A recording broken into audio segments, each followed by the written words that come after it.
Good morning, Smite fans, and welcome to day 2 of the playoffs here for SEA. My name is Gormizer, and joining me for the first time for SEA is going to be D-Syncs. How are you doing, dude?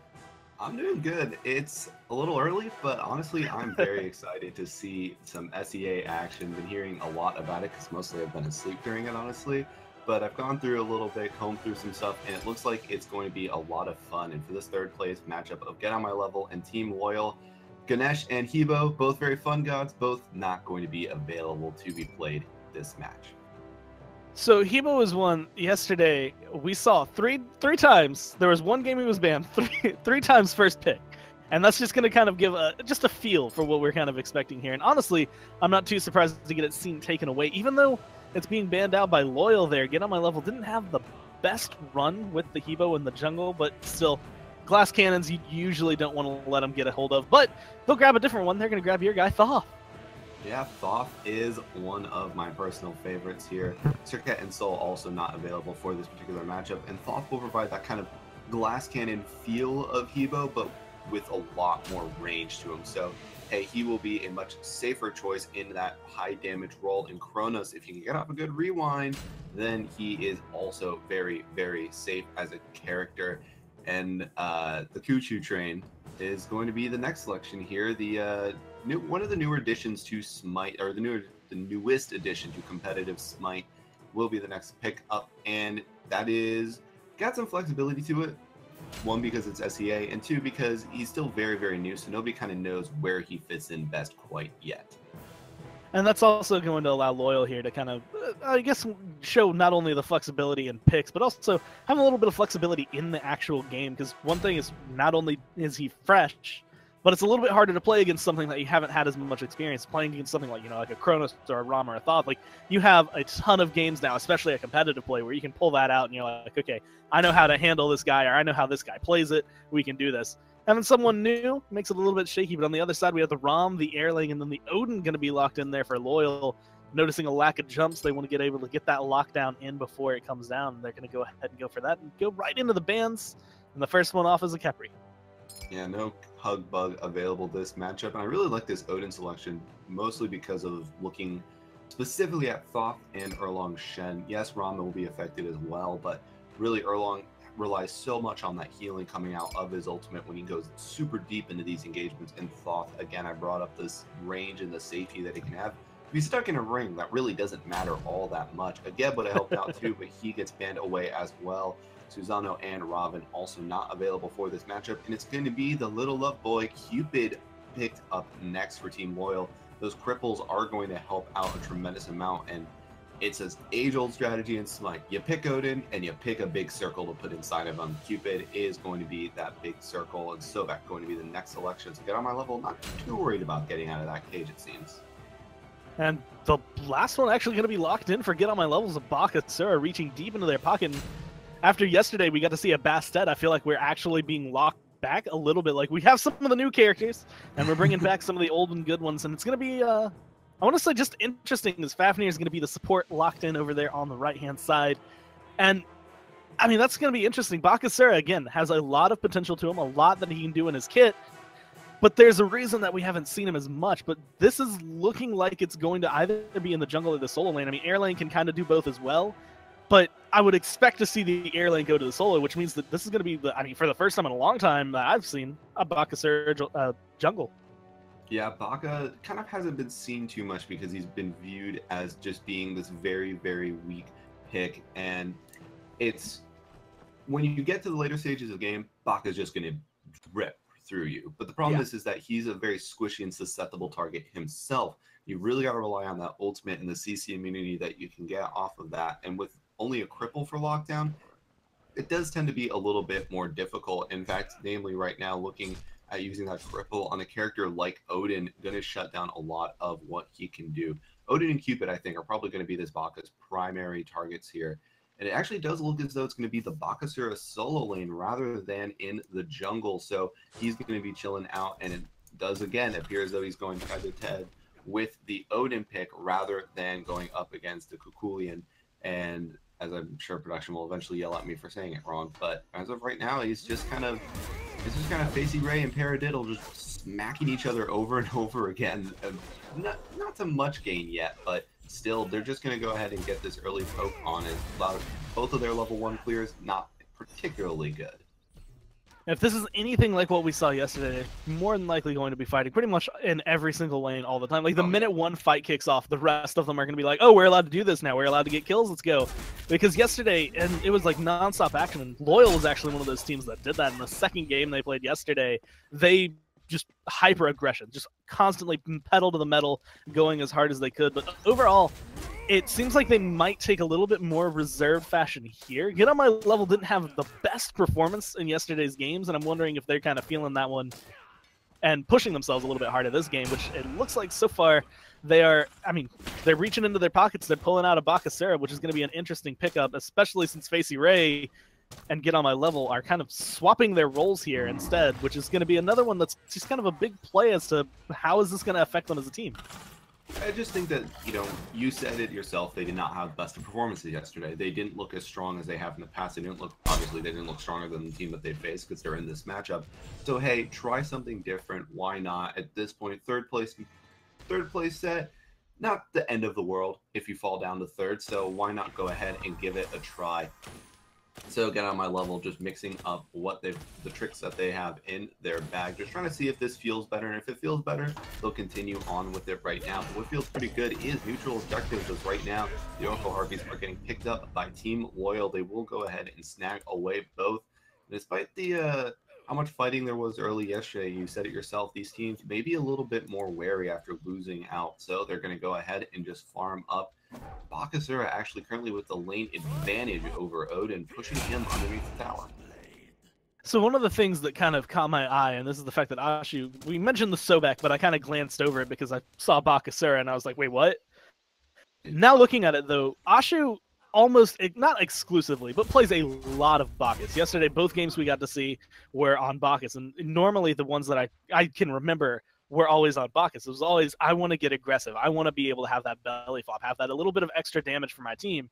And there'd be times that was like perfect for the team, but at other times it's like, okay, you're not playing this aggression the way you need to. You're jumping in the wrong times, or you're jumping in too early, and it became this jumbled mess. And I'm kind of wondering if maybe that they're actually changing up not only their roles but their picks here, specifically because of that change. Although right now it looks like they're going to have to deal with something as a gank coming from the solo lane going to be coming through. Thoth just used his dash, Bird Bomb coming down, Bling Bling Shan's going to be caught in there, and it's going to be a big pickup. If they can find this kill, it's going to be the first blood onto the mid lane, and now they have Get On My Level trapped behind them as well, which is going to be getting a little bit of extra damage down. They might not be able to lock him down because it is an air lane, but he's getting low health, and he's going to be the second kill picked up, just barely there. And Sobek going to try and flip somebody into the tower, but Ashu maybe made a bigger mistake than he realized. It gets a little bit of damage out onto Stick, but it's just going to go ahead and be Poke running away. But not just Poke for Team Loyal, they find themselves the first 2 kills of the game, looking for potentially kill number 3 as Bakasura is currently just going to chomp down on them. He's actually going to turn it around, try and kill them. Stick is low, but right now hasn't been able to get it. Ashu rotates around though. He will find the next first kill for Get On My Level. Is still fighting it out, but it looks as though Facey Ray is done fighting. Ashu isn't, and he is losing this fight to Paradiddle, but Thoth has made the rotation, and now some extra poke going down on top of Paradiddle. Right now, the thing that's going to stand out to me is looking at the way Bakasura fought. Of course, Facey Ray having the heads-up play immediately threw his ult out, like, get the slow, get the damage onto whoever I can, find a kill, right? But one of the big things that was big for Baka was always, let's get Hasten Fatalis. Like, let's get me the ability so that they can never escape me. So in that kind of scenario, it's not, do I choose this guy or this guy? It's, I'm going to kill them both, because you're just going that fast to be able to do it. Now that that's not in the game, there are other items he can choose, and Facey Ray having to go back to the base and figure this one out for himself. But he has maybe some potential buffs here. And again, Bakasura was one of the ones, like, way back in the day, for anyone who can't remember, when you had warrior solo lanes and they were dominating everything, Bakasura was the assassin you sent over there. He was the one who was always kind of the shepherd, I want to say, of the assassin solo meta, because he was the one who could help deal with the warriors over there. Yeah, it was... Baka was the only answer that you really had to characters like Osiris when they just ran rampant in the solo lane. And then Baka kind of started to fall out of favor for the rest of it. Baka really just kind of where his ability could just kind of change with the meta more than anything else. And then as time went on, though, he's received some buffs. He's received some kind of offhanded buffs now. And there's been a lot of times when people are just kind of like, maybe we can play Baka again this round. Maybe we can play Baka on this patch. But it's never really worked out too well. But the way that FaceRay played it in that last one was really just kind of the way that you're going to have to play it throughout the rest of this game. So I'm excited to see what FaceRay can really end up doing on this character. Yeah, and again, a lot of it's going to be, I want to say, itemization, what he decides to go into. And that's going to be the case of quite a few of these characters, just looking at it. I mean, Kukulkan over there in the jungle is going to be interesting to see how he's handled, because, again, this is one that not a players have a ton of experience with or against. So really, it's coming in kind of at an advantage and a disadvantage, because it depends on Apex's personal experience. How is this going to work? Because again, competitive games don't always work the same as your ranked games, so it's not always going to be the same case where you can say, well, I built this and it worked out, and I tried to do this and it worked out. So this one could go either way. He does have that horrific emblem, and it actually sounds like we're going to be seeing some fights going on. That heard an ult being used over here in the duo lane. Sir Eclipse dropping the Fields of Love, but doesn't look like anyone's going to be close to dying at all. FaceRay, though, about to get collapsed on. You brought up aggression as FaceRay will be able to make it out of there thanks to that little movement speed boost that he gets from eating the minions. And Ashu just has been constantly looking for these looks, and even though he's not playing his signature Bacchus, his aggression, his playstyle has not changed in the slightest. Farm lacking a little bit because of that, only at 44 stacks on Lanos right now. Kind of needs to just stop looking for blocks and start farming up if that is, I mean, that is something that he needs to do, but as of right now, it does not seem as though that is of any interest. And FaceRay fighting 2v1 in the solo lane, and almost coming out on top. Paradiddle and Apex both brought down very, very low. That is the other beautiful thing about Baka. The reason that he is viewed as being so good against warriors is that true damage on his Butcher's Blades. Guess what? 2 warriors, doesn't even matter. You're going to eat that true damage every single time. And the counter to that one would usually be build health, but Baka also usually builds Jin size. So it's going to be a very, very tough ask right now for Paradiddle and Apex later on this game goes. They're just not going to be as tanky to Baka as they normally would be to any other assassin being played. Yeah, it really seems to me like Loyal are in this position where they need to push down the solo lane. Like, they need to get aggressive and shut down FaceRay. They need to do exactly what they just did to Bling Bling Shan and just decimate his health bar. Both him and Ashley very low. Get on my level, making the rotation in, but he needs that turtle form to get the shield. Now it's going to be up to FaceRay potentially. As Loyal, they want to get aggressive, but the defense and the positioning really coming out from Get on my level here. Just enough to keep them safe. Like, they were both so low there for the mid and the support, but they're still able to get out. But this is where Loyal can kind of use that aggression. They forced them back to the base. They're going to be turning their eyes immediately to that Gold Fury. Try to start it up and burst it down in time. They do have 4 members over here, but Airlane going to be peeking his head around the corner. Should be able to recognize it. And they just leashed it, which might cost them a lot of valuable time. Yeah, they're definitely going to lose out on some time right now. And Get on my level is looking at the potential Gold Fury steal here, but he's going to get stunned out and blown up. Apex takes them out instantaneously. A huge ultimate comes through from Thoth, but it just doesn't matter that much.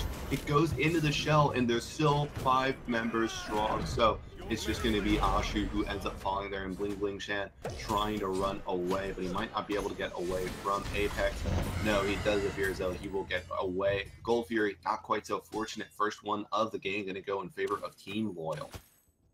This is just going to be one of those, I want to say, kind of what we saw out of Get on my level yesterday, where they seem, I mean, they seem way more put together today, but it still seems as though they aren't fully sure of what they're trying to do. They just kind of marched in one by one, like, oh, we need to stop them from getting the Gold Fury. And it's like, they didn't wait for each other. They didn't group up. They didn't have a game plan going into it.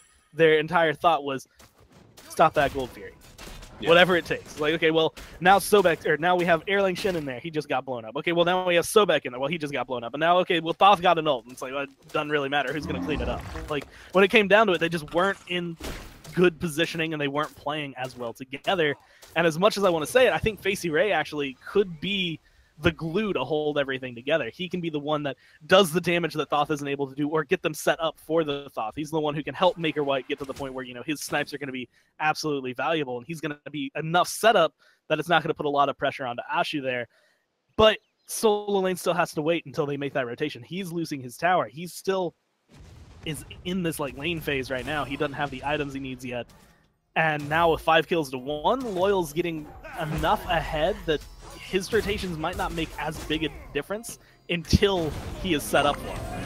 Really, you're looking, honestly, as Kami is going to be able to find a kill on this left side. Ashu's still stuck inside the Odin ring, hops on into lurking in the waters, but it just doesn't matter. Sir Eclipse able to finish him off. Facey Ray is making the rotation right now, but 4 members are staring him down.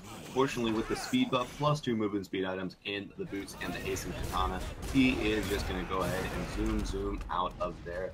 What I was going to say, though, is that when you're looking at the Chronos pick on the side of Team Royal, it's going to really be able to shut down a lot of what Bakasura can do from the sole standpoint of, because actually right now, hold on, Apex is very, very low. The snipe's trying to come out from Maker, not quite enough to connect though.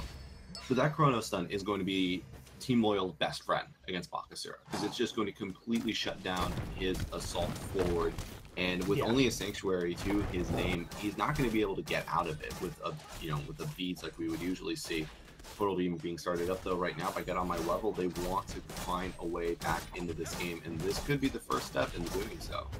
Now Seeksuck sitting right there, as well as Kami, both going to be throwing some abilities over the wall, looking for it. Actually going to be able to steal it away. Paradiddle jumps in and takes that right out from under the nose of Get On My Level. They do all the work. He reaps all the benefits, and you can tell they're upset about that. They immediately are like, all right, just get out of the pit, gun away, go away, do whatever you can. Although now they're going to be trapped in the Odin cage trying to fight Paradiddle, while Facey Ray's in the backline trying to find a kill wherever he can get it. Apex is very low, but it doesn't look like he's going to be able to find that just because the team themselves are doing a very good job. 1 minion, but 1 auto away is all it's going to take. Apex looking for the 1 hit, not able to find it, but they did find Paradiddle over there in the cage. One of those cases of, I'm not locked in here with you, you're locked in here with me, but it only ticks them up to 2 kills total, and Get On My Level still feeling the pain after that one.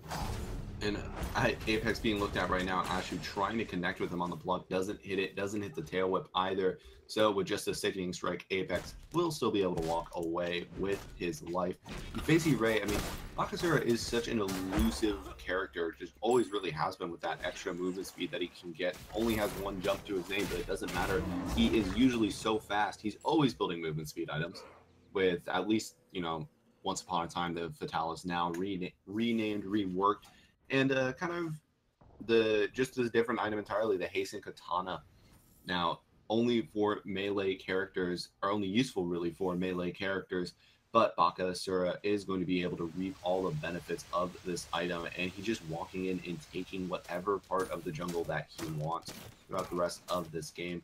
This is going to be, again, the player to watch on Get On My Level. Level 14, the highest level in the game. He is the shining hope to come back into this match. Right now, though, getting chased down and away by Seeksuck and Paradiddle. Ashu going to be joining them, as well as Get On My Level, looking potentially for a fight, but Facey Ray's in the middle of a back. He's going to go ahead and cancel that one and go into fight. Eat a minion, try to heal up a little bit. The Taunt going to come through, the Root going to come through, the Cage going to come through. Facey Ray's going to go ahead and start that back one more time as he just watches his team fight back and forth. Kami has made this rotation over. What you had said earlier, that Chronos is going to be the one that is like the bane of their existence. Ashu going to fall down. Now they're on a rampage. Bling Bling Shan going to be chasing them, but not going to be able to find that stun. He's going to run away. They're going to lose this tower. And depending on what Loyal wants to do, they have a lot of aggression here where they can put this power. And it seems like they're going to continue their rampage down the lane. Maybe to get this tier 2, but at least to look for another kill, zone them out. Fire Giant is open. Honestly, they might be able to get it, but it still seems kind of risky, and they tend to lean away from the risks just a little bit more. They don't have a reason to do it. They've got a nice lead, and losing that Fire Giant could put them right back at square 0. You can take the Bacchus out of the player, or away from the player, but you can't take the Bacchus out of the player. Maker White, he's going to take Apex out of the match, though, hitting him with that snipe, and Kami currently trying to run away as well, puts himself in a bad position with that rewind, and now guess who has shown up? It is Facey Ray on that Bakasura trying to chase Kami down, going to be able to catch up with them, and Kami just can't get away. Stun not available in time. Seeksuck also attempting to run away, but he's stuck between a rock and a hard place, and it's a hard place that wins. Facey Ray able to find another kill for his team, and all of a sudden Get On My Level have a great team fight, and they're going to try and turn this immediately into a Gold Fury. And we were saying it earlier, and it just shows right there. Facey Brave making that rotation does a lot for the team. Because, again, you can pop those Butcher Blades as you go into your ult. Once you do that, that's true damage, wide angle bites right there. You can go for it, but Fields of Love dropped on the Gold Fury, looking for a kill on the return. Going to be able to pick up one. Gold Fury going to fall. Loyal takes that one away. Sir Eclipse comes in, gets a couple kills. Paradiddle's low. He's going to be able to drop the cage, jump away, but they got what they wanted. They lost a few members in that last fight, but they take the Gold Fury right out under Get On My Level, and they're just not having the objective game that they would like this game. Our old CC buddy, Alpha Jackal. But mentioned one time, a time when he first joined. I was actually Facey Ray's dad. He got stunned. He got hit by the stun. Rest in peace, Facey Ray. But he was first coaching the team, and he was trying to instill some new things into them.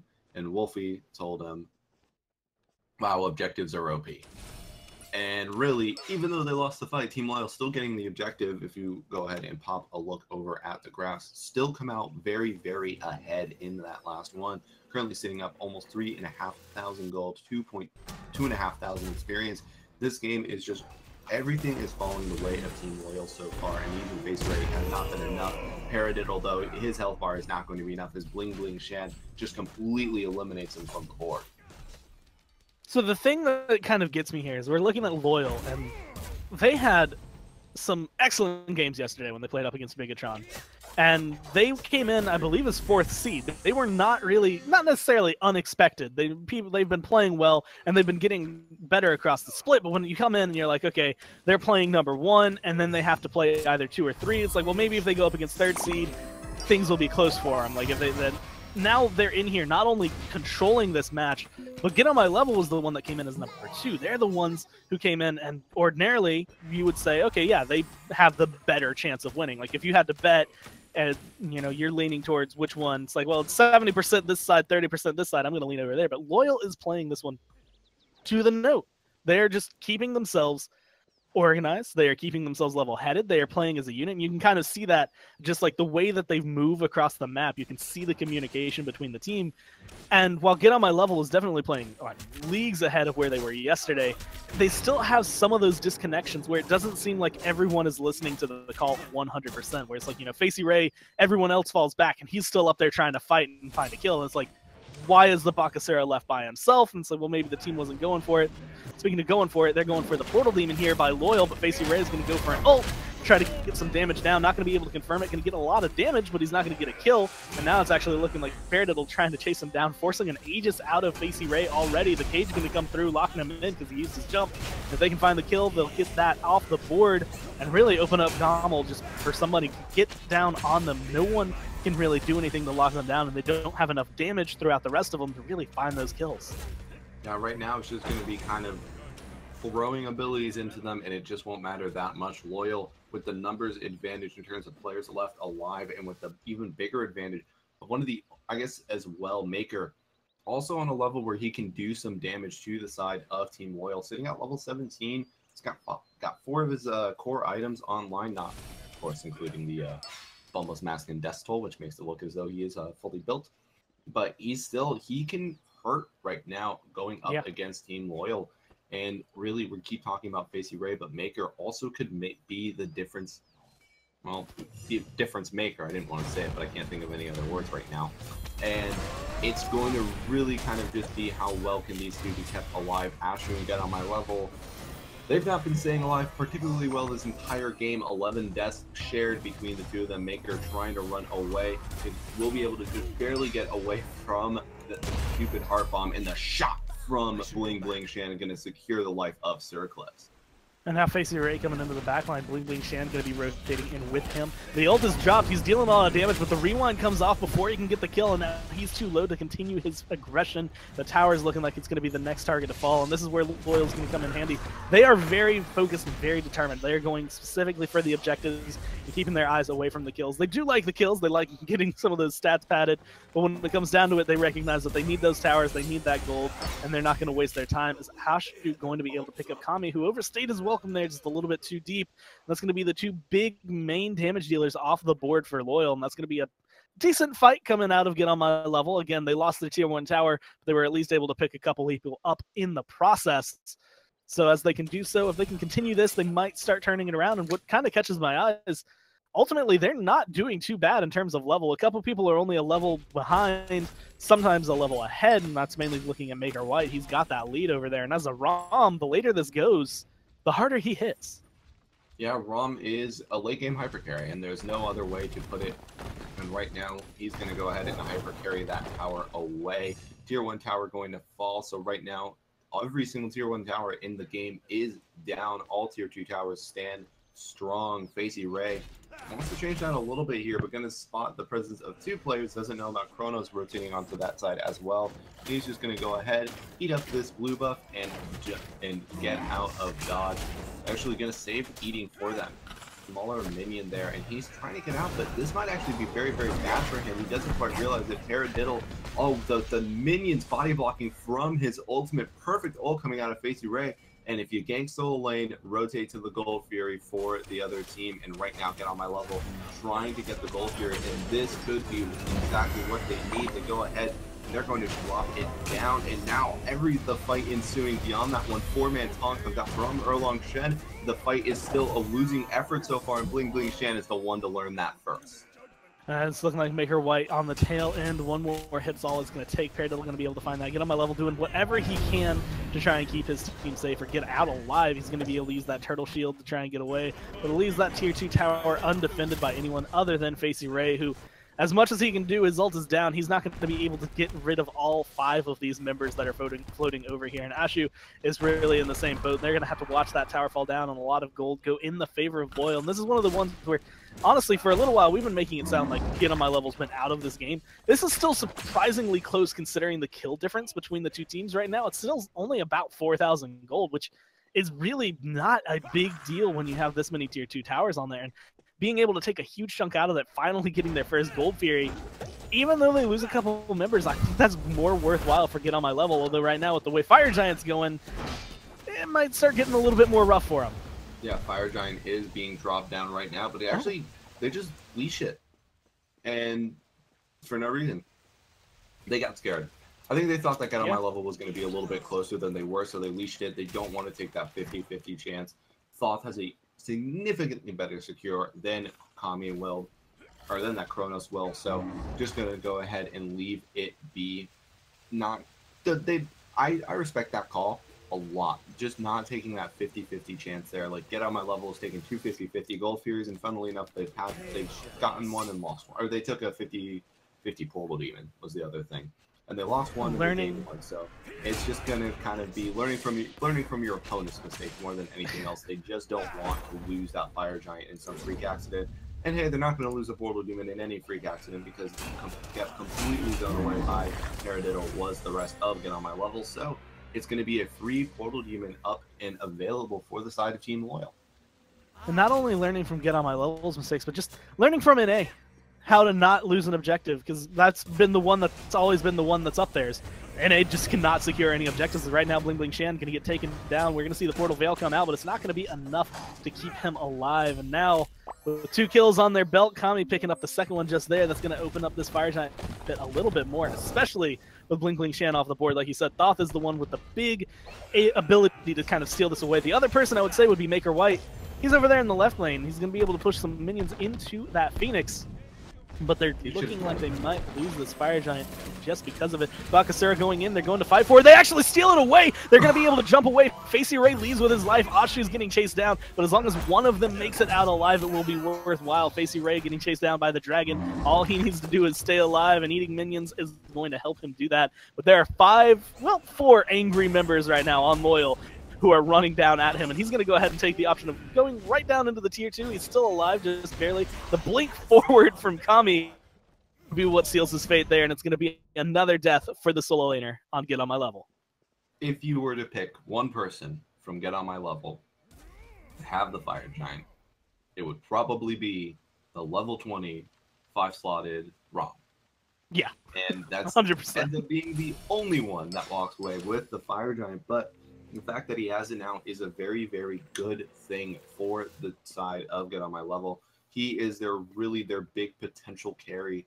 So far, building a build that's, apart from the Titan's Bane at the end of it, that's your Season 2 Hunter build right there, pretty much, with the Devil's Gloves, with the Executioner, Ekaval, Rageblade.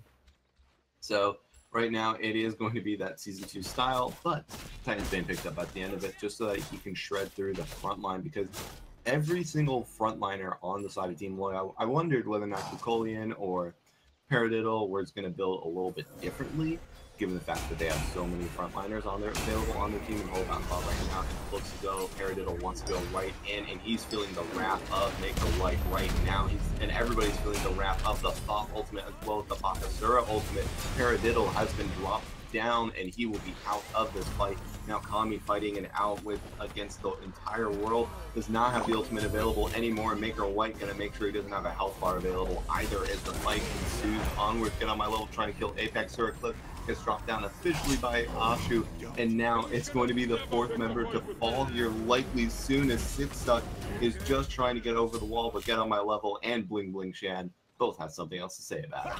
All right, I want to give him credit. So even though we saw Suraclips take a tower, I think Facey Ray saved this game for Get on My Level and has actually helped them turn this around. They don't have a gold lead yet. They don't have a kill lead yet, but that doesn't really matter when you take down 4 of the enemy team and you're in a position to continue your aggression down and take one of the last 2 towers they have left standing. You get some of that gold back. You're trading out the one that you just lost. And if you look at where Maker White is, he's over there pushing that Phoenix lane one more time, trying to get there as close as he can, as far up as he can. But they're putting themselves in a perfect position for objectives, which is going to be the big thing. And honestly, at this point in the game, we're about 26 minutes in.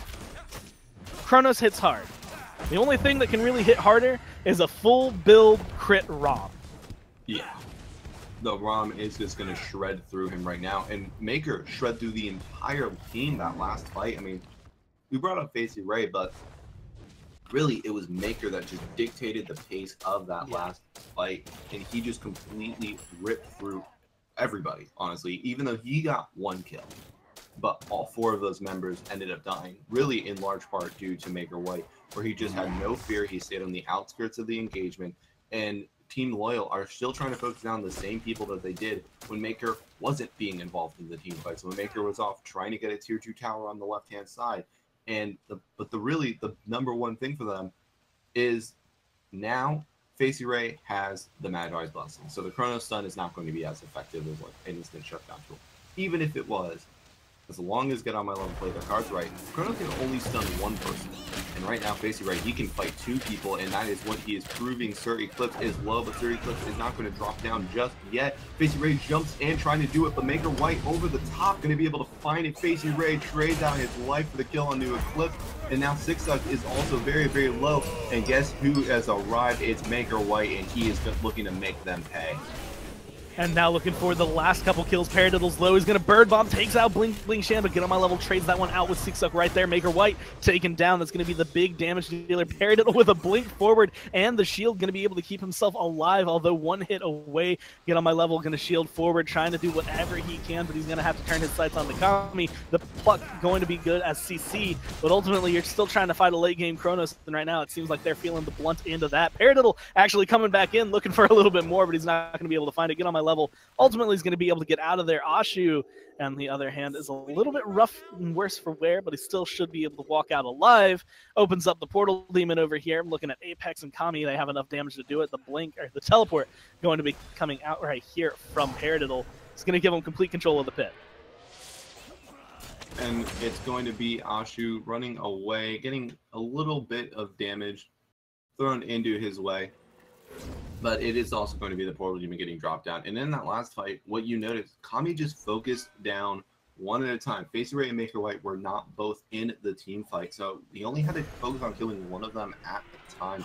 They need to go in together, because otherwise Kami will just be able to tear through both members individually.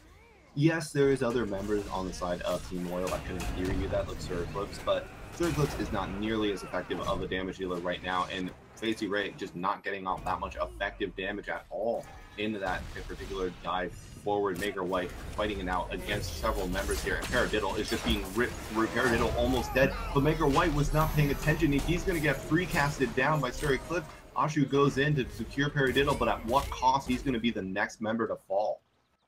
A 2-for-1, and you take out the enemy ROM. Loyal is ecstatic with that trade, and even though Get on My Level at this point, they've taken the lead, they've taken that gold in their favor, they're about to lose it all right back. That Fire Giant as much as they had the steal potential before, I just don't see it happening this time. Get on my level, not anywhere nearby to be able to do anything. And now they have 4 members with Fire Giant, 2 of which are going to be your main tower and Phoenix Killers. And with 1 tower standing at half health, with 3 towers left, they're going to be able to open that up. But Facey Ray doing some cheeky Bakasura plays, something that we usually see with maybe a Bastet or what we just used to see back in the day. He's going to be split pushing, but he gets caught out. Get on my level, trying to stay alive on the right-hand side. Facey Ray trying to stay alive on the left-hand side.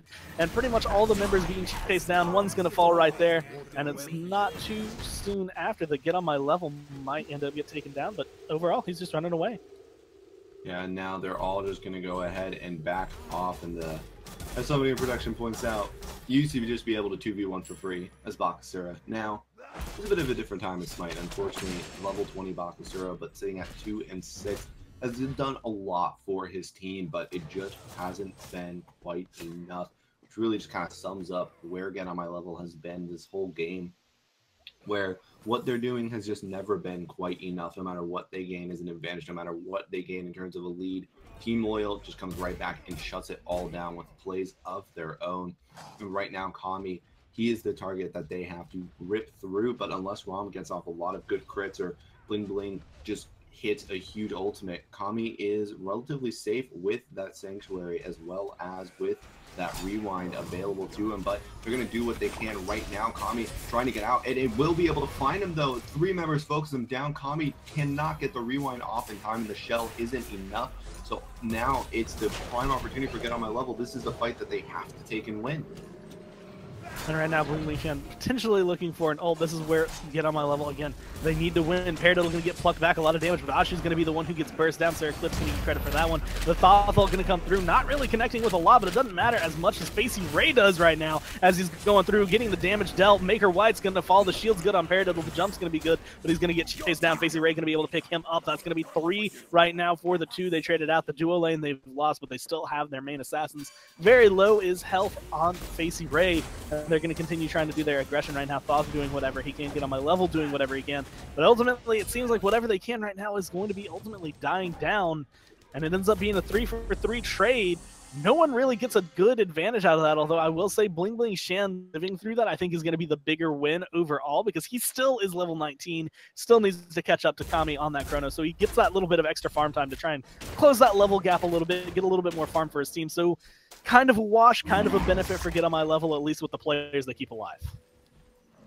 Apex is swinging right now. Level 20 Kukulian. This is not a character that, again, we've seen all that much. We don't know Kukulin. I'm just gonna spend the next months trying to get that name right. But Kukulin is not a character that we've seen a whole lot, and we don't really know his potential yet. But sitting at level 20 right now, 6th slotted, he is able to just take fights with the carries and win them right now. And in part, it's due to Apex just kind of being able to dodge out whatever, you know, Bling Bling Shan and Maker can throw at him. But at the same time, he's just able to move forward and get off these fights. And that's something that Get on My Level haven't really recognized so far. They've just been ignoring him in the team fights. Rightfully so, to the extent, well, Kami is swinging, and that's their priority target, as they actually did manage to sneak away at a very subtle gold play. But they need to start dealing with the jungler right now. Otherwise, it could be a bad thing, or it could just be a good old-fashioned base race. As right now, that seems to be the trade that they're taking as Maker White. They're going for the Phoenix. They're going to get the Phoenix as well. And are they just going to go for the Titan? There are. It looks like they might just go and play the straight-up base race. Get on My Level are there. They have Maker White alive, and they only have to deal with Paradiddle right now. He's going to be taken down relatively shortly. They turn their attention away from that. Facey Ray's going to fall down. Loyal, on the other hand, have no one left to contest them. They're going to be burning down the Titan before anyone on Get on My Level can start trying to burn down theirs. And that's going to be that. You can't get it better than that. Good old-fashioned base race. Both members of the Titan. The one difference is Paradiddle doing the distraction, keeping them off the Titan. Loyal gets it and secures game number 1 there. Get on My Level. They're going to be feeling that one. I know that they're definitely a little upset with their focus there at the end. That is demoralizing. That's a very demoralizing loss right there for Get on My Level. They just were not able to get off quite the same level of success as they were definitely going for there. And at the end of the day, it's going to hurt them very, very badly just kind of moving forward, that you said yesterday was a rough day. They had to be coming into today already thinking, you know what, maybe we can bounce back. Maybe we can do this. Maybe we can do that. At the end of the day, it just kind of ends up being another loss for Get On My Level, and they're going to have to sit there and they're going to have to come up with a different strategy. And more importantly, mentally, they're just going to have to pull themselves out of whatever slump they seem to found themselves in. And with that, though, it is still a best of 3, so they do still have a chance to try and bring this one back. They have to win 2 games in a row, and admittedly, their run through the playoffs this week has not been the best for them so far, but you can always pick yourselves up when you are down, and as it stands right now, they still have an opportunity to try and bring it back. Loyal, of course, want the opposite. They just want to close this one out and call it a day, be 3rd place as we go into it. But we're going to take a short break here as we get set up for the next game, and we will come back to you shortly with game number 2.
Hello and welcome back, everyone, to game number 2 of the third place match here for the SEAIL playoffs. Last game, we got to see a fantastic base race at the very end of the match, where we got to see Get On My Level and Loyal both try to get the Titan, but ultimately Loyal are the ones who came out on top, and Loyal are the ones that are ahead in this set right now. And once again, my name is Gormizer, and joining me for this second game is still going to be D-Sings. Yeah, and still not going to be joining us is going to be Hebo, going to be the first ban there. And honestly, I'm going to say this right now, Get On My Level should ban Kronos. Because right now, Kami was just too much for the side of Get On My Level, where even when they started to have those glimmers of hope, Kami was too much. And the other one that they need to look at is banning away Colin, because he was the other big issue where Kami was, yes, doing a lot of damage, but what was going to be underestimated is Kukulin diving into those backlines and just having his absolute way with Maker whenever he so chose. So we are resetting the picks and bans right now because NA production coming on right now. Just messing everything up. The thing that really gets me here is just looking for it. Of course, Ganesh going to get banned out again, you know, like usual, right? No one wants to let him slip through. But the thing that's going to get me going is, do Get On My Level return to the ROM? Because I feel like Maker White had a great game playing that ROM. I feel like he had a great set. I feel like he knew exactly what he was doing, but the rest of the team didn't fit in. I'm wondering if maybe they're going to change up their comp to make it more protect Maker White, that 4 protect 1 strategy, let him just be the hyper carry they need, or if they're going to be changing this up as the bans all come through. We have pretty much staple from what we have seen: Soul, Hebo, Ganesh, and the Circuit all taken off board. And Get On My Level, it's up to them on what they want to grab first, and they're going to grab the Kukulin. I really like that first selection coming out from Get On My Level, something that Apex did very well. What I don't like is the fact that that means that the next selection for Loyal should be Kronos. Kronos going to get selected again. Kami. Immediately. I mean, there should have been no hesitation on that. They should have said, oh, well, Kronos is available. And a more traditional jungler going to be selected as well for Loyal. The Susano going to get selected here. He is mobile, he has a bunch of damage, and nobody likes playing against him. Has received a bunch of nerfs and kind of fallen out of favor. That plus the fact that more warriors are much more popular now. So, and they're going to be asking, it will indeed be the ROM, but they're going to be asking Ashu to take an entirely different playstyle. The Hug Bug, the defensive guardian, Khepri, selected. And even in that last game, he brought up, well, he's not on his Bacchus, he's not on his signature aggression guide, and that aggression doesn't pay off. He had, what, 9 or 10 deaths by the end of that game? He was still playing aggressive, and it still wasn't really paying off for him. So, going to go ahead and pick up that defensive god. Interested to see how he plays this Khepri. And now Fafnir locked in there. The one thing that's going to catch my eyes, the Susano, you kind of glance, like, it's a standard assassin, right? It's no reason to be too surprised about it. I don't think I've actually gotten to see Loyal play a Susano, and this is just one of those things where, honestly, I feel like SEA is in this this weird meta kind of thing where sometimes we see things that, you know, in NA or EU, Susano, that's an easy pick. People go and get, like, top frags with it. They go 9-1. They can play very insane. But Loyal, and usually kind of hesitating away from that, not necessarily not picking it because they're not good at it, but sometimes it's either banned out, which last game I believe it was, or this game they're going to be able to grab it and kind of show us what they can do with it. On her Airling, Scylla going to be locked in over on the other side there, and it's going to be looking like an interesting pickup there for Get On My Level. Depending on how those Scylla ults go, this could very well be a very strong set for Get On My Level. This is their chance to get back in. Yeah, but Scylla kind of doesn't fit in with the rest of this team. Scylla's very late game focused, and towards the later stage of the game, she'll be able to compete with the damage output of Kronos, at least for short periods of time when all of her abilities are up. Kronos is still swinging, and she's not, but she'll be able to kind of compete with Kronos from that damage standpoint, but she's very endgame focused, and this seems like a lot of early pressure being drafted so far. I guess also apart from Maker White as well, that ROM also going to be kind of more endgame focused, but to me, you gotta have ROM. You gotta have ROM there after that last game. With the way that they were playing last game, Maker White here is going to be the one that I'm going to put a lot of pressure on him. He has to make the plays he was making last game, but I think he needs to make them a little bit earlier. It's actually looking like Get On My Level and Facey Ray are going to switch back, blowing Facey Ray back into the jungle where he kind of is used to playing, where he belongs, I want to say. Where, I mean, even last game, he had a good performance coming out of the solo lane playing that Bakasura. It just didn't long run. I think him and Maker White were kind of in the right area and the right mindset. We're not the ones who were able to close things out. With Bling Bling Shan being the way he was and the way that the front line ended up being, it just wasn't enough real lockdown to keep them safe. And that's really kind of the reason Assassins aren't played in the solo lane that often. You lose that second front lane, and even though they had a frontliner, or a second frontliner, it didn't work out the way that you would normally have it work out, especially since it was an air lane and it was coming from the jungle. It's not going to be as strong as, say, the Odin coming out of the solo lane. And when it came down to it, it seemed like that was going to be one of their big things. And the other big thing that we didn't look at, that is definitely a Nike that was picked up there for Loyal. Yeah, it is Paradiddle going to go ahead and consent away this early game. Nike, one of the worst early game warriors. It's really her and Amaterasu that kind of take that cake, where as long as somebody can interrupt the Ren, which Erlong can, it's very dangerous, but he can interrupt the Ren, then you're going to be in for a really, really bad time. But guess what? The later this game goes, the more that passive comes into play. Nike, the character that just makes an impact without being in a team fight. Her and Nuwa are really kind of the two that you look at where they just don't have to be in a team fight to do something. And that passive always being active for Nike means that she doesn't even have to be alive to do it. I mean, much less reliant than Nuwa is, so kind of that constant presence will be felt. But Paradiddle will have to get to that later stage of the game, and again, a very early game focused draft right now. Apex kind of feeling the wrath of it up to this point in time, but the target switches away. Bling Bling Shan looks at Paradiddle as while everybody else was looking at Apex, and as a result, both get to walk away. Well, Paradiddle actually getting relatively low, Get On My Level, going to be chasing him down and sticking to him like glue, going to be able to find that first blood in the solo lane, and it's going to be big pickup for him. And this is one of the things about Nike, and this is one that I got to learn from, I think from watching Final K's stream, actually. It was just playing Nike one game. I'm like, you know, what's the deal with this? Why playing Nike? Especially at that time when no one was playing Nike, and it's just, your goal is essentially, you're still good, and like you said, late game, you're still going to be great. Your pass is going to be applying it. You can still do a lot for your team. Your shield's going to be very good. You can be that frontliner that you really want.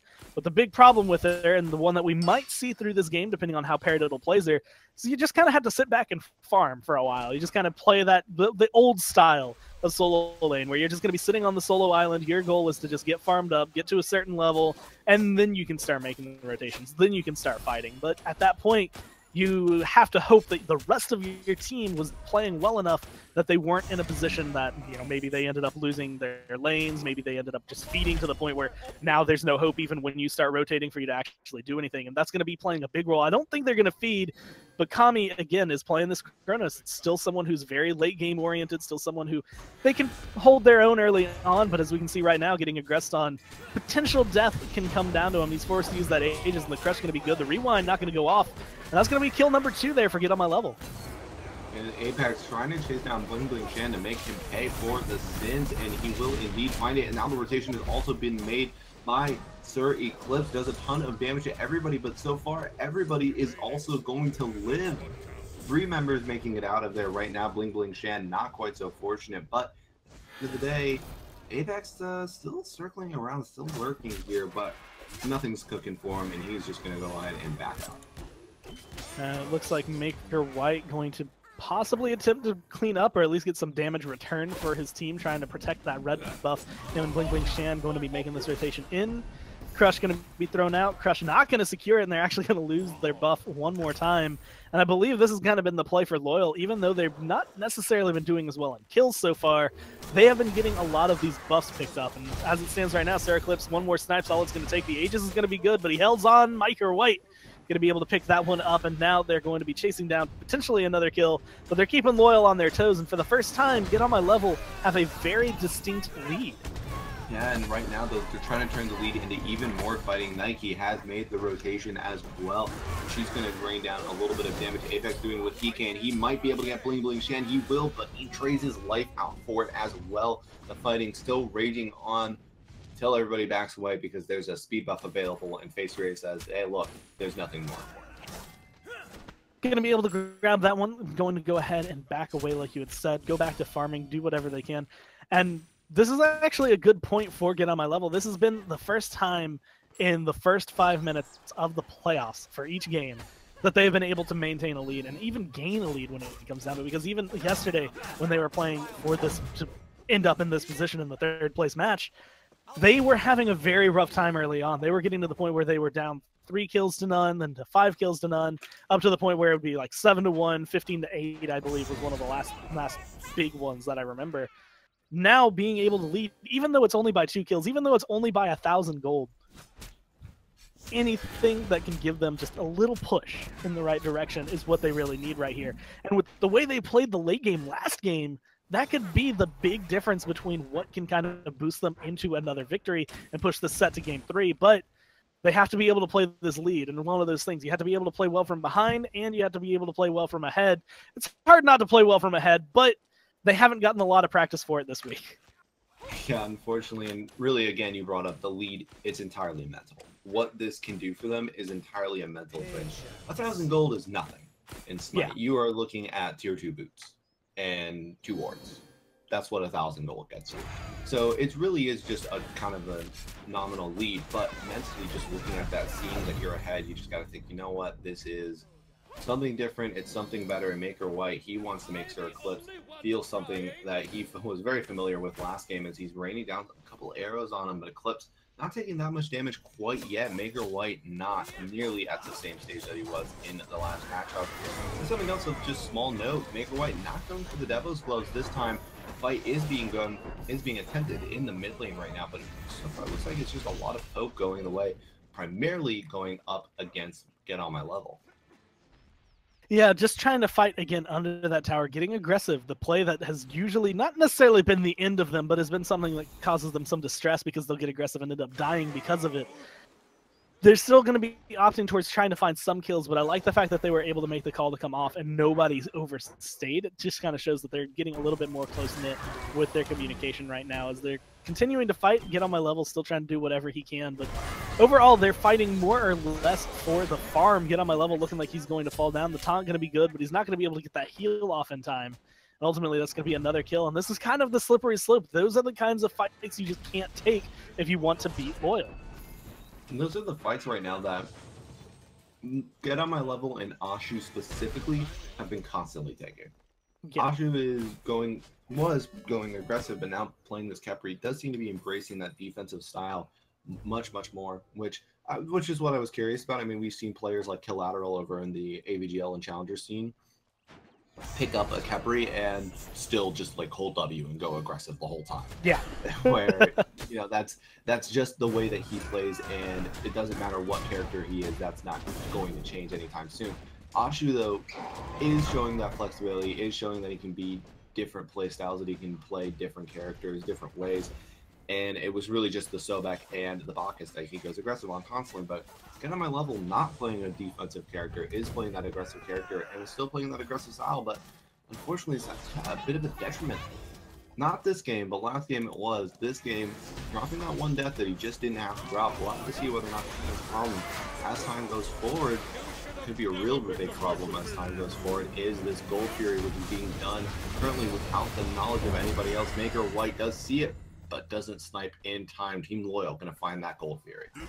And that's going to be the, I believe now, 3rd time I've seen them make a play like that, where they get a small lead, they can like find out that the team has made a big rotation over into the right-hand side of the jungle, and that's all it takes for him. Is I'm a monster technical crouching down Kami, going to get that rewind crush, not going to be able to deal any damage to him, and it looks like Apex will make it out with his life, as well as the rest of Loyal. And now get on my level. They want something. They got aggressive. They know they need to be able to get something out of this, but the only thing they might be able to find is a blue buff. Potentially a kill, depending on how aggressive they want to get in the mid lane. Kami is there. Knockup going to be good. The Crush not going to connect. Now the Aegis is there, so he's not losing too much health, but a couple more hits is all it takes, and Facey Ray is going to be able to clean that one up. And I don't think they'll take out the tank just because of the, inherent tankiness that you're going to have from chasing down a Fafnir. And diving in tier 2 at 8 minutes, 9 minutes, not going to be worthwhile. I mean, if you're going to take down a tank, you really need a pipe bomb or boomer bile, and that's exactly what they just used. A sick gonna get dropped there, and Oracle's gonna get picked up as a result. So right now, going over to the graph, about 700 gold in favor of Team Loyal. A little bit more than that, about 900 experience also in their favor. The experience definitely a bigger deal, not a particularly big deal right now though. But when looking at the charts, it's Kami sitting above his opponent, and that is where the lead is most notable, because last time Kami was able to get ahead, things didn't go so well for the side of Get On My Level. So we'll have to see how exactly they're going to be able to shut down this Chronos, because so far 0-2, they are doing a good job. Kami is being slowed down, but the problem is Bling Bling Shan is not getting ahead as a direct result of it. Get On My Level, he's going to get dropped down to the gank as well. Paradiddle and Apex both combined with it. And looking back in the mid lane, the one thing that kind of catches my eye is surprising is Kami has less assists than the Scylla. Scylla should, in theory, have a little bit more going for her, but it just shows how great Loyal is right now at farming up and getting the objectives that they want. Now we're looking at Bling Bling Shan. He's in that I'm a Monster. The Kepri Res is going to be used on him, trying to get away, but there are just enough abilities to throw out, get the kill there. Now taking it 6-5 right now is going to be the lead for Get On My Level, although it's looking like Facey Ray is going to make that 6-6. As the team goes ahead and dives into this tier 1 in the mid lane. Loyal going to be able to take that one with pretty much no contest to Get On My Level. Maker, White, Ashu have all rotated in, but that tower's too low to save, and they might just put themselves in a position to get fought, because now it's a 5v3. And right now, Ashu just gets erased from the map. Maker White going to snipe down somebody else in return, but it just isn't enough, as now Maker White is in the back line. He's trying to find the kill, but Zuri clips. He'll be able to get it with the help of the rest of his team. So 4 members strong coming out from Team Loyal. They can really look to take kind of whatever they want off the back of it. Get On My Level, trying to go forward. Paradiddle trying to read him with the jump, but Get On My Level then just ends up backing off. It's very confusing to have both the team and the player be named Get On My Level, by the way. I'm definitely not enjoying this from that standpoint. Kind of appreciate the fact that last game he spent more time dead than he really did fighting, because this is you get the I want to say like verb syndrome, where you end up every time when you have to specify, so Get On My Level the team, not Get On My Level the player, and each time the name comes up you'll hear that phrase. It's helpful to try and specify it, because again it's very, very confusing when it comes down to it, but not confusing is the Portal Demon going to get picked up right there. Ashu getting low though. I'm a Monster coming out, going to be aimed, although no one's yet too low. Paradiddle's close, but it's not going to be enough. Apex going to be the one who falls. Ashu gets traded out, but support for jungle any day, especially when you can pick up the Portal Demon as well. And it looks like that I'm a Monster completely goes to waste. No one's going to get hit by that one at all. But it doesn't look like Get On My Level really want to fight anymore. They're in the position that they could, but they really just want to go ahead and back off, farm up a little bit more, and try to keep themselves on pace for what they're going with. Bling Bling Shan just has not been farmed. As Facey Ray, he's dead. That was just, he was there and then he wasn't. He was there and then he just got erased. And right now, so looking for the snipes is going to be Rom. Zuri Clip's kind of running around a little bit, and Maker White just doesn't shoot at all. He just kind of watches them instead of shooting. You saw that too, right? Like, am I crazy? Okay. Just kind of. He was just like, I want you to think about what I can do to you right now. As they're in a pause right now, so Maker White might have been having some connectivity issues. Entirely possible that was the case, but I like the idea better that he just went up in the sky and was like, "Yeah, what's up? I can end what's you up right now. Just remember." No, I want you to understand my power. But either way, I mean, Bling Bling Shan has not been farming particularly well this game, this set, really, and it's just showing. Yes, he has 4 assists right now versus, well, it was the Kronos' 1 assist, but he's sacrificing a lot of farm to rotate and get those assists while Kami is just sitting in the mid lane, playing that late game mage style much better than Bling Bling Shan is at this point in time. So it is going to kind of come down to the boys in blue, which I'm going to be referring to them as rather than get on my level. And refer to get on my level as their Long Shen rather than get on my level. But the blue team right now, they need Bling Bling Shen to just kind of start farming up. They don't need to be fighting so often. They just need Bling Bling Shen to start getting to the point where he can do some damage in these team fights. And also, you can't always look for that perfect Scylla ult. And that's what Bling Bling Shen did that last fight, which is just kind of where he didn't pull the trigger on that ultimate. You know, kind of like Maker White, except without the intimidation factor. He just didn't ult. Yeah. And when it comes down to it, with the way that things have been going for Get On My Level, you can't just use your ults like that. And that's one of the big things is like, okay, well, maybe they wouldn't have gotten a kill anyway. Maybe there wasn't a fight into it. And, you know, with Maker White, it seemed like there was possibly some disconnect from the server. Maybe there were some issues with him being able to log in or something going on with his computer. But when it comes down to it, yeah, you have you still okay, well, now your ult's gone. What are you going to do? Well, you have to wait 90 seconds and hope the next time you use it, it doesn't happen like that. And the same thing goes for Bling Bling Shen, where it's like, you use an I'm a Monster, and once you used it for the movement speed to try and get away, that didn't work. But once you just used it for the sake of using it, now he's going to be using it trying to get the Gold Fury, but a second too late, not going to be able to get that one. Looking for the kill on the 6 second, but he's looking like he's going to run away as well. Crushed over the wall, not going to be doing a lot of damage. Maker White trying to clean up whatever he can, but he's not able to find it. The Sipe's going to be coming down. 1, 2, 3. He's going to be able to confirm it right there, and he's going to at least get a single kill for it. Apex is going to be his next target. A couple more hits is all it takes, but the mobility from the Susanna is going to be just enough to get him away, and it doesn't seem like they're too worried about the ROM player from Get On My Level. And now Loyal, even though they might lose their solo laner there, they don't seem like they're worse for wear, as they are still controlling the gold lead. Now gold lead in their favor, experience lead in their favor. Tier 2, Tier 1 power might not be in their favor right now, though they did already take the Tier 1 in the lane for the enemy side, so really kind of a net even there, but still going in favor of Team Loyal. I'd say that engagement overall. Graphs kind of reflect that a little bit. Experience-wise, though, actually, you know what? Experience-wise, it ended up being a win for the blue squad. So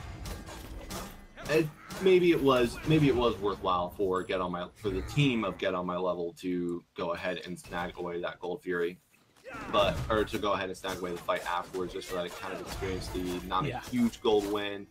Whatever they can get to keep themselves relevant within this game is very, very important, and whatever they can get to keep them also arguably even more important. And again, this team was the number 2 seed coming in. I guess they're still technically the number 2 seed coming in, but they're now in this 3rd place match, and they're down a game, and it's going to be rough. That's like the wake-up call that you tend to need whenever things start going bad, because now you're in this position where all of a sudden things are starting to feel a little bit more pressured. Like, okay, well, if we don't get this win now, we're going to lose. And we were talking about that earlier. We were saying, 1,000 gold, it's not a lot. But mentally, it's the difference of saying, okay, well, now they're 2K ahead, 3K ahead, versus we have the lead. And when all you have to do is say we have the lead, it doesn't matter how much of a lead it is. If you can just get that mental state of we have the lead, we can play a little bit better. Like, we can do this. This is our game to take.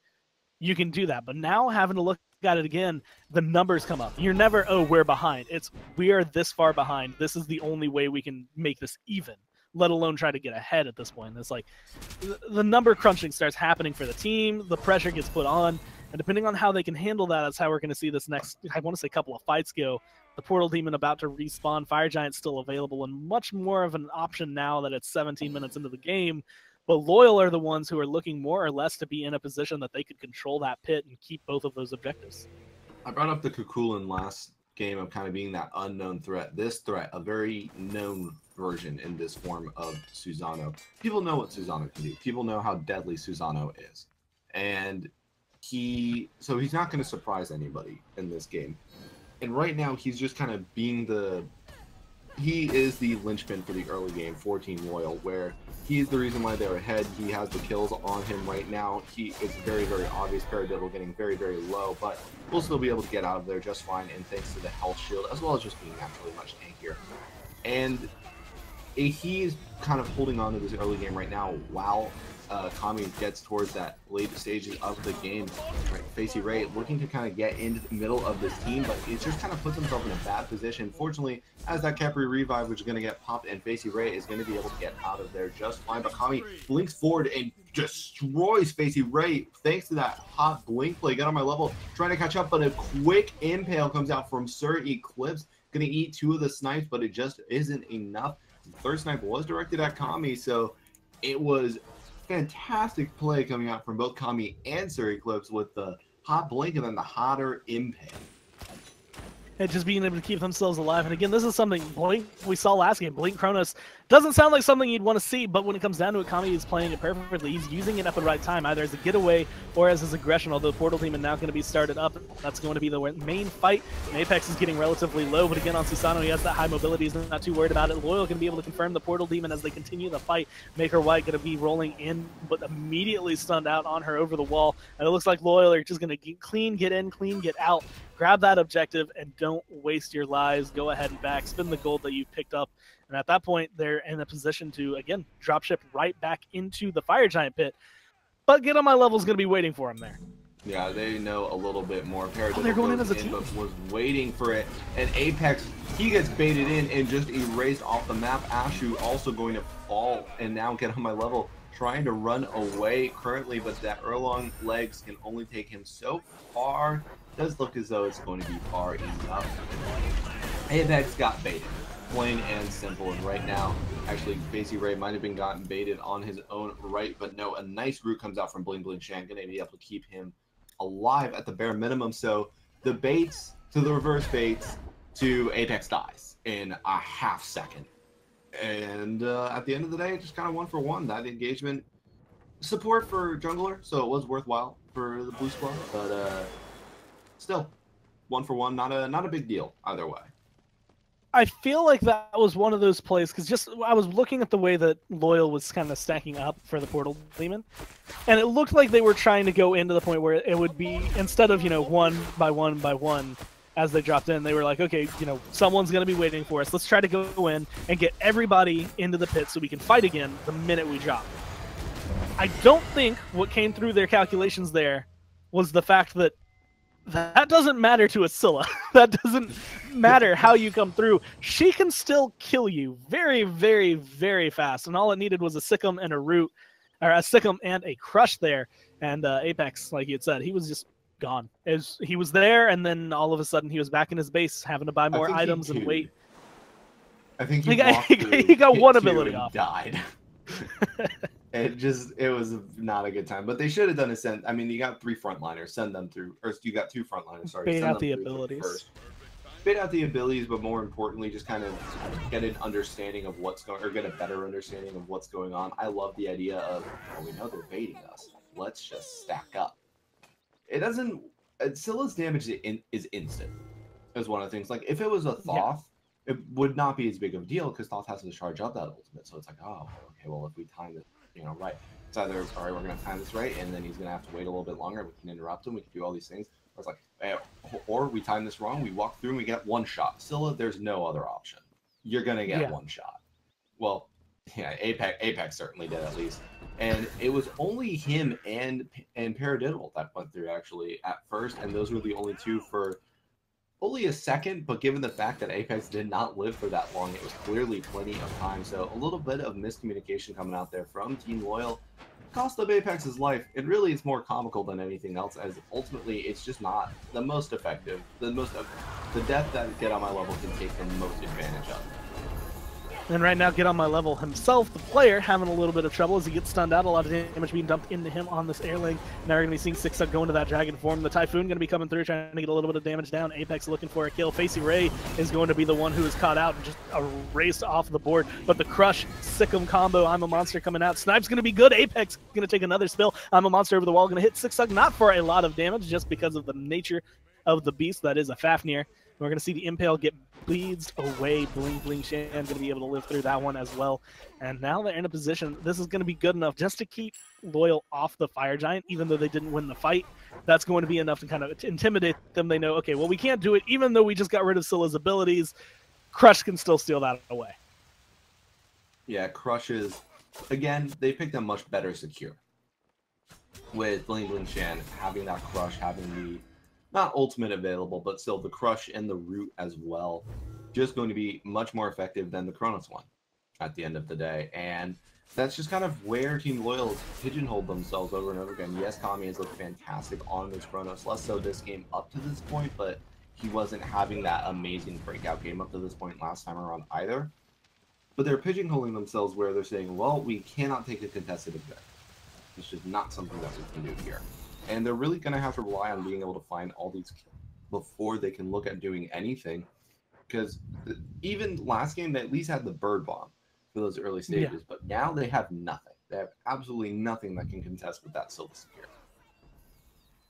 As it stands right now, it looks like we're going to be seeing Loyal group up for the Portal Demon respawn here, waiting patiently. They were able to confirm it last time, no problem. Get on my level, again, is in the neighborhood, looking to try and cause some disruptions, but ultimately might end up losing his life for it. Portal Demon a little bit less than half health, going to get leashed away. Imperative going to be the one who's getting caught out right now in between all of the members of Get On My Level, and he's going to get blown up and taken down, no problem. And Facey Ray going to get stunned out against the wall. A little bit of poke thrown against him, but it doesn't look like they're going to be able to confirm that kill just yet. They're still trying to figure out who to go for, and Get On My Level is the next target, now fighting a 4v5, going to be going down now at 4v3, as Sir Eclipse takes a spill, Maker White in the sky, taking some snipes, looking for the kills again, and doing exactly what his team needs him to do, being the hyper carry. I'm a monster, charged up, going down, aiming, waiting patiently.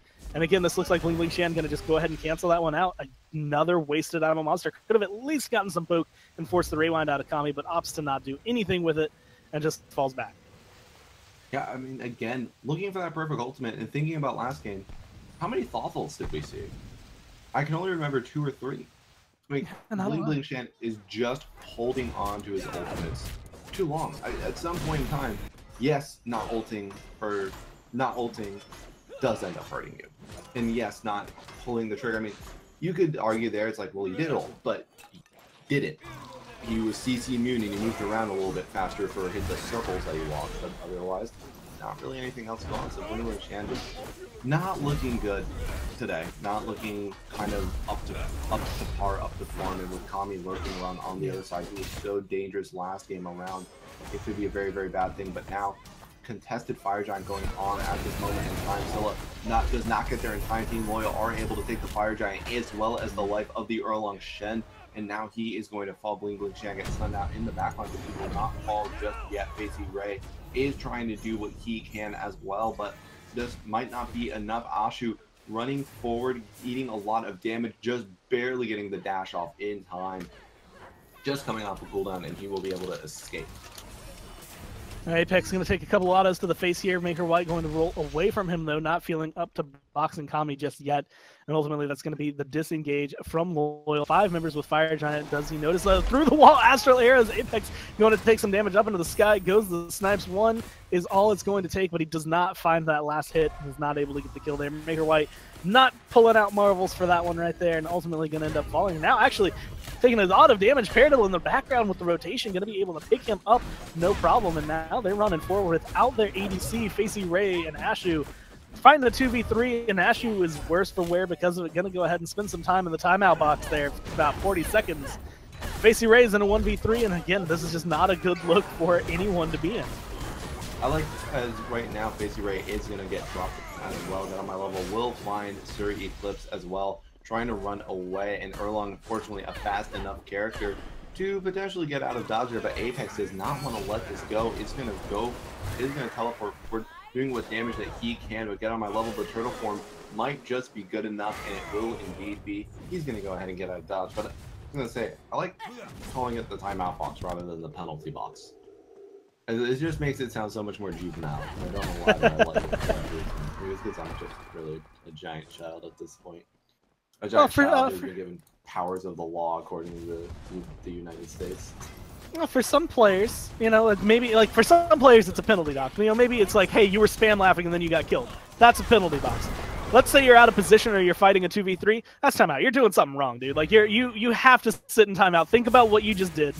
and then come back in about 40 seconds and don't do it again. As long as you can do that, it's going to be a little bit better for you, although it doesn't seem like Paradiddle learned from that lesson, forced to use his ult just to get away from that. But he does get away. Gold Fury has been started leashed a little bit, and this is like the third or fourth time I've seen Loyal do that, where they have the Gold Fury, they're perfectly fine doing it, they can close it out, and then they leash it. Now it's a couple hits away. Loyal actually going to be able to come back in and take it away from Get On My Level, who had started up after he got leashed. Monster can go up full, but it's not going to be able to get a kill right there. Sir Eclipse does Get On My Level, the player. Ashu looking like he's going to fall down. Dash forward. Sir Eclipse going to be able to pick that one up. Him versus Maker White. Maker White's winning right now. Maker White comes out, goes up into the sky. Snipe's going to be coming down. Not going to be enough to connect, not enough to find the damage, and he's not going to be able to get as much as he would like to hit. And Sixsuck is in a position where he is going to get taken down. That Dragon Form's about to take away, and that's going to rip him in place whenever he decides to stop moving. But it looks like no one's going to chase him down. Maker White is actually going to fall because of the way his team decided to move. And now, basically, Ray trying to chase down Apex, but what he doesn't know is Kami is right there. Apex gets the kill, but Kami does all the work. Ling Shan now might have stepped out a little bit too far, trying to run away. And I think that they should still remember that this is a Scylla with Crush available, and they will indeed just go ahead and back off. But with that Fire Giant buff and with him being Chronos, Kami will just be able to completely shut down this tower. As there's also, I want to go and point out, Emperor's Armor being picked up right now by Sick, so it's going to go ahead and make these towers much tougher to, or it's going to make it much harder for these towers to defend themselves, and Kami is going to just rip through them, and he's taking a little bit of time there, but overall, this Chronos double penetration picked up Spirit Desolation, Obsidian Shard. These towers, for the most part, will just not stand a chance against them. Now, with all of their towers gone, and all Phoenix is exposed, but Fire Giant no longer around the belts of Loyal, Get On My Level are in a, I want to say, unique position where all they can really do right now is farm. They're not necessarily worried about fighting, although they should probably be preparing themselves, at least mentally, for the next team fight. What are they going to do? How are they going to handle it? They do have all of their ultimates available right now, and with the Fire Giant coming up in 30 seconds, Portal Demon just, I believe, shortly before that one, it's ultimately going to be up to them right now. They have control of this right-hand side of the map for a little bit, but with the rotations coming out, and again, like you had said, Kami being Chronos and it being 30 minutes in, gonna be a little rough for them right now. I see as Maker White going a little bit of a different build than we saw last game, but he's still hitting very hard and still able to kind of outbox at least the on her, but he has to be able to outbox the Kami as well here on the Chronos. Getting rid of that other auto attack person is going to be the big one. Portal Demon gets taken in no time. Paradiddle right now just doing his best to distract as his team comes up. The knockup going to be good, and they're going to be able to dump all their level. Get On My Level going to be the first to fall. No, the shield going to be good enough just to keep him alive,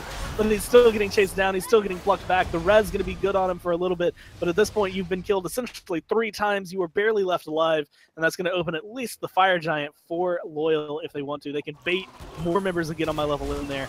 It seems like they're going to use that bait very early. Get On My Level again, get poked out by Apex. That's going to keep that Fire Giant pit completely safe. The Loyal get 5 members with it. Yeah, just a very, very quick run through that Fire Giant right now. Loyal, it was close for a long time, but it looks as though Loyal is done messing around. Get On My Level as a team, down 14,000 gold, 10,000 experience.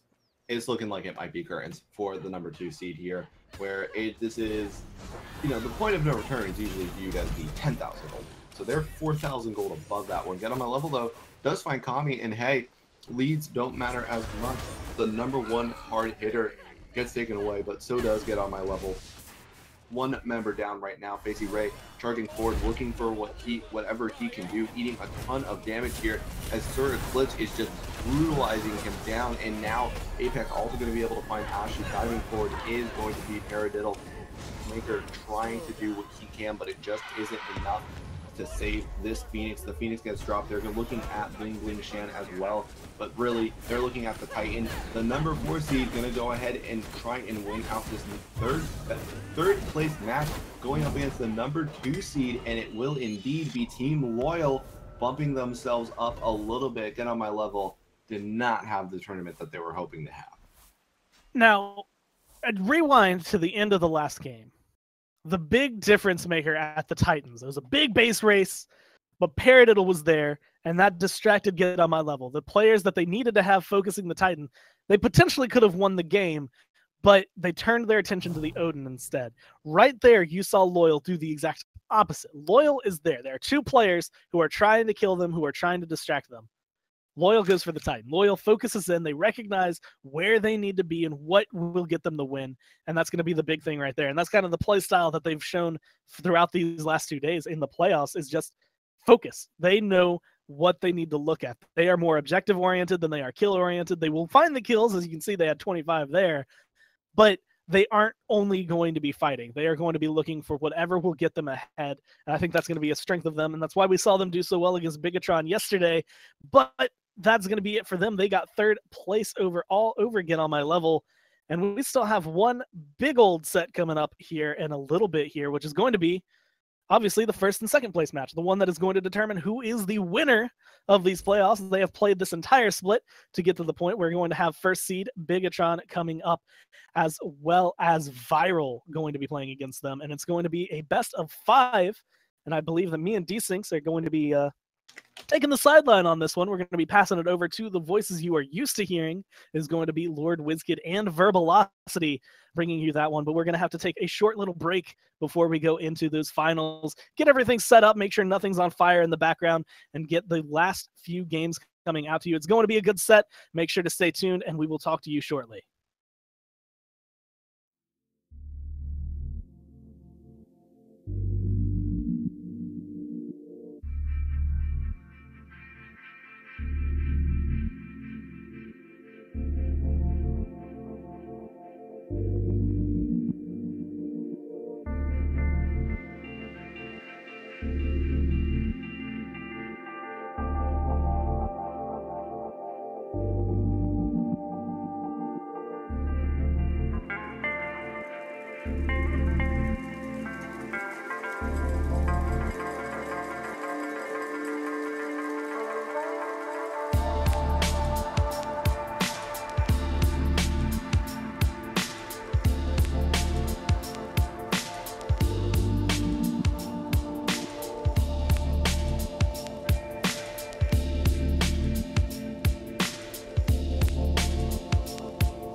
of the sun. Greetings and salutations, Smite fans. Welcome to the grand finals of Split 2 of the first ever season of the Southeast Asian Invitational League. I'm Verbalocity. To my digital stage right is Lord WizKid, and we are bringing you the best of 5 between Bigatron Esports and Team Viral. Yeah, Bigatron Esports coming out first seed, going straight into the finals, but they didn't have the easiest semifinals. They did lose a game to Loyal. Yes. And that's quite surprising. And now we know that Loyal actually got 3rd place. So we're going to have to see what Viral can do here, because I feel like Bigatron has been sat back a little bit for these games, and they are really going to need to work their ass off in this first set. At least they need to just make sure to push it out, because as you said, it's a best of 5. This is going to be a long one, boys. We got Osiris and Kakulin already locked out by Bigatron. Ganesh and Nemesis going to be cancelled out by Virus as well. Byron. And this entire, of course, hub were first pick. That is normal in Southeast Asia. Don't pick Nick, please, chat. That is completely normal. But I'm really excited for this because I looked back through the stats. This is the literal run back from Split 1.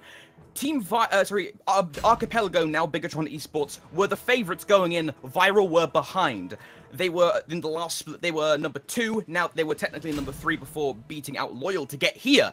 And this is the literal time circling back on itself. So I'm not sure if either of these teams have maybe learnt since then and all their games during the split. Maybe we'll see something a bit funky. I mean, we definitely do see something learnt, because it looks like Dracula V has learnt an entire new god for the finals. Hebo is probably going to be going into the solo lane here. It could still be a jungle Hebo, but I don't think we've seen that since like season 2. And Let's consider all the possibilities though. What if he has a Toff in his back pocket and he's told absolutely no one? that would be hilarious. I would love it, but I doubt it's going to happen. Thoth, very much a little of a god. I expect him to see it go straight into that mid lane. But Hebo could be jungle. I'm going to say it's solo because we saw him play it yesterday. I think we saw him twice even. So that's most likely a Hebo solo. Yeah, so we're seeing the second stage of bans coming on through. Sobek ban, and then the fourth ban going to be done next for Bigatron. I'm very much surprised that when there's no Amaterasu bans targeting Nocturns. Never mind! Looks like I'm going to hold the L on literally the first picks and bans of the day. Yeah, you've got to ban out Amaterasu against Noctis Poi. The amount of utility that he brings to his team, specifically Viral, is so immense, you have to get rid of it. And then the Sobek ban, that can ban out not only Noctis or the one ridiculed. Bastet, though, going to be picked up here for Viral. Rakuins are looking to push the early game. So where's this Odin going? Because that's most likely, as you said, going to be going on to Raccoon 0, which means this Odin could go solo or support. Now, if we do see an Odin solo, then that's a bit odd, because I know Ridiculed has an interesting god pool. He's sort of like the Viral's budget version of Dracula V. He has a lot of fun with his gods, and he messes around with a lot of stuff, but it actually works pretty well. Terra going to be locked in alongside Vermont. Is it Vermont jungle or Hobwa jungle? This opens up a couple of routes now for Bigatron. They could take Vermont into the solo, or they could take the Hobwa into the solo and then put the other one into the jungle. Team Viral have to pick very carefully for their last pick here. And they pick a hell! That is not careful! That's the opposite of careful! Hell. Hi. Right. Nice to see you. Okay, let me think. So, Soul's already been picked. This is probably going to Rampage, which means the one Ridicule's taking Hell solo. Alright, we're going to be loading into the game. All our questions are going to be answered here. Survey says... Alright, it's going to be Vamana jungle, Dracula solo, Kirip, of course, taking the Cupid into the duo, Little Lover, Toth mid, and Geol as the Terror. But then Viral are going to be rocking with the one Ridiculed with a Hell solo. Okay, I mean, we also haven't even talked about it yet, that we've got a Chiron in game, like, not even completely glanced over that. We've got Chiron versus Cupid going on in the duo lane, so that's going to be quite an interesting little matchup to watch. But there are some definite interesting picks going on here. Bigatron, they're going to be looking to try and delay it a little bit. Maybe look for an early couple of picks over in the duo lane. But you've got a Thoth, a Verman, and a Hebo for the rest of your setup. You're going to be looking into late game. But as said, the same for Viral. You've got a Soul, who is a fantastic late game fighter, can do pretty good early. But then you've got Raccoon on a amazing mid game jungle, who, if you can get those cats off and get them before anyone can escape, especially if you can get it onto Dracula after he's used his carpet, you could wipe everyone on the side of Bigatron within a couple of seconds. So we're going to have to see what Viral can do here. They need to be looking for some very early pressure, and that's exactly what they're doing, already taking out the fire elementals and the small minions of that speed buff. I love how Viral have pushed the pace a little bit. They did a decent bit of poke onto the mid, immediately moved to the fire elementals. This is really important because right now with Viral's composition, they are effectively on a clock right now. They need to get aggressive fast and establish a lead without losing too much or ideally anything for themselves, because then they'll be able to allow their Odin, their Hel, and their Bastet to really get going. Duo lane's just going to be a case of who can push faster, and then there'll be the occasional trade hero there. I doubt anyone's going to get soloed. Chiron and Cupid simply have too much to stay. I mean, they could do later on down the line, but certainly these first couple of minutes, we're probably not going to be looking too much over in that duo lane unless there's a gank over there. But just looking back over on this right-hand side, we're seeing everyone on the side of Viral just taking their own buffs. We actually saw Massey come over to the speed buff themselves and take it, but a little bit of a fight around Oracles there did go the way of Bigatron, so that's going to be a decent thing for them, making sure they have that gold tree ward vision, and more importantly, stealing away a tiny bit of farm from Viral here. Yeah, right now, it is a game of inches for Bigatron. They need to keep Viral in check early so they don't completely stomp this left side of the map. Although Noctis poised up for getting first blood in here if he's not careful. Shell going to be deployed. He has to juke as fast as he possibly can here. He's going to try and get away. The dash from Kirib. He's trying to get hits, but the butt from Shiz. Get out of here, my son! The first blood gets saved from hitting Viral. Giddy up and get on out. Nice save from Shiz there, but Geo actually looking for a mostly farm here, but he could go back onto Shiz. He's not got a whole lot of mana here. Sitting about 80, he's only got enough for a ability or two, maybe, if he's lucky. So they're going to have to back off soon, which means Noctis is also going to have to back away. They're not going to hit level 5 for a little bit longer, probably another wave, maybe 2 waves, I think, actually. Actually, no, it should be this wave. But they're not going to be able to use it. Now, Shiz did actually have a mana pot, so he's going to be able to get that mana back up a little bit. Kirip and Geo just hit level 5, though. This is the time that they want to go in on. Yeah, this is the timing attack if you're the nick a turn from RTS. They really need to exploit this open opportunity to try for something. Now, of course, it's going to be hard when most of your enemy is going to be playing somewhat safe, recognizing this and trying to farm for themselves to when they get to level 5. So that window is probably going to close without any real safe way to exploit it. Yeah, and you can see now Shiz has hit level 5. Still don't have Noctis on that 5 mark, though. Should be getting it after this wave. I'd be very surprised if he didn't. But now this red buff is being contested by Bigatron. They're going to be able to take this out with relative ease, but Viral are rotating. Yeah, gonna have to watch for it. Viral gonna start it off. Raccoon 0 trying to get the bleed damage onto Kirip to force the hearts out. Dash gonna be used and to see if Rampage can follow up with maybe a Sunstrike. All ultimates are still available outside of the Sagittarius, so it all still is the play for around this fight. But look what Bigatron is doing. They recognize that that is a bit perilous, so they immediately move backwards as a coordinated group. They don't do a full-on retreat. They'll move backwards while still firing. An aggressive retreat, if you will, and it allows them to get away without any scuffs. Yeah, somehow Bigatron get away without even a scratch on them almost. They're nearly full HP. They're still going to back away, though. Geo just wants to make sure he can start getting his boots off, and now he's going to be looking a lot better going and moving around this map. He can actually rotate a lot faster than Noctis, which is almost necessary considering the fact that Noctis is going to be running around getting that cage out as much as possible, especially onto this mid lane with Massey and Little Lover there. Dracula V gonna get dove on by the cats. Here, son, have some cats and some bleed damage. And then one Ridicule's gonna steal the kill. But oh no, the tower! The tower gets revenge for him. Now Jimmy Maisie comes in. Armored Umbrella. 1-2 punch with the Umbrella. The Umbrella's gonna miss because, of course, the one Ridicule's immune to slows during the heal. So it's just gonna be a 1-for-1 trade in the solo lane. But first, blood going to Bigatron. And go on to ridiculed as well, meaning that Dracula V is going to be behind a little bit. He had a nice little extra kill just because the tower did way more damage than I think Raccoon was expecting whatsoever. But now Viral are finally in somewhat of a lead. It's only by 200 gold, though, maybe not even that. This is a minor lead at best, and everyone is still just looking to farm up. Ultra is not even being considered by most of these guys right now. We're nearly 6 minutes in, and this is still an absolutely tied game. Yeah, and this is fantastic for Viral. If it's a tie, it goes immediately to Viral, in my opinion, because Bigatron, used to be known as Archipelago, love to thrive on the snowball demoralization guerrilla tactics that everyone knows and loves and maybe hates if you play against them.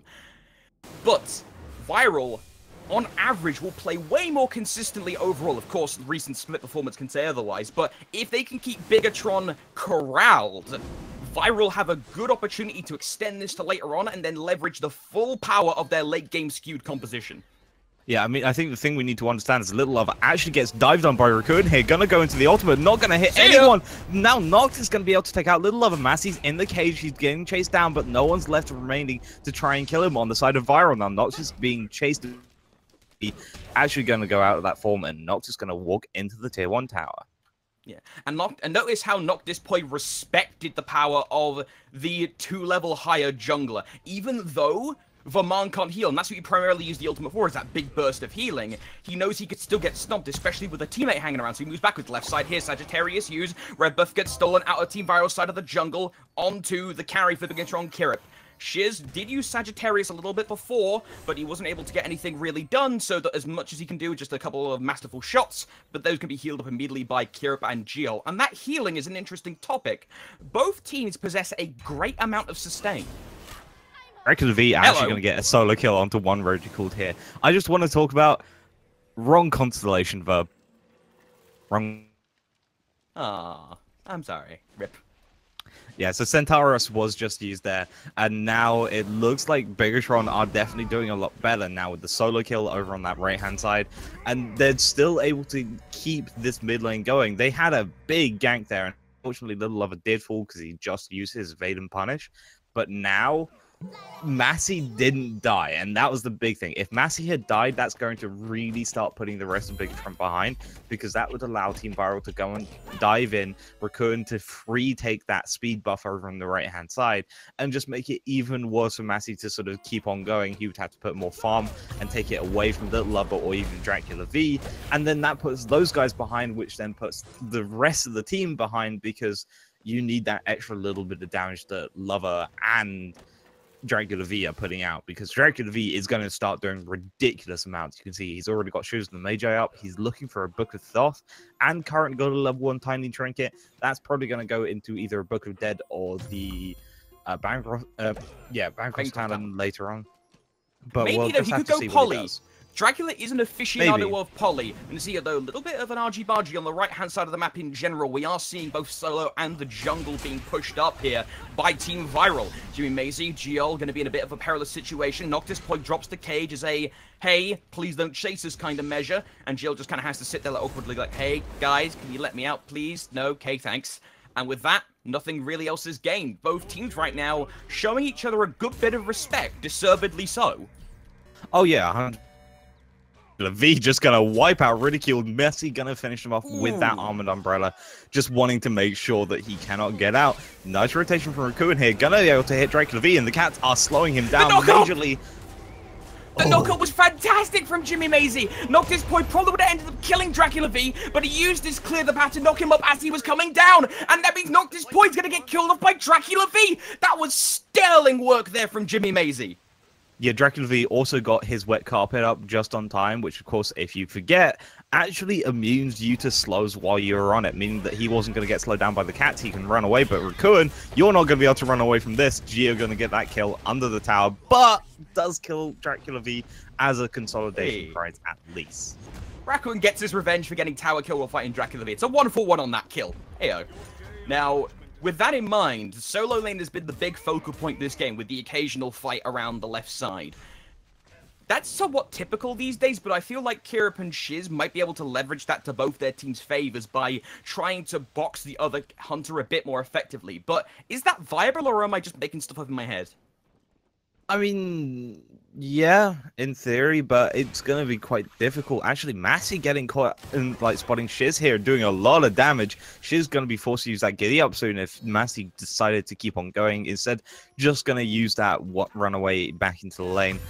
Just dropping Shiz to half HP is a big deal already. That's going to force him to sit into tower. It's going to allow Kirip to start doing some rotations, and if he can shut down Raccoon, because you need that fast pounce to try and actually move anywhere. Shutting down that using the Fields of Love could mean the Bigatron could easily set up for a kill, get rid of the cats, and look for a Gold Fury soon after. And building on top of that, let's say, what if Raccoon Zero has Purification? He is building it right now. He burns the Purification to get out of the Fields of Love. Jimmy Maisie or Dracula V knocks him up. Then he's in a world of hurt from so many potential different sources. Or he gets rooted by Jill, who has a fantastic terror, has been able to root consistently in many fights more recently in the split. Bigatron have a lethal setup to punish Raccoon Zero. He needs to play this game to perfection right now with his team. They also have a lot of counters for him. Like I said, Dracula V's water carpet is slow immune, and that's slow immune to everyone on the carpet. You've also got Massey with the escape. You've got the evade and punish from away from Kirip. They can all get away from Raccoon here. He's gonna one of these gods, or just hope that they've used their ability.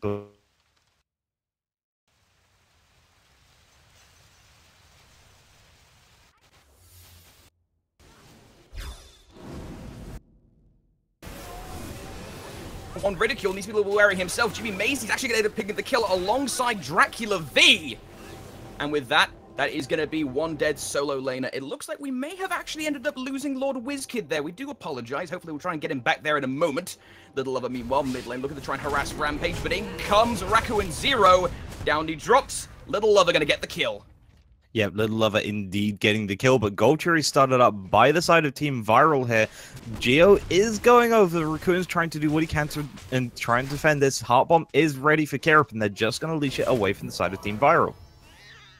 Needs to be, although, with the bleed stack, Gel needs to decide if he wants to use his heal as a heal or as a root. Going to be mainly as the root instead, but of course with the cage down, they really can't heal because Noctis Boy can keep that cage up for as long as he wants. Kirip now trying to juke as hard as he can. Rest of the reinforcements coming in. Kirip able to get away himself, but Jimmy Maisie with the follow-up. Gonna kill off Shiz, and now Team Viral on the retreat. Yeah, indeed, but instead Bigatron not going to be looking to push into this, just instead going to heal up a little bit, Geo a little low. Don't really want to dive a tier 1 tower. Raccoon might have been spotted by Dracula V just then. Is going to try and take out this red. Going to do that successfully. Not going to pick it up himself, though. Really wanting to give that to Kirip if he can. But the Gold Fury has been done, and it looks like Bigatron is going to take this without anyone spotting it. And this has happened a few times in Bigatron's games. Both that they've done it and they've had it done to them. The idea of the objectives just getting completely ninja'd out from under them. Sometimes that can be due to lack of ward coverage, but in this case, Team Viral simply had not enough real health to fight the Gold Fury easily, so Bigatron recognized that and take it clean. Yeah, going to be able to take it clean. And now let's have a quick look at the graphs. You can see 2,000 gold lead and a 4k XP lead just very nearly. Bigatron are taking this away starting up and finally, but this is still very even for this game. Incredibly even for 14 minutes in, especially for a Southeast Asian game. Normally you see a lead of about maybe 5k gold by now, especially on some of the lower level games, but this is such a high level game between these two, and we know that this is a high level game. We actually had to deduct a couple of points from Team Viral as actually they're going to go in on this right hand side. Shiz gonna get caught inside the wombo combo of Bigatron, although off screen actually, Dracula V getting caught in the 1 versus 2 limited by Raccoon Zero. That's gonna turn it into effectively a 1-for-1 trade. Gonna be solo laner for duo laner. Now, the rest of Bigatron and Viral are going to end up meeting on the right-hand side, 2 versus 3. Can Rampage get anything over the wall, or is he going to mainly just sit back and keep the abilities ready for maybe an attack around the Portal Demon is around. No one can really go and stop Ivyaert from split pushing here and probably getting the tower. So the next big fight is going to be around this Portal Demon. And Viral honestly needs to be the one to start it up because Ivyaert is doing this split pushing. He's not going to go anywhere. He's going to keep on going down to that tier 2 if he has to. But Bigatron are being pushed into this mid lane. There are 3 of them here. The only one that they don't know is Dracula V, who is just respawning. So Viral are going to start it up. Yeah, I don't think this is going to be easily taken for them. Little Lover does have his ultimate. They don't need to worry too much about going in because he can just come in and just burst it out immediately. Yet Viral then have to push it away, make sure they don't let Bigatron leash it again, because if they do, Little Love could easily take it. Instead, though, they're just going to back away. They don't want to really touch it, and they have been able to at least force Ivyaert out of that left side lane. Yeah, right now, Team Viral is going to be looking for ways to get Bigatron off balance. They have been able to get some progress. They have, of course, been able to fight over the buffs decently, but they've been losing out on the objectives. They lost out on the Gulf Fury. They are at risk of losing out on the Portal Demon. And in the current state of affairs, they're at a good place for fighting. Of course, they do have good amount of fighting power in the mid. Argue that that's going to be their big power spike. But the longer this game goes on, the better Bigatron's going to have it. We'll see left side here. Noctis is going to feel the full power of that mid game. Yep, going to feel the full power of that mid game, but not going to feel the full power of the final judgment as Lover does decide to cancel it eventually. Massey chasing away Shiz yet again. He's just bullying this guy over on the left-hand side. He doesn't let Shiz get anywhere near like that mid lane mark. As soon as he gets sort of towards that end of the red side buff, he's there and he's just shoving him back into his tier 2 tower. Lots of rotations onto this right-hand side for the Portal Demon, though. Little Lover already on half HP. Raccoon Zero is going to be half. He's going to get immediately busted, but the shell, the clutch shell's going to keep Raccoon Zero alive. Bigatron are chasing their prey through the jungle. Little Lover secures it. Rampage gets knocked up. Use the final judgment does good damage, but it's going to be Jimmy Mazie and the Big Babby 4 will eliminate Rampage. Shiz's going to follow him soon to the underworld, not the penalty box. Going to be killed off by Geo, going to get the kill credit there. Now Bigatron, their next target to demolish the tier 1 in mid. And now the Portal Demon is also in their sights. Noctis and Ridicule are the only ones left. No ultimates for the side of their team. Well, there is one for Hell, but that's not exactly the best ultimate. Yeah. I mean, at least it's got a super low cooldown, right? That's good. Yeah. Yeah, but it's great. Now Portal Demon's going to go the way of Bigatron. They're going to be able to push a little bit more on this. And Massey, yet again, just being this bully that he is. Like, it's going to be quite interesting just to see exactly how Bigatron's going to be able to try and pull this off. Now, with Jimmy Mazie and Giol moving back with their team, Team Viral are going to be thinking to themselves, all right, we lost the Portal Demon. That sucks. We could still maybe try and get a good fight around Fire Giant. But so far in these fights, they've been having a really hard time getting in on the backliners because the backliners' front line have been diving them first, forcing them to retreat. And not to mention as well, Viral has Raccoon as their sort of backliners who dive into their backline. And it just means that he just gets shoved away because you don't do a lot of stuff as Bastet. You're there to do a lot of damage, but you're not there to sort of CC, get set up and shut down someone, which means that Little Lover can just do this sort of thing to you and you're already dead before you even get anywhere else. He's just not going to live after that heart bomb. You just can't do anything when you dive into the backline as a Bastet, which is why you see most of the time she prefers doing a sort of split push role. Now, Jimmy Massey, though, spotting Shiz here, and he's not going to be able to live much longer, not even using the ultimate there, knew he was dead to rights. Yeah, there wasn't too much he could really do in that particular scenario. Like, he was on his own. He's a Chiron. How much mobility does a Chiron? Admittedly, early on, Shiz showed how much power the Buckaroo can have.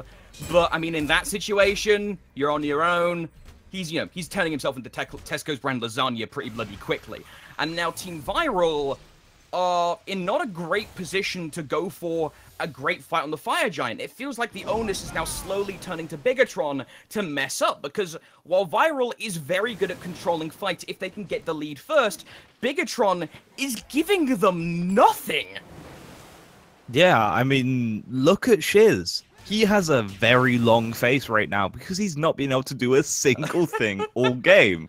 He's just been sat in this tier 2 tower, maybe getting some farm if he's lucky, but he's sitting at level 14. He's 3 levels behind Ivyaert, who's sitting only at 2, 0, and 4. he's just not had any potential of trying to get into this. And now Raccoon's going to try and gank Gear here. It might not work out too well because, again, he's pretty high up. And with even an Aegis and the Fields of Love used, it's a 4 versus 1 gank, or rather 8 versus 1, including the 4 cats. That's going to be 1 dead Cupid. Wait, I thought it was 4 cats. Oh, 3. No, I suppose it's it's 7 versus 1. Ah, okay. Today Solo. I learned. Jep solo now. Ridicule going to be thinking about his escape here. He does have the ability to cleanse himself, but he gets completely smacked upside the head with a crushing wave, and with a final water cannon to send hell to a watery grave. Bigatron pick up a 1-for-1 trade overall, but Team Viral are going to be grabbing themselves the tier 1 in the duo lane. They're working very hard for this, though. They're not going to be able to go away easily. They're not going to be able to keep on pushing, which means that Raccoon could get caught out in this mid lane, already on half HP, doesn't have that pounce to get away. Looks like Bigatron might just not go for it, though. Pounce over the wall, he is going to be able to get out, but this tier 2 tower is going to see a tiny bit of pressure from the minions. Not much, because all of Bigatron has just walked back away immediately. Yeah, Bigatron playing this smart. They aren't immediately all going all in every time, understanding that Viral, yeah, they are behind. Let's have a look at the graphs. You know, 8,000 XP, 5,000 gold. That's pretty bad by most accounts. It's not 10,000 bad, but, you know, not the greatest thing in the world. But they understand that Viral could very easily turn that around. They have a history of doing it. So instead, they use that knowledge, move backwards, wait, and just rinse and repeat what they're doing right now until they get to an insurmountable lead. I mean, if you want to have a look at an interesting stat, go and have a quick look at the player damage. I know the stream's already looking at it. Raccoon is doing very well on player damage, but the problem is he's also one of the highest deaths on his team as well. He's able to go in, he's doing a lot using that bleed, using all of the damage that he can get from his kit, but that's all he has in his kit. There's not much else left, which means that once he uses it, once he goes in, he's dead afterwards. He just knows he's dead. And now Dracula V and Jimmy Massey are ridiculously high up and close behind him, meaning they're doing even more. As Raccoon goes on the backline, is already down, he's dead. Hello, bye-bye, nice seeing you. Little able to pick up the kill using the ultimate, but Shiz might end up following him. Jimmy May's able to jump and turn and burn him. Noctis point, meanwhile, with the cage down, gets rid of the solo laner. Doesn't have his ultimate available, but it doesn't matter. He has 3 other ultimates to use, so it's always a good idea to eliminate the Hobwa. Now, Little Lover gonna drop Rampage, and now Bigatron have a choice. Do they keep going, or do they go and protect their carry, who was just taken out by the Hell? Yep, just got soloed by Hell, doesn't matter. Ridiculed is taking a bit of damage from Little Lover. He is going to be pretty tanky, though, with this Warlock Sash. Nice jump from Noctis here. Could actually mean that he could try and get Ridiculed out here. Looking for another kill, though. Ridicule's not on much HP. Going to avoid the evade and punish. Going to get the heal up as well. Forced to use the Aegis. Not going to be able to get too much healing from that. Using the one as well onto Little Lover. What are these He's so low, but he's not dead yet. Now, Noctis is chasing up, just keeping him busy, and the rest of Bigatron are running away. Ultimate's going to be used from Thoth, and it's not gonna kill him. How? How is one Ridicule doing this right now? He has got Duke shoes and a rocket strapped to his goddamn back. Team Viral able to keep their solo laner alive with the help of Noctis. Boy, bloody hell, nice work by him. That was just beautiful to watch, and now Portal Team is actually going to be started up by Viral here. Just complete 180 from that fight after Bigatron really did win the early game just then, and now suddenly this Portal Team is going to go straight the way down towards Viral. Massey is here, but he's not going to be able to contest because Raccoon's sitting on him. Already dropped into really low HP, though. Raccoon needs to get some form of defense up. He's going for pure penetrations right now, and it's not working out for him. Yeah, he's not going to be able to really go for anything massive. That penetration stat is so vital for getting good confirmed damage. I mean, sometimes you can get around using penetration if you're, say, going a utility build or a healer build. But in most cases, at least go 1 penetration item to allow your effective damage to be as high as you possibly can with a single item. I mean, this build is absolutely fine. We've seen it work on Basset. The problem is he is behind. And because he is behind, he is struggling to actually get into the backline. As soon as he does, he's getting immediately knocked up by the water cannon from Dracula V. And then he just ends up already being on half HP and just having to recall, meaning that it ends up being a 4v5 in total for Viral. And they just have to hope that Ridicule is going to be able to do those sort of ridiculous things again. Otherwise, it's just going to go the way of Bigatron nearly every single time. Bigatron, however, might end up counting on Viral getting a bit confident. They, of course, are still ahead decently. The golden XP, oh, sorry, the levels, more importantly, are 1 or 2 levels for Bigatron, but for the carries, it's more, and the supports in relation, it's more important because both supports are level 15. They're decently behind compared to everyone else, but that's somewhat common. Cupid's level 19 and Chiron's level 17, so Bigatron can grab the Gold Fury, immediately rotate round to the mid, and probably have a good chance of outfighting Viral in a straight-up even fight. I mean, Viral are actually going onto the tier 1 tower here, but Nocturns is going to get caught out by the Fields of Love, already nearly dead. He's still going to be able to get out, but Jimmy Massey just trying to heal up using that ultimate, but now they're going to go back under the tier 1 tower. Yeah, Bigatron are going to be under the effects of Terra's Blessing, but not too much can really be done with it. You know, they have to sit in a siege situation, and now Viral have more than enough AoE damage, and also damage onto the tower that's going to drop.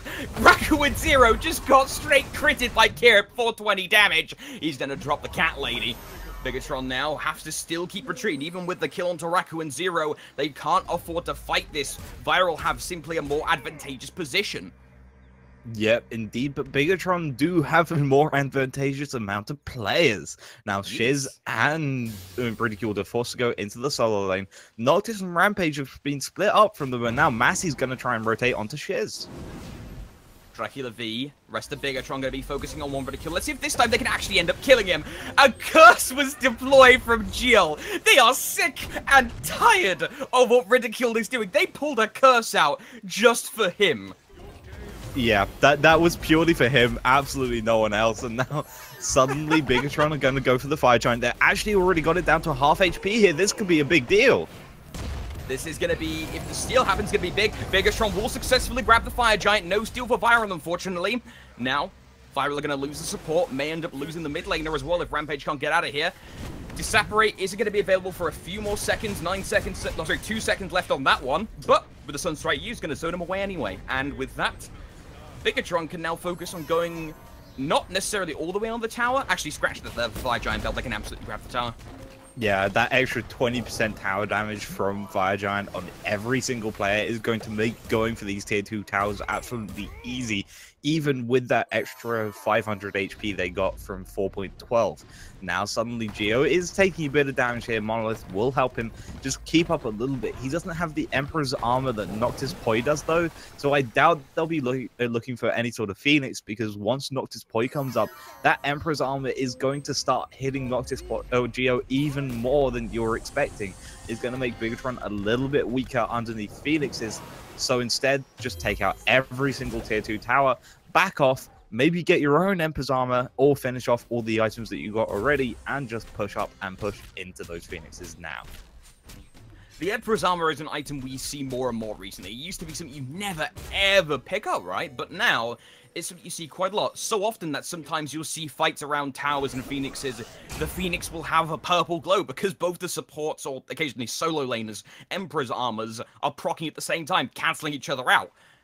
And with that amount of extra tower damage or reduced tower damage, it can sometimes contribute to the extended sieges later on, but earlier on, it really helps to push down towers quickly, which a lot of teams in Southeast Asia like to do right now. The quick blitzes. Yeah, I mean, we see it nearly every single game on nearly every single team.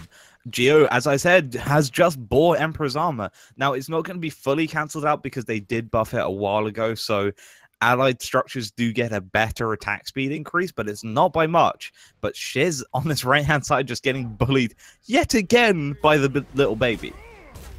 Yeah, he can't really fight that. Jimmy Mazie on the Vamana can do simply too much damage and stay alive too long to allow his team to come back in. We'll see a fight about to break out in the mid, but it's only Noctis Poi using the cage again. Noctis Poi has been forced to use this cage quite a fair bit as an extra safety measure to buy his team time, so he's not able to actually end up using it in the fights where it really matters. Both teams squaring off. Here we go. The fight's about to begin. Rakuzu gets crit. Heart-bombed. Immediately has to leave. He'll going to be used by one Ridicule to try and keep him up, but Jimmy Mazie having absolutely none of it. Big Baby Fall and Dracula V rolling on in, using the crushing wave. No kill secured. Meanwhile, mid lane, Rampage going to use the Sunstrike, eliminates Geo. The support for Bigatron is down. They can't help him out there. Noctis Poi looking to try and chase where he can, and Shiz eliminates Kirip. Bigatron trying to get the siege where they can. They got rid of the Phoenix, but at what cost?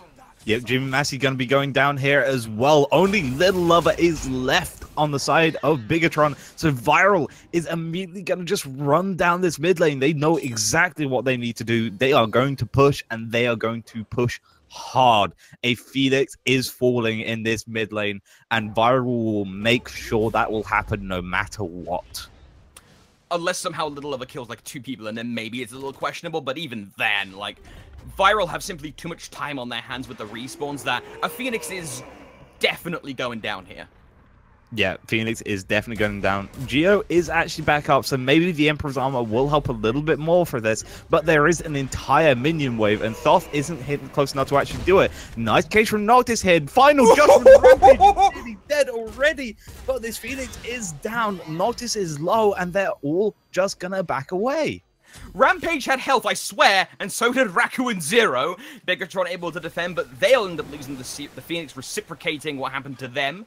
But Little Lover had to burn the Aegis, sure, but Viral just lost their jungler because he got hyper-aggressive into almost Bigatron's fountain. That's not good at this stage of the game. With 31 minutes in, respawn timers are starting to get north of 40 seconds. That is more than enough time to allow the enemy to regroup, push forward unabated, and set something up before your teammate can respawn. Yeah, this is most likely going to be another Phoenix going the way of Bigatron, especially with Kerip hitting that red buff. Terror Blessing going to be used. Looking for Ridiculed is actually going to root him. This could be big here. Going to be one Ridicule getting smacked around a bit. Kira going to get the kill. Dracula again charging in, able to pick up Shiz with just a tumultuous amount of damage. Now Jimmy Maisie picking on Noctis Poi. And now Dracula V gets the second, gets his own double as Bigatron secure themselves the deicide and most likely the first game of the set. Raccoon is up, but he's not going to be able to do a whole lot. Looking for Kerip, already down to no HP. Gonna take out Kerip at least, but Massey just knocking him up. Final Judgment going to be used onto the Titan here, and this looks like Bigatron are going to be able to get an easy game 1 in the finals. Team Viral, I had hoped that they'd be able to get their composition working, but they needed to get the big lead early on, and they weren't able to find it there, Wiz. A couple of times that there were glimmers of them starting to get the momentum going, but every time Bigatron would just shut the door on their entry. Every time just, oh, we'll take an objective. Slam, we'll get 2 kills. Oh, let's try and push a tower. Slam, we'll get our own tower. Every time. I think that was actually mostly just... I think, honestly, Viral had a chance. Right at the end there, where they took out that Phoenix, they had a chance, but Raccoon going so hyper-aggressive and costing them that team just like falling back, forcing Viral to run away, and then Bigatron noticing, wait, we can just catch up with these guys and we can make sure that they don't get back to defend their own base. And then we can just kill them one by one by one.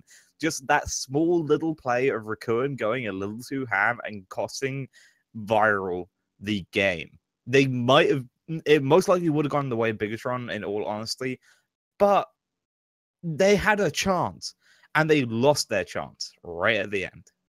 Yeah, I feel like Viral might have got a little bit too hyper-aggressive, a little too antsy if you were like, come on, guys, we got it, go, go, go. You know, the feeling of wanting to seize the opportunity, but sometimes you've just got to suppress the feeling and play it a bit more neutral. But unfortunately for Viral, they ended up going a bit Rambo, they lost their Bastet, then they lost 1 or 2 more people in the fight.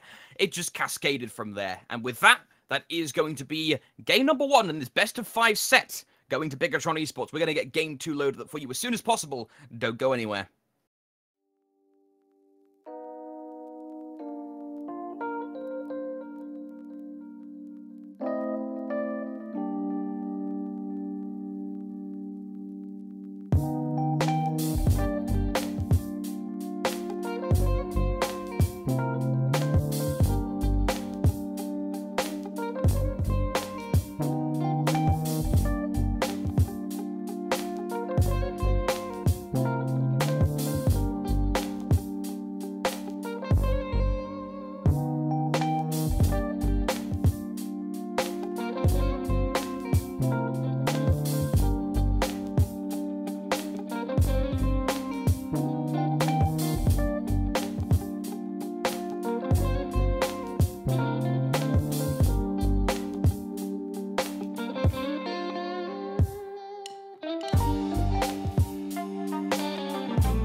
Welcome back, everyone. Biggestron Esports able to secure themselves game number 1 in somewhat dominant fashion towards the end there, but now Viral looking to try and even things back up in game number 2.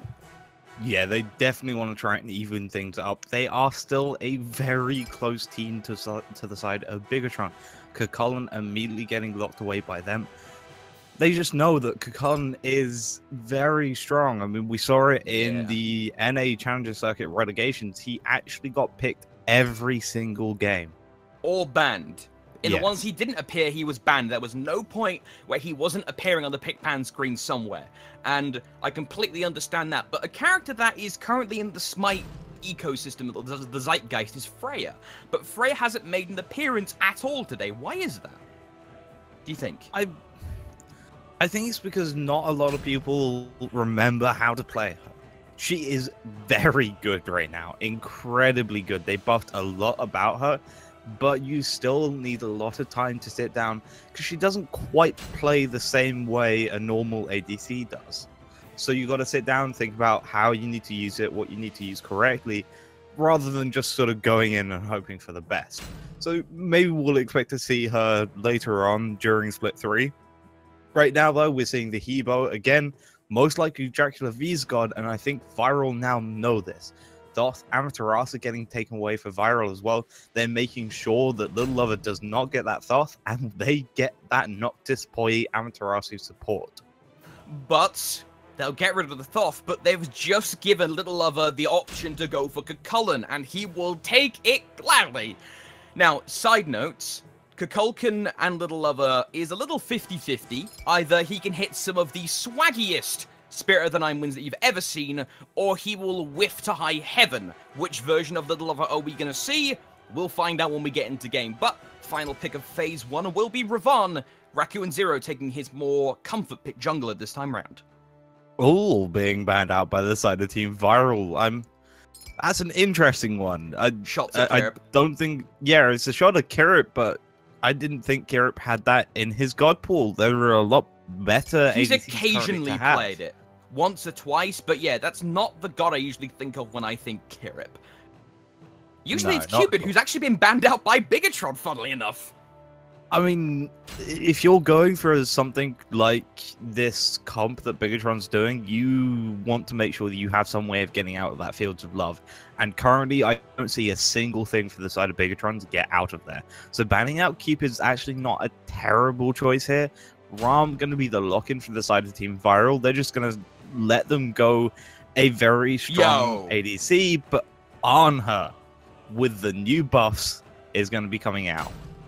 Let's see if we get some 1 versus 1 before 10 minutes, ladies and gents. And Verman going to be the final pick. Vermana, of course, going to be going to Jimmy Maisie. Let's see if he does as well this game as he did last game. He did some beautiful things. Final pick for Viral. They have to pick extremely carefully. They do still need a solo laner. They have their jungler. Of course, it can go that...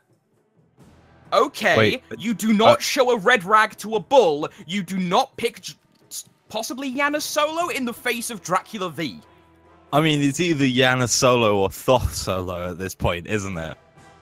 I mean, one ridiculed, he used to be called One Noob. And of course, for those of you who know him, One Ridiculed is the kind of guy who would most likely want to try and get into the head of Dracula V. So I imagine this is going to be solo. We'll find out in a few moments, and it is.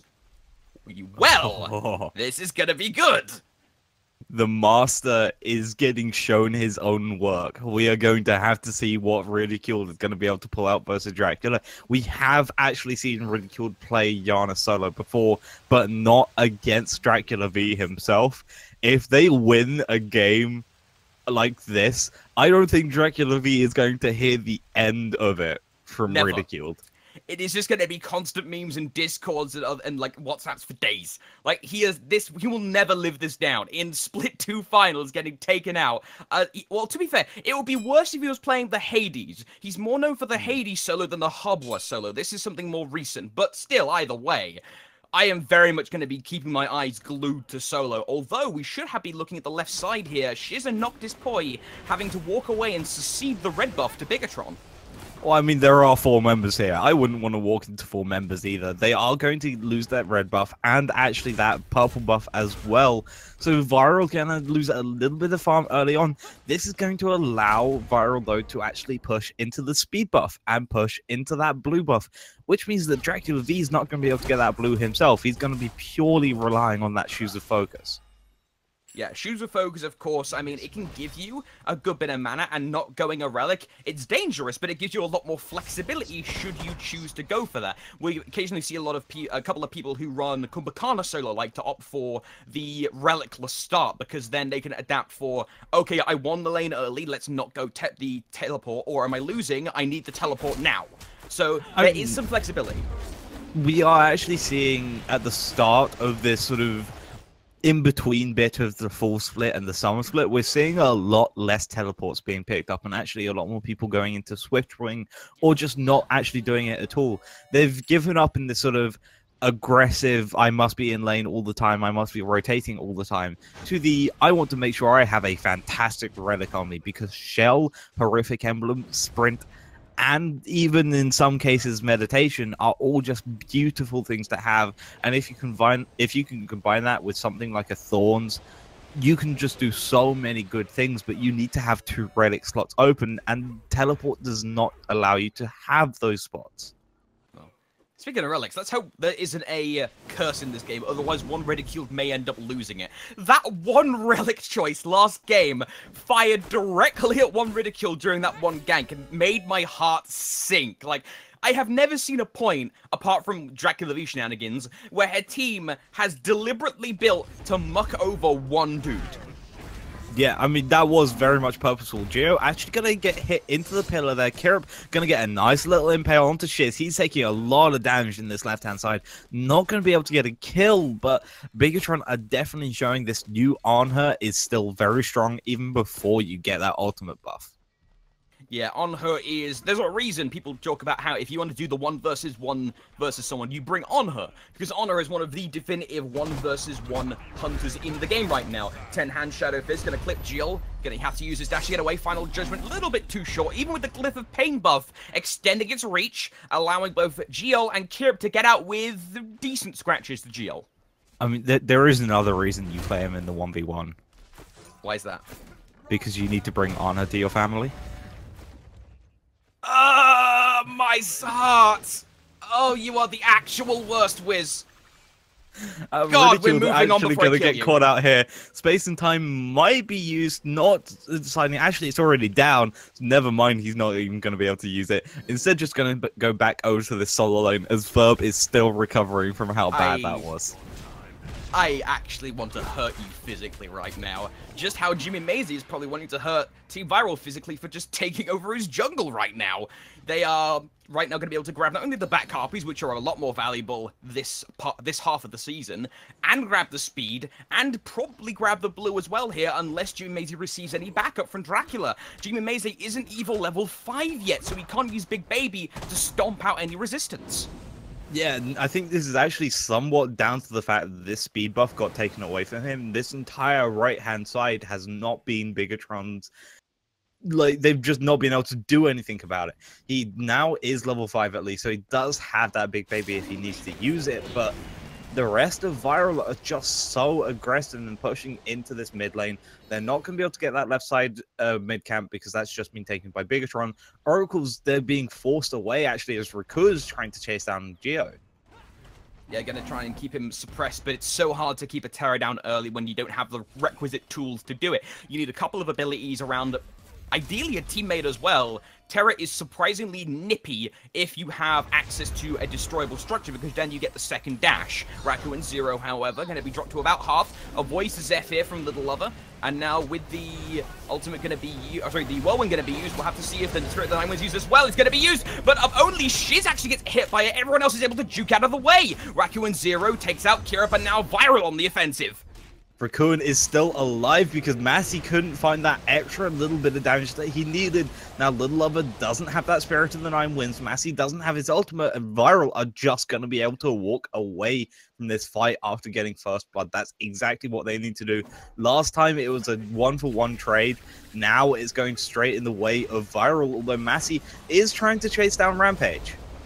Rampage is in Aegis, so he's going to be protected, and with the speed buff from Noctis Poi being provided, he's going to be just nippy enough to where Bigatron say, all right, this is too much risk for a ward. We're leaving to go take the mid-harpies, which is probably a good idea. Yep, definitely going to be a nice little idea, but Raccoon chasing down Jimmy here, actually going to be able to get the kill. Little Lover as well, taking a nice chunk of damage, but Viral are just in general looking very good right now. We haven't seen much from Ridiculed and Dracula yet, but I mean, look at Ridicule's level. Dracula only just turned level 7, by the way. Yeah, one Ridiculed has been able to help out Ares in fights and also use his team's actions repressing the buffs to make Dracula V have to come to him to fight. Of course, if you're behind, one of the things you immediately jump to as a player is, alright, let's farm up some buffs on my own to get some extra experience. You can't do that if the enemy team has taken them out from under you. The only option you have left is to just farm under your tower, which is 1, inefficient, and 2, potentially dangerous against a Giannis who can land a portal underneath you. I mean, it is somewhat efficient. Actually, Raccoon doing a lot of damage to Dracula V here. Rampage going to be able to catch him out with the Evade and Punish and finishing off with a little bit of damage.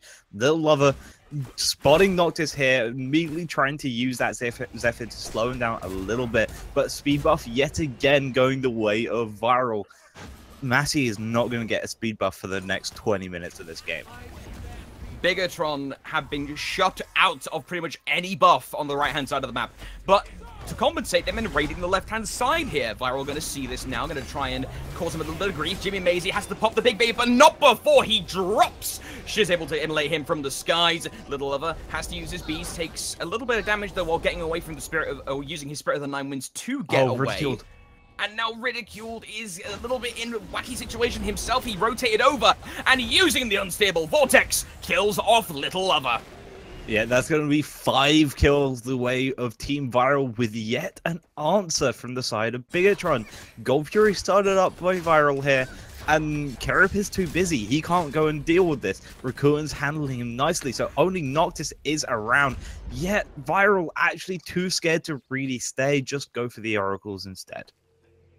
Yeah, this is one of those situations where you have to start thinking as Bigatron, okay, our composition right now isn't working. We had a decent bit early game control in the jungle. Viral is doing that better than us. We maybe could try and fight them later on. We probably won't end up having a late game if this early game keeps happening. So Bigatron need to find a way to slam on the brakes and keep Viral in check. Now, it's not too bad of a lead though, Wiz, so there are options for Bigatron. Oh, there are definitely options for Bigatron here. I mean, look at their composition themselves. The only sort of issue late game that you're really going to have is Kerip not doing as much damage as Shiz. But you've got Dracula V and Little Lover outputting insane levels of magical damage. You've got Geo with some great setup and some great peel using Terra's Blessing. And you've got Jimmy Massey as well with just general healing and damage. Although he's going to be forced to go into his ultimate there, but wiped away by Rampage.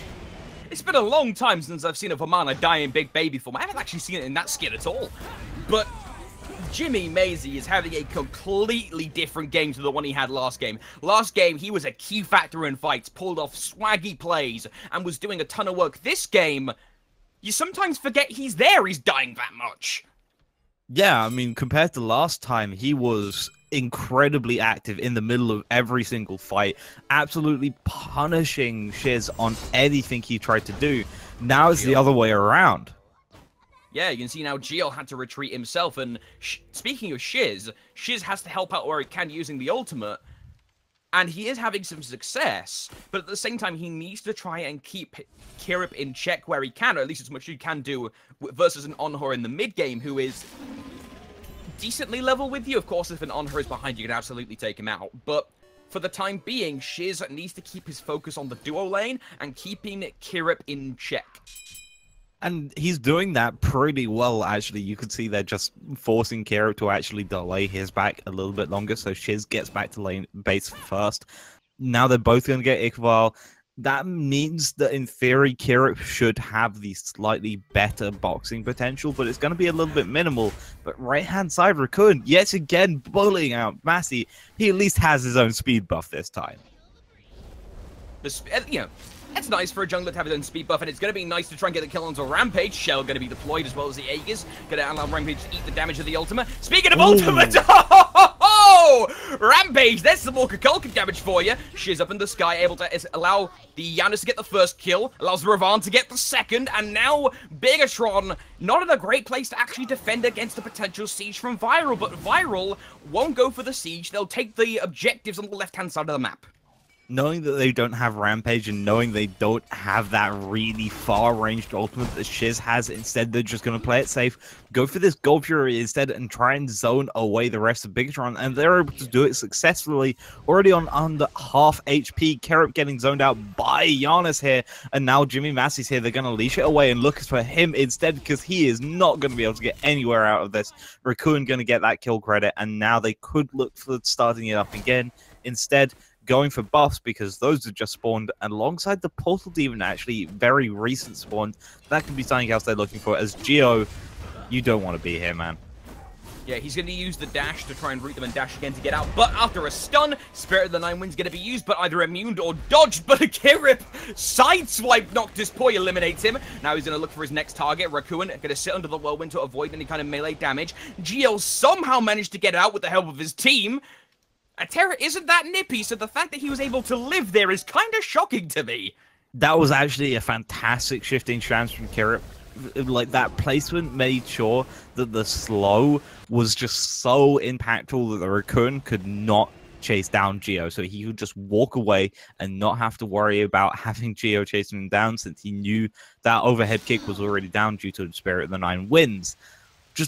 Now Kirib is starting to look a little bit better. Remember, yesterday we saw him sitting at 17-1 in a game versus Loyal.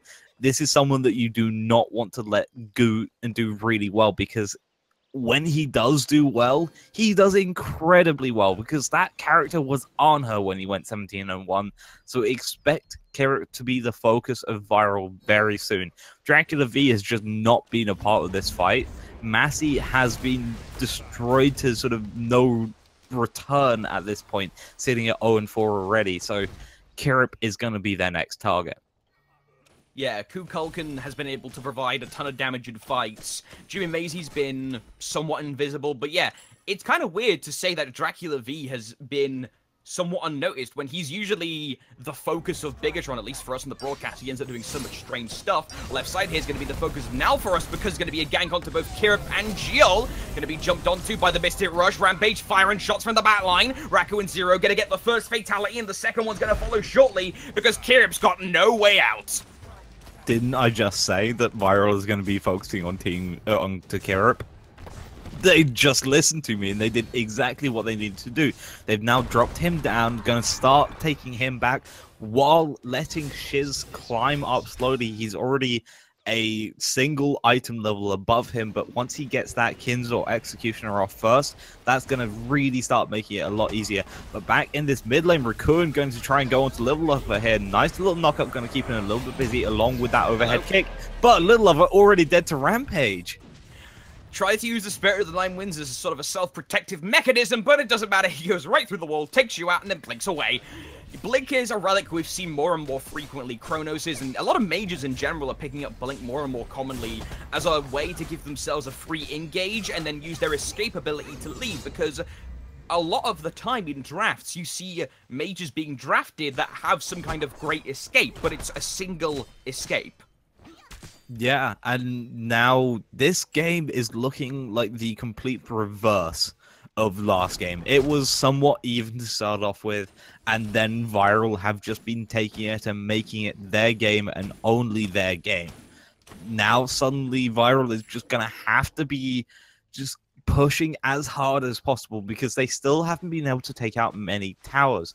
Have a quick look at the grass. We've already see is actually Raccoon going to try and go on to Dracula V first. More fighting in the mid lane as now Bigatron looking to turn and burn onto Rampage.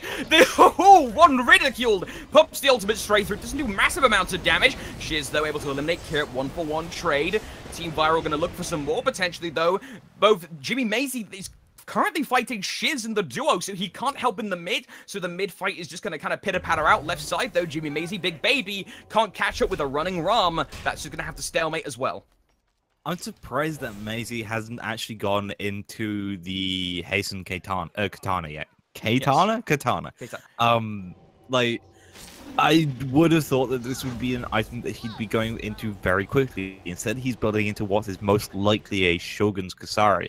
Sure, he's going to be able to get that extra attack speed, but that Katana is going to be bringing him so much more help in the middle of this, and no one on the side of Viral can really answer to it. The only people who can actually do anything would be Noctis Poi and Raku and Zero himself, and even then, they're not going to be able to do much. They've just got to hope that maybe a sprint gets away, which means that Noctis Poi would need to go into a sprint relic for his second slot right now, well, when he gets it. But they're just not going to be able to do that. Little Lover as well, he just got busted, and he's going to go down to this. Maybe? Oh, maybe. No! He's able to juke away using the increased movement speed plus the slipstream to get himself out of danger. She's now going to look to try and take out Dracula V, who's just got completely decimated there by Rampage using the final judgment. GL just kind of has to stand there like, what? Where did my teammates just go? I swear I just had teammates. They were here. Yeah, but they're not here anymore, and now this tier 2 tower is being pressured by the side of Viral. Noctis is around, there's the tier 2 tower on this right-hand side as well, which is actually forcing the Lover to rotate over to it. We've not got any Portal Demon anytime soon for them to go for, and Massey is just, he's running into the enemy jungle, just hoping, for the love of hope, that there might be a buff that he can go take. Instead, all he's going to find is a lot of members of Team Viral, and he's just spotted Dracula and realized that's not the way he wants to go. Yeah.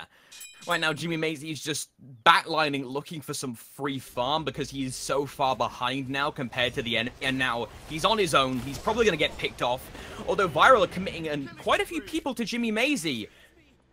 And I feel like that might have been a mistake. Maybe they wanted to just have a few people to grab the oracles, but now, excuse me, Bigatron might want to look for a couple of objectives here and there. Viral could have maybe pushed the pressure instead onto the whole of Bigatron, but I mean, a free kill's a free kill, so why not?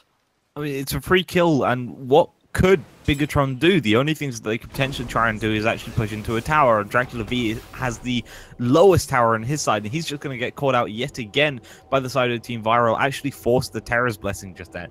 Now Little Lover is nearby, looking for the Zephyr, not going to hit onto Rakud, and now suddenly Viral have just gone, okay, well, we've just forced Terror's Blessing. We know that you guys now can't do a whole lot because you can't get into anything. We know that's down, and Fire Giant is available. This is something that they can go for. They are all about the right level to do it. Maybe Noctis is a little too low, but he can be sitting around trying to defend. Fire Giant is on the table for Viral, and I think Bigatron know this. Bigatron, relating to that Fire Giant, their strength right now is for team fights. They can't fight any members of Viral on their own. They're just gonna get bodied. You can see here, left side, 2 versus 2 fight. The jump from Kirib evading the long range through space and time. One Ridicule's gonna be feeling a little bit unhappy about that one. The rest of Bigatron gonna be rotating around to secure the position on the left-hand side of the map. Team Viral sending all 5 of their guys to the left because there's one person missing, and that's Dracula V doing a split push thing. And that's honestly okay. They can take out that tier 1 tower on the right-hand side. We'll take the one on the left-hand side, and we'll kill your entire team as Noctis Poi goes in. Nice evade and punish. Rampage already killing Little Lover, and now that tier 1 tower's already fallen down. Now Bigatron, again in a very similar situation to what happened a few minutes ago. They'll lose Little Lover. They have to move back because then they don't have that much reliable wave clear because Dracula V isn't there. And even then, Hubwa can't really clear the wave massively with just a water spout. The wave can end up being sat so far apart from each other. Jimmy Amazing maybe could try something with the Armored Umbrella if he wasn't so far behind in levels. So with that, Bigatron, if they lose Kukulkan, they must leave the tower every time. I mean, he's actually caught up a little bit more now. If you have a look, the level difference between him and Raccoon is only one level, but go and have a look at the graphs. That's an 8k XP difference. They are definitely in the lead overall on the side of Viral, and now Portal Demon is being considered here. I understand what Jimmy's trying to do. He's trying to be the whole chase me. Like, maybe he thinks that he can't provide much in a fight. I mean, he is fairly under level. He probably couldn't. But still, there's only so much this will do. When Viral eventually clocks on that this is a bait, they'll just ignore him. Okay, now they're going to ignore him since he is now dead. Space and time actually used. Not going to be. Actually, no. Kira does get hit by it. It's already down to half HP. They're going to take out this tier 1 tower and immediately run away. But Terra's Blessing is used only through space and time is down on the side of Team Rival. Portal Demon is called and Fire Giant is available. Little Lover is the only one potentially to do anything with Spirit of the Nine Winds because Dracula V is on the left-hand side of this map. He's going to be there grabbing himself a red buff. The only two people around for Bigatron to steal are going to be the mid and the support, and it's going to be too late anyway. Little Lover going to immediately just be mutilated by Noctis Poi and Shiz, and Gilles has to basically run, and I'm starting to get flashbacks to last split. Something like this happened. Archipelago, as they were called at the time, sent Dracula V to try and do distraction plays. Viral sent too many people to do it. It sent too many people to kill him. They killed him, took an objective or two, but that kept happening.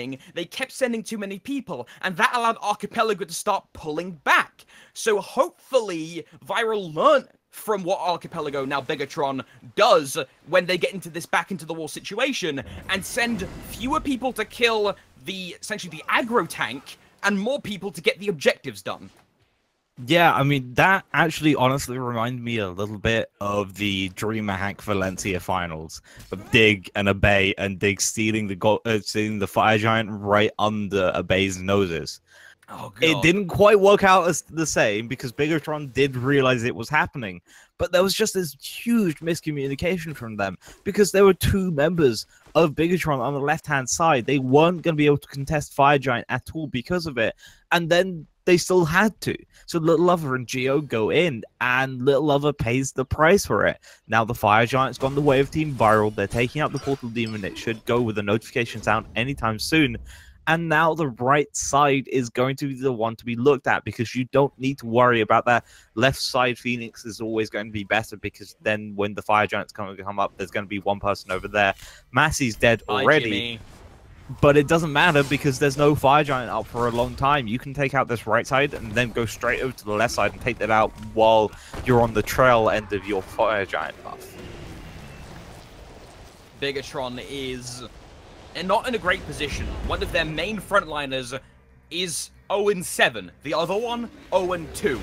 They can't keep that wall up. It's too weak. Viral's going to push it over every time. Bigatron is now relying on their 3 damage heroes, Dracula, Little Lover, and Kirip, to kill Viral before they get to them. Once they get to them, they're dead. So now it's a race against the clock. They may have to sacrifice Phoenixes to get it done, but that is the only way Bigatron is digging themselves out of this very large hole right now. Yeah, and you can see Viral really want to go for this right side Phoenix. Raccoon actually took quite a bit of damage from Dracula V here, but Girdle already propped.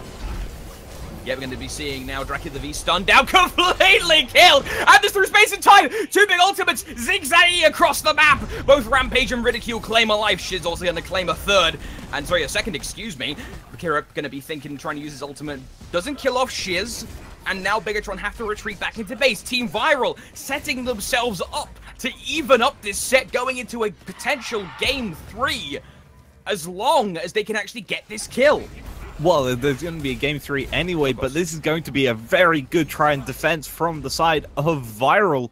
And now this middle Phoenix is going to be under contention. Rampage is available to try and help with it as well, but doesn't even need to be there. They're just able to do so much damage to this Phoenix itself. Sure, you may have an extra 1,000 HP. We can still take you out with ease. That's a middle Phoenix going down. The right side is already dead, and this left side tower is going down very soon. You are going to have a big struggle trying to defend this now. Sure, you might not be able to get that left side Phoenix because there are too many members of Bigatron around, and you don't have Fire Giant for another minute or two to try and be okay with that. you're still going to be able to go back to that Fire Giant very, very soon because there's only a minute until it respawns. Yeah, that Fire Giant is going to be up soon, and that is going to be what Viral needs to push their way on through. So, you know that little blunder I made was that you corrected about potential Game 3 in a best-of-5 lull? That just reminded me of something. I think this is the first time in proper play that we've had a best-of-5. So what's going to happen with stamina? I think both of these teams, of course, have played best-of-3s in this season before, and they play a ton of best-of-2s. What happens when they try and go the distance, if this goes the distance? We will have to see, because we haven't really... This is like testing the waters for both of these teams. They are going to have to go for a huge amount of stamina work here. They probably won't expect to go higher than a 4th match. Definitely not a 5. Like, if they get to a 5th match, that's going to be tiring for both teams, because these guys also play pretty late at night for them. Massey getting wiped out by Rampage, though. This is going to be hitting real bad. Evade and Punish getting ready to be used as well, waiting for it to come off, but the ultimate doesn't even finish. Shiz is already killing Massey. He's so far behind. Jimmy Mazzy now is just acting like a giant pinata. A giant XP and gold pinata for Team Viral. He is going in every time. I wonder, do you think there's a little bit of tilt maybe for Jimmy Mazzy? I was thinking maybe he was trying to do the, you know, the evade and punish strat, you know, distract the enemy and then allow Bigatron to move through. They do like to indulge in those, but he is not doing that in situations where Bigatron can get something. He's just going out into the Badlands and dying. I mean, I think part of it is actually he needs to get farm, and there's very little places on this map that Bigatron can get farm, and he needs it more than most of the side of Bigatron. Kerup has his kins, he's got Executioner, he's managing right now, but Jimmy doesn't have anything. His best item is a Hide of the Nemean and a Shogun's. He's taking so much damage and he's not dishing out anything that he wants. He's not even being able to get a single assist this game. That's how unfortunate that he's had of a game. Whereas last time we saw him in the middle of every single fight, just bullying Shiz whenever he could. This time, Shiz is sitting at 6-0 because guess what? There wasn't a little baby right next to him this entire game. And now Team Viral in a strong position to grab themselves the 1-1 going into Game 3. Team Viral now, all they have to do is focus the Titan. Don't pad your KDs, lads. Don't go for the glory. Go for the W. Bigatron on the counter-attack, looking for Shiz first. Big Baby gonna try and stomp him down. There we go. First kill on the board for Jimmy Mazy. But there we go. Great ultimate there. Beautiful Spirit of the Nine wins, and now the rest of Bigatron are chasing up. Rampage going to use the Evade and Punish, going to stun out Jimmy there. But now the rest of Bigatron are still going to keep on chasing. They've not found any kills yet, and one Ridiculed is still in this backline. He's doing what he can to push minions into this. That was a beautiful timing from Bigatron to actually try and get that out, and it looks like Ridiculed may be going down here. He's not going to be able to live too much longer. Geo nearly dying to the portal, but not quite. Ridiculed going down to Little Lover, but this is beautiful timing because 2 Phoenixes are up on the side of Bigatron and they can now defend those with ease. Although those same Phoenixes are in a bit of a weakened state, so they could be taken down with ease by Viral if they so choose. They have a couple of options for getting in. They could taxi through, or sorry, medevac through the Yanis portals. They could use the speed boost of Noctis Poi, or they could just send Shiz or Rakin Zero on their own to grab them. So, for as easy as they'll be able to defend, that sword cuts both ways. But you've also got to think that was a Fire Giant team, because Fire Giant is still up on belts for another minute or so.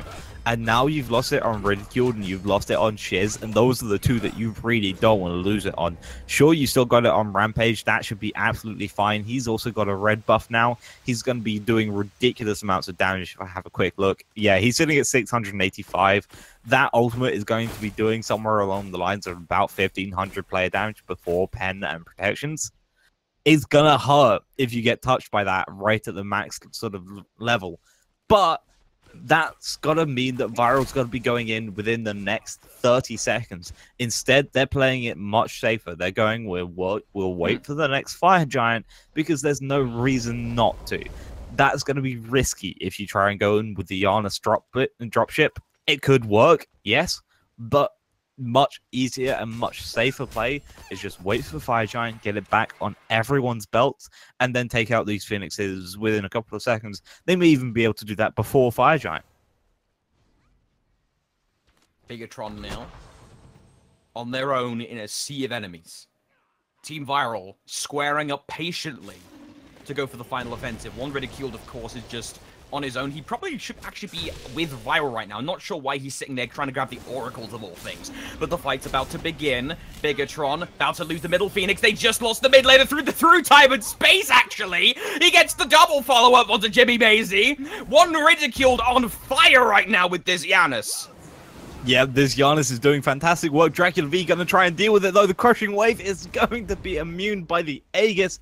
And now Viral are pushing into this base. This left side Phoenix is coming up soon, but that doesn't matter. They're all down. This could be game for the side of Viral here, because Dracula V doesn't have his ultimate. Kerep does have his ultimate, but it's not going to be able to do that much versus the side of Viral. Instead, though, Viral notices that Fire Giant coming up incredibly soon. They're going to recall. They're going to try and maybe hope taking out this left side Phoenix with just minions alone. Not going to be working since Dracula V and Geo are here to defend. But look how low that Phoenix is. It's on the precipice, man. Viral every time are trying to beat down the door. And we are rapidly approaching that time of SEA games, which I both highly enjoyed to see how teams unravel it, but also that I hate because it extends games for too long, and that is the overextended sieges. You see this quite often because a lot of teams in SCA right now, of course SCA is a relatively new region, have a hard time actually finishing games. Let's be entirely honest. They have a hard time finishing games, and that could often end up overextending games. Now, of course, most of the time they'll end up winning, but sometimes the enemy can fight back and take it. Viral have done this before, but Archipelago, I don't think have done just that after like a 20-minute siege. So I mean, Viral, in theory, know how to handle it. There's a reason Archipelago haven't done it. They've been in this position so few times that there's been no need to do it. They might not actually know how to play from behind too well, because they are rarely, if at all, behind. They've only lost, I believe, 3 games this entire split. That is huge. And Viral are, I think, all 3 of those games, actually.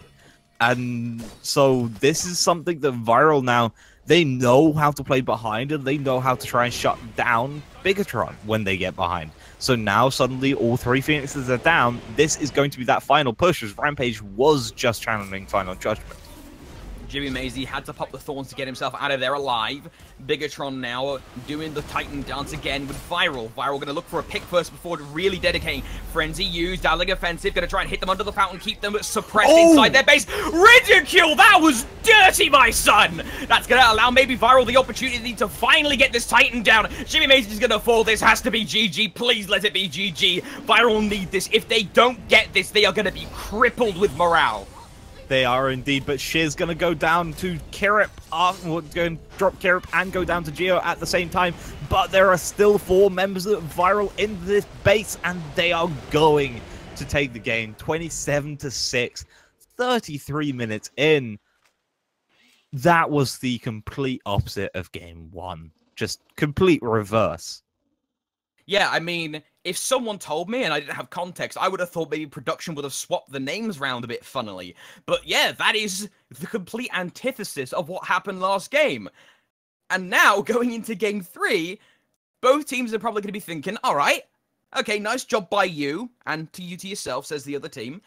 What can we do next? What is the next call? Because now both teams are shown we can do the elongated sieges.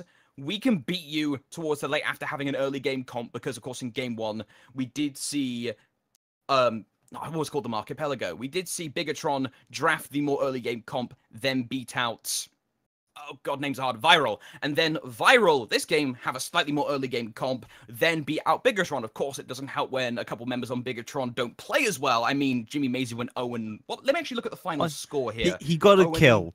He got a kill at least, but he That's not the didn't get a column I'm single concentrating on. The assist. second column. What's that second column say? That doesn't say anything at all. You can just ignore that second column. That doesn't matter. It's Like, a I number 10. usually see He that died quite 10 high. times. We can't avoid the truth. He died 10 times. That's He not got good. Yeah, he had a very unfortunate time this game. Certainly compared to the last one, where he was sitting, I think by the end of it, it was like 7-2 and something. He was very good last game. He did fantastic on the Vermont jungle. This time, it was not the case. And Shiz was allowed to do what he could for free, and that cost them so much. And with that, going into Game 3, we're in a very curious position. Let's see if Bigatron can rally themselves to a 2-1, taking to Game 4, or let's see if the momentum can be continued for Viral. We'll be right back, couple of minutes on the clock.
Game number 3 on the docket next. Viral able to pull things back to a 1-1 in game number 2 by turning the tables on Bigatron with a dominant performance to them after they got stopped in game 1. And we pointed this out right at the start, but Ridicule just beat Dracula V with his own strats. That's not a great feeling, especially then.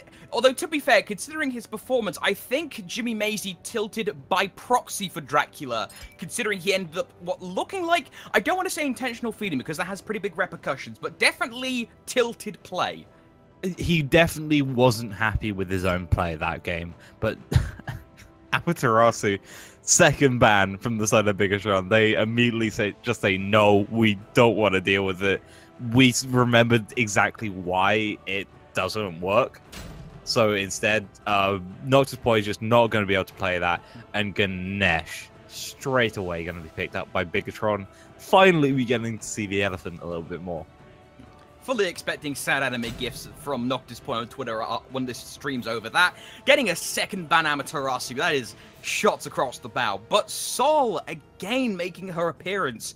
Rampage is so consistent on Sol, but it's so hard to justify banning a Sol unless she is just wrecking you, because there are so many other gods right now in the game that you'd want to ban over Sol. Yeah, I mean, you have to ban out the Cucullin. And Thoth and Terror are all fantastic bans as well. All going to be picked up by the side of Bigatron. I was questioning that ban last time around. Apparently, Hades. There is something here. Okay, so the Ool going to be grabbed for Kirip, while Hades is going to be returning to the battleground of the gods, specifically Dracula V going to be nabbing him. Geb. That's going to be a Geb pick there for Noctis Poi. I'm down with that. Going to be good for cancelling the CC of the Hades, the Ool, and the Ganesh. Of course, Ool does bring a good amount of CC with the Axe Toss, and Kirip is a kind of hunter player who can very much consistently hit abilities on hunters. Dueling percentages for actual auto attacks, a little questionable, but his ability play, because he's so used to playing the Cupids and the Chirons, is very much up there with the best. Yeah, and now we're going to see a couple more bans coming out. Scylla being banned away from the side of Viral. Interesting to see. They must really feel like... Oh, apparently, just hearing from production, there is actually... Morgan, you tease! Stop it! Okay, Morgan going to be the ban instead. Just a little bit of confusion there us. from her. Yeah. No, that's not production. Blame Morgan. She can shapeshift. It's all on her. Blame her. Every time. Ravon, though, going to be banned out by Bigatron, and that is confirmed. They want to make sure that Raku Zero does not have access to either two of the strongest warrior jungles right now in Southeast Asia. Yeah, I mean, just... There are some very good warrior jungles out there. Cupid going to be locked in for the side of Viral, so they're looking for a nice big circle comp here. If I see, like, an Odin out of Viral, this will just be, like, complete... Sun Wukong, that's like a late season 3 composition. Jimmy Mazie got Nemesis. This is bad for Viral. This has immediately gone very bad. They're relying on two very tanky frontliners with a Nox as well. Okay, whoever's playing Wukong and Geb, I imagine it's Ridicule and Noctis Poi. They have to be on high bloody alert because they're going to have the worst of times if Jimmy Mazie and Little Lover coordinate well. Yeah, they are going to have to be very careful indeed here. So just in general, this is looking like very good from both sides. Hercules. Raku Zero has played it occasionally. He likes to dabble here and there. So a lot of healing for Viral I'm initially noticing here. 1, 2, 3 characters who have... Actually, 4 technically with Sol. Her AoE, her first ability, can heal her as well. So Bigatron... gonna have to grab themselves a decent bit of anti-heal. They don't actually have any internal anti-heal, but you can, of course, grab a couple of items to actually fix that problem. Yeah, and so we are definitely going to potentially look to see a Toxic Blade. It's just whether it will come from Jimmy Massey or Kirip or not. You've also got the normal Brawler's Beatstick, Divine Ruin, and all of that good stuff. So we'll just have to see exactly what the side of Bigatron's going to be able to do here. Yeah, the Nox pick as well can provide a great way to keep Raku and Zero in the jungle locked down. Little Lover's going to be taking that into the mid. So if Raku and Zero wants to go for the 1-2 punch, if Raku and Zero gets clocked by little other coming out of the jungle via ward, which he likes. He will ward himself. Most of the time, he'll take that duty upon himself to ward the junctions. Raku and Zero won't be able to do too much unless he sets up first with an Earth Shaker, or an Earth Shatter, excuse me. Speaking of, actually, in the mid lane, both Raccoon and Massey just took quite a decent amount of chunking damage from either sides there. Instead, they're going to be able to heal that up, go back into the jungle, get that Bumper's Mask passive, come back up to nearly full HP. Actually, call out from Dracula V and Massey here. I think they're going to go for quite an early mana buff start rather than going straight to speed. Yeah, you'll traditionally see the mana buff done a little later, about maybe 20-30 seconds later, because you want your second ability, almost your third ability ready to go should you be invaded, which is quite common. Left side of the map here as well. Noctur's point, she's going to be invaded, but as I was saying, the blue buff is done a little bit later, so seeing it that early indicates to me that either they want heavy pressure in the solo early on, or Jimmy Maisie wants to not worry as much about solo, let Dracula care about himself and he goes help somewhere else. We know what Dracula likes. He goes straight into this soul trap looking for an early Book of Thoth, and he goes for a full damage Hades. So trying to get that mana buff to him early, making sure he's going to be okay versus Ridiculed on that Sun Wukong is going to be an ideal thing for him to go for. So expect to see it. We've not talked about it this much, so this is a Hercules jungle. Left side. Yeah, but Hercules jungle we'll address in a moment here. He's going to have to go help out his team on the left side here after Oracles were taken by Bigatron. Bigatron going to have a nice bit of vision there to work with. But the Hercules jungle, we've seen Rakan run it once or twice. It has great early game pressure if you can consistently nail driving strikes. Earth Shatters are always going to be a nice bonus. But more importantly for me is going to be those excavates. Raku in Zero sometimes feels like he's playing snooker with the amount of times he hits people with those excavates over walls. Yeah, he is fantastic, but Dracula V on this right-hand side just got absolutely destroyed by Ridiculed, forced to go back here, and he does have teleport. He's going to be able to get into lane pretty quickly, yet it's just not looking good for him already on this Hades. It's just going to get Oxformed up there as well, and now just in general looking very difficult.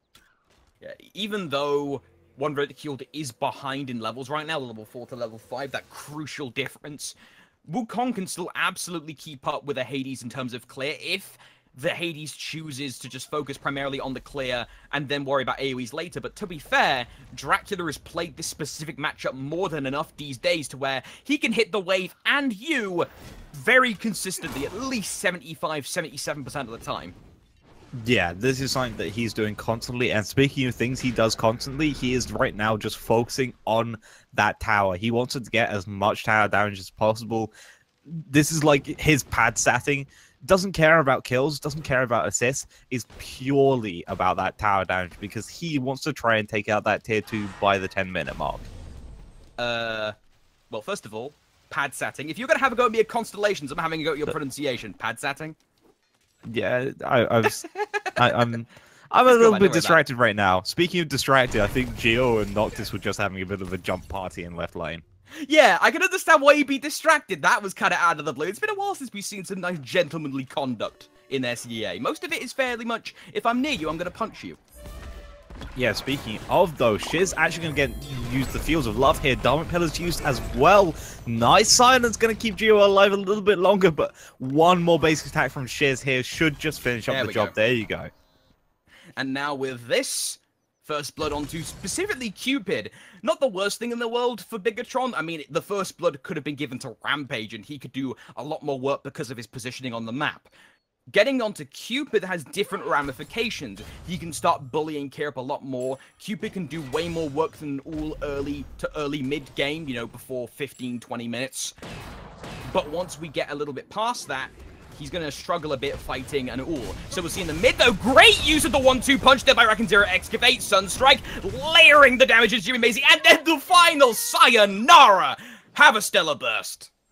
That's just gonna hit you real hard. You thought you were gonna get out, but instead just Stellar Burst gonna finish you off and just make you real mad because you thought you were out. You just got away by the skin of your teeth. You thought you were gonna get away, and then you just hear that nice little sound effect from Soul coming in the background, and you know you are now dead, and you just feel so upset, but Massey going to be put behind a little bit more.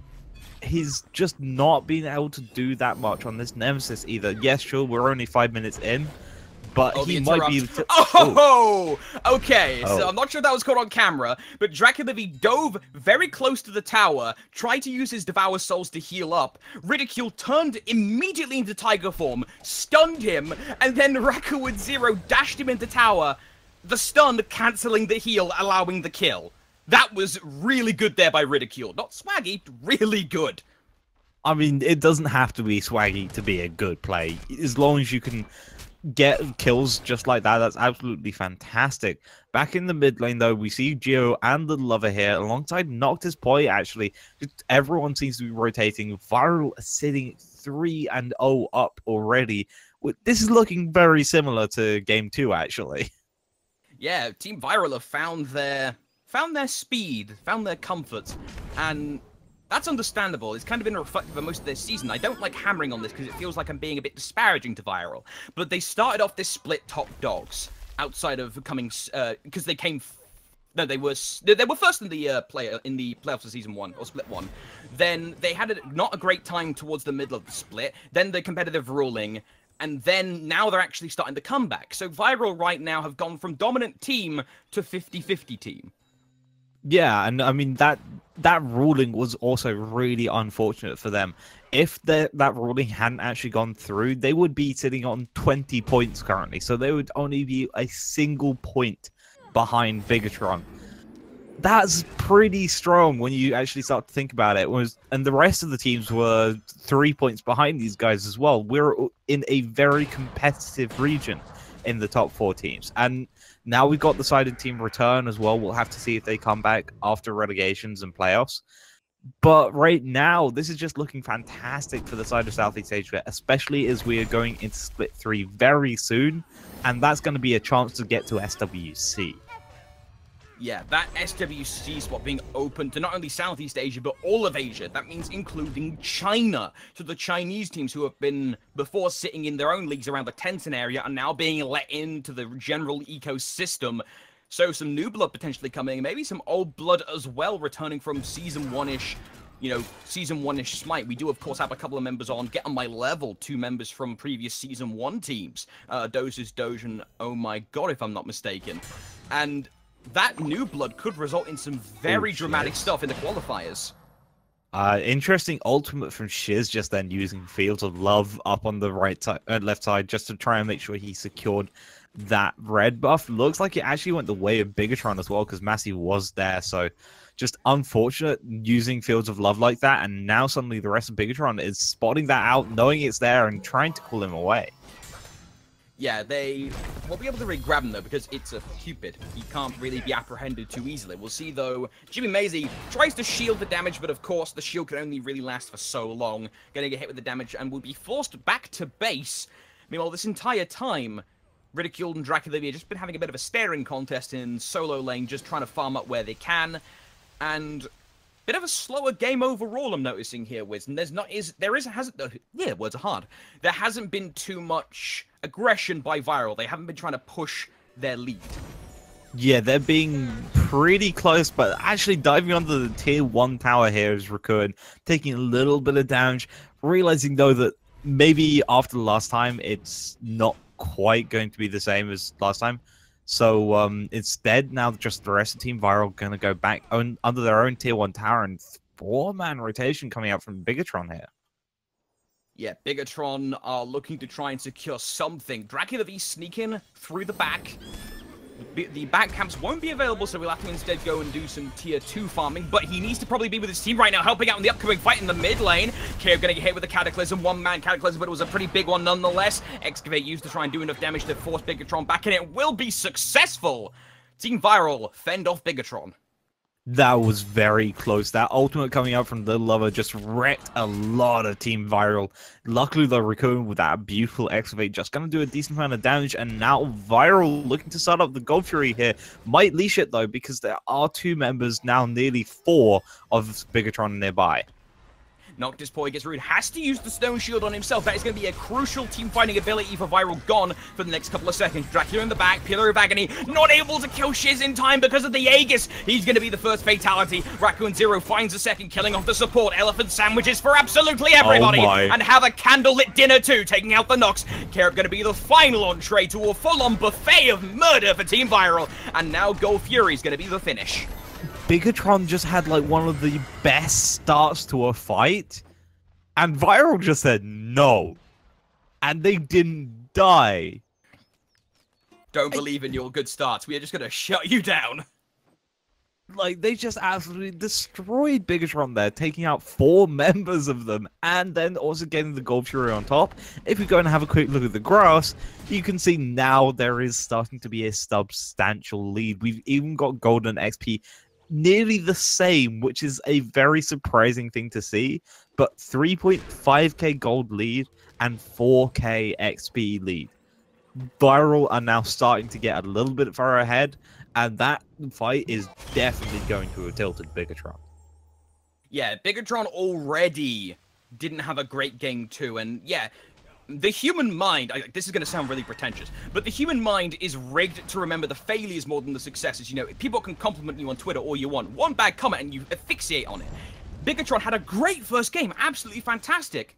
The second game went horrendous, and that's the one that happened sooner. So they will be remembering that one more freshly in their minds.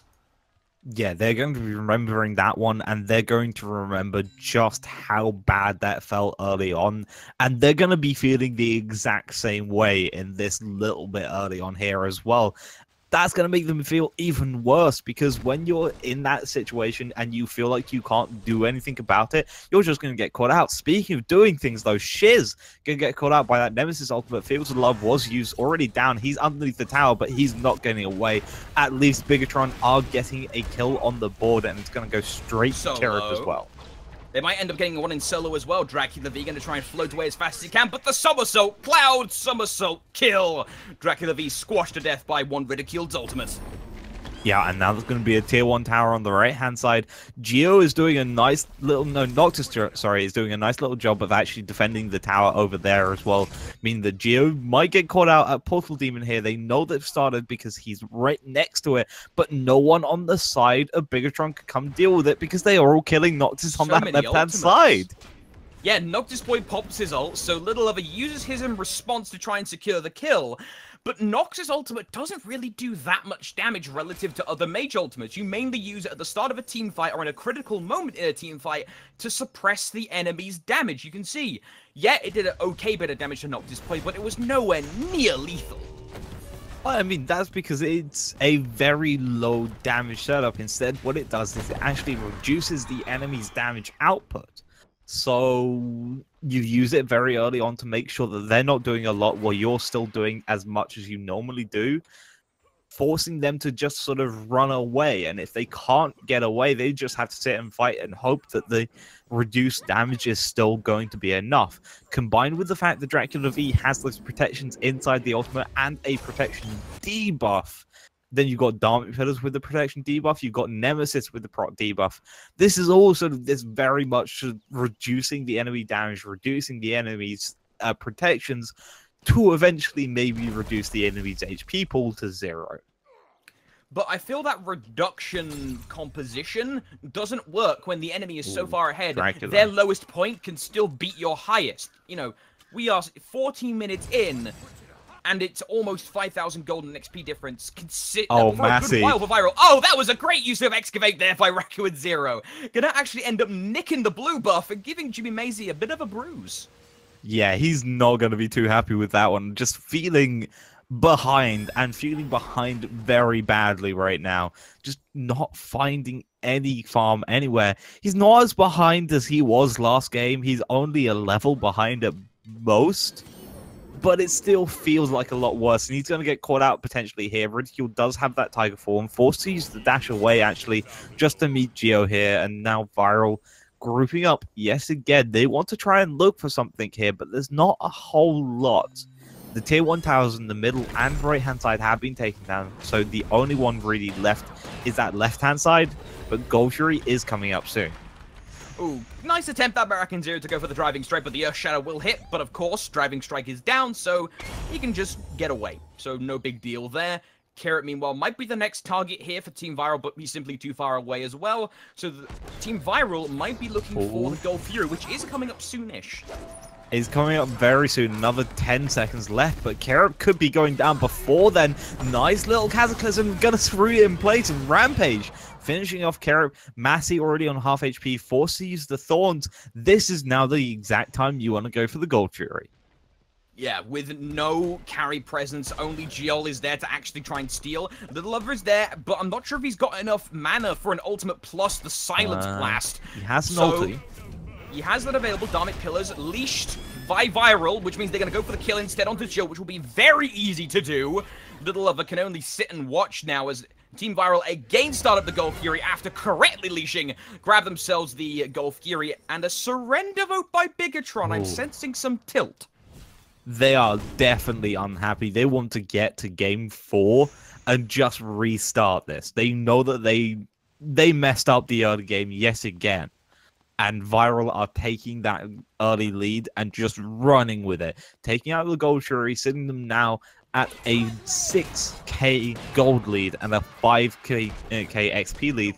This is just huge, and Raccoon is bullying Massey in his own jungle, right at the back camps. You don't see much bullying at back camps half the time, but when you do, you know that they're ahead.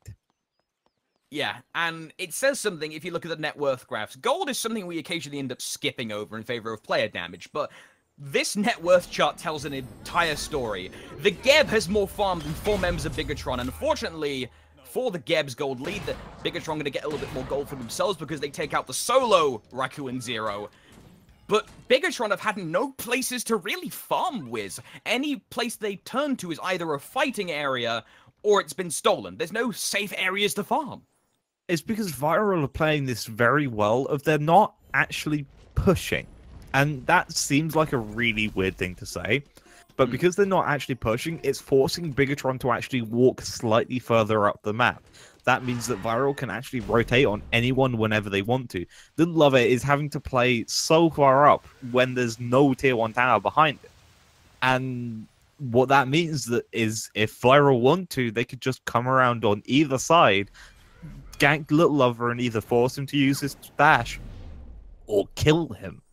And so suddenly, Viral are playing incredibly well because just letting this and forcing them to be pushed up a little bit more actually means that Viral have full control of this map. And look where Massey is. He's trying to do what he can, already forced to use the dash away, already on half HP, no ultimates even used for it. Yeah, and just to backtrack a little bit, because I just clocked this, it says something when your team can't farm effectively in the jungle, and you have 4 Boomber's masks. That's the item deliberately designed to allow you to take the occasional straight camp and keep going. But Team Viral is still suppressing Bigatron's gold, and they're about to grab the Portal Demon, successfully attempted the Dharmic Pillars by Giol, but not enough damage on that ability to really secure. And the Fields of Love with the Cripple, Shiz gonna try and get away, Nevis still to move from Jimmy Mazzy, Dracula gonna fall to the combined firepower of Viral, but Jimmy will successfully kill his quarry. 1-for-1 trade in the fight so far, they're looking for more. Yeah, Rampage is very low on the backline. Going to use that Stellar Burst. Not going to find anyone now. Thorns used by Jimmy here, trying to do what he can. Noctis taking a bit of damage here. No ultimates left. Only Ridiculed, and he's over on the left-hand side. He's not even a part of this fight. Instead, Viral just going to take that. They've got Portal. They may have lost one person, but they were able to get someone else for it. Instead, Raccoon, you got to be careful here. Little Lover may not have much HP, but Carrot is in the backline, nearly destroying Noctis' point. Raccoon still in 3 of them. He may not be a solo laner, but he's still a Hercules, and he still feels super tanky. Yeah, he tried for the Blink Driving Strike to try and serve up food for Rampage, but he got a miss, so he's going to be receiving a better lip for that one in the comms. But the Blink, we're still seeing pretty consistently. We talked about it in the first game of this set, the Blink. Less common this game, and I feel that's because both teams are now taking a more reserved approach. You talked about it a couple seconds ago. Viral, even though they are pretty darn far ahead, aren't pushing as aggressively as you may expect. In fact, they're the ones losing out in the tower race. They're instead taking this way slower than maybe they should. I mean, we're going to see Raccoon actually getting caught out here with that silence. Nice little driving strike into the wall here, using the excavator as well to make sure Massey can't really chase down. Lovely little ultimate from Nox, though. That's going to be Field going through. It does end up hitting Geb, but not really the right target you want to go for. Cataclysm, Fields of Love. Shiz gets the better end of the trade, eliminating Dracula V. Raccoon Zero on his own, trying to heal up where he can, but he really needs a lot of health to tank through to allow the mitigate wounds to fully charge up. Jimmy Maisie now hunting down his quarry again. He has a bit of a death wish onto this Cupid, but Shiz is having none of it. Has a Tiger to back him up, and the Tiger going to slow down Jimmy Maisie and allow the fight to continue down the solo lane. That shield is coming up soon. Shiz actually going to use that flutter towards him. Geo is around, same as Little Lover. Noctis Poi not going to get hit by that silence. And now, Little Lover, you're in a bad spot here. Forced to use the 3 to get away. Not going to be able to use it into someone else. And now, Viral have more map pressure. But what do they do with it? They can't go for the Portal Demon. It's down. Golf Fury's too far away. That allows Bigatron to actually group up and get together again. They can't look for towers either. They need to be sitting down and trying to find something here. Because look at that gold lead. There was a 6k gold lead. It's now down to about 4k. That's still pretty good. But it was 6k. Bigatron are coming back. And that is the couple of words you don't want to hear on comms. If someone mentions Bigatron are coming back. And they're, although Viral doing a good job of trying to stop that from happening, killing off the support, and they may end up killing Jimmy Maisie here alongside the Gold Fury. Jimmy Maisie trying to help where he can. Thorn's going to be used to suppress. Going to move inside with the hard bomb. Viral will successfully grab the Gold Fury, even with the steal attempt. But Shiz knocked his point, drops first. Shiz drops second. Kerp's on a rampage. Little Lover picks up the triple for his team. Kerp's on the double, looking for maybe a quadruple here. But right now, Team Viral have enough tanky targets, but Bigatron have too many squishies. Yep, Little Lover going to be going down here. So 2 for 3 trade. Gold Fury goes the way of Team Viral. But again, look at those graphs. That was a nice little dip in favor of Viral, immediately coming straight back up. And now Bigatron can actually look for more things. Dracula V's just taken out that right side tier 1 tower. Carrot's pushing this mid lane tier 1. Raccoon's taking his speed buff. He's not going to be able to try and defend Carrot for a little bit longer. And now Geo's going to be alongside him as well. This could go down if they wanted to. Instead, they're going to look for the more interesting objectives. They're going to take out Oracles instead. Although the Gold Fury has gone down, that's still a bit of XP and a bit of gold going your way, and it's not going the way of Team Viral. That's exactly what they need to try and get. I feel like the vision is a pretty big deal this far into the game, because your inventory slots are getting more and more clustered these days with chalices. Some people opt to pick up potions early on, but that's a very rare thing you'll see in FCA. Ward space is at a premium. So with that in mind, I want to see how much these teams fight over the Oracles, not for the golden XP, but for the objective vision over the Gold Fury, because Gold Fury right now is that objective you take if you've got a bit of spare time. Yeah, I mean, Gold Fury is definitely quite good as Raccoon actually takes out that speed buff and walks away straight out of Dracula's ultimate. Oh dear. Yeah. Oh dear, oh dear. That's feels bad, man. Jimmy Maisie, however, has to use his ultimate to give himself a bit of protections. Gonna start wandering away, driving straight into the wall. But the rest of the reinforcements are there to help. But so far, it's mainly a poking match. 2-man Cataclysm the setup. Excavate doing great damage. Night Terror to try and mitigate said damage from the Nox. But it might be too little too late. Fields of Love from Shiz going to provide space for Team Viral to maybe pick up a kill onto Jimmy Maisie. Blink in. 1-2 punch. And with that, it might be a skirmish separation. But no, Bigatron is still fighting this under the tower. Yep, Viral are now coming back onto the left-hand side. Dracula V is nowhere near hit. His Bigatron is retreating. Tier 2 tower going to go that way. Dracula V will take out that tier 1 in the mid lane. But at what cost? Portal Demon going to be started up by Viral here, most likely. Maybe even the Fire Giant. Dracula V is around. He has no ultimate. He cannot do anything against this entire team of Viral. Fire Giant started up alongside the portal as it goes down. That calls out to Bigatron. They know exactly where they are, but they cannot contest it. Bigatron are going to have to sit and watch as their key to coming back screams in pain, turns into a pile of stone, and is given to Team Viral's waistbands. Bigatron are going to be thinking to themselves, oh dear, we're at risk of getting 2-1'd right now. Possibly 3-1'd at this rate. Momentum is a fickle mistress in Southeast Asia. Teams thrive on it, especially Bigatron. If this game ends up going down in this fashion again, I mean, Bigatron have put up a better fight this game than it did in Game 2. I'm not feeling hopeful for Bigatron come Game 4. Yeah, and that's the more interesting thing to mention is that there is a guaranteed Game 4 because each team needs 3 wins. Both are currently on 1 win each, but if no matter which way, there will be another game after this because you can't just go 3-1 in 3 games. So now suddenly Viral just trying to do what they can, using this Fire Giant, going to push down this left-hand side, take out that tier 1 tower, the last remaining tower for the tier 1s on that left-hand side, and now looking for the tier 2s as well. This is going to be pretty good. Raccoon actually blinking in here, but missing everything. Shit's gonna get hit with a Nemesis ultimate. Might be good if they get the follow-up damage, but no, he's gonna whiff out there. Cataclysm from Noctis Poi immediately pulled it into the vacuum of Dracula V. Fatality, though, is only going to be for Bigatron for the time being. First, actually, there we go. Noctis Poi finally drops after an extended stay in the fight. Viral going to lose 2. Bigatron won't lose anything. They're going to get a 3rd kill. Bigatron finally able to get their footing.